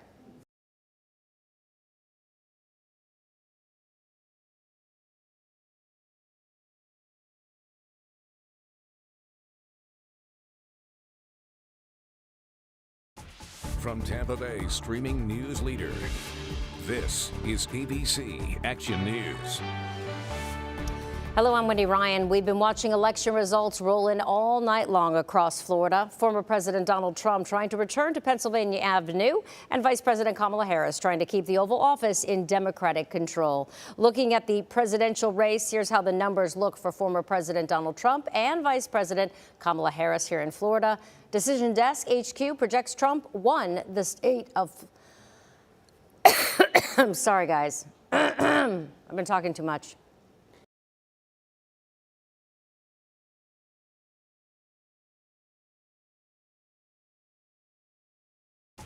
From Tampa Bay streaming news leader, this is ABC Action News. Hello, I'm Wendy Ryan. We've been watching election results roll in all night long across Florida. Former President Donald Trump trying to return to Pennsylvania Avenue, and Vice President Kamala Harris trying to keep the Oval Office in Democratic control. Looking at the presidential race, here's how the numbers look for former President Trump and Vice President Kamala Harris here in Florida. Decision Desk HQ projects Trump won the state of Florida 56% to 42%. We've been watching the race for U.S. House District 13 closely. That district is assigned to Pinellas County, including Largo, Clearwater, and Palm Harbor. Democrat Whitney Fox trying to unseat Republican Congresswoman Paulina Luna, but Luna has won her seat once again. And moving over to District 14, now which includes western Hillsborough County and southeastern Pinellas County, Democrat incumbent Castor taking on Republican challenger Rocky Rochford. Once again, Decision Desk HQ projected Castor to remain in Congress. And moving over to District 15, now located in the northeastern suburbs of Tampa, including parts of Hillsborough, Pasco, and Polk counties. Decision Desk HQ projects Republican Congresswoman Laura Lee to beat Democrat Pat Kemp, the former Hillsborough County Commissioner.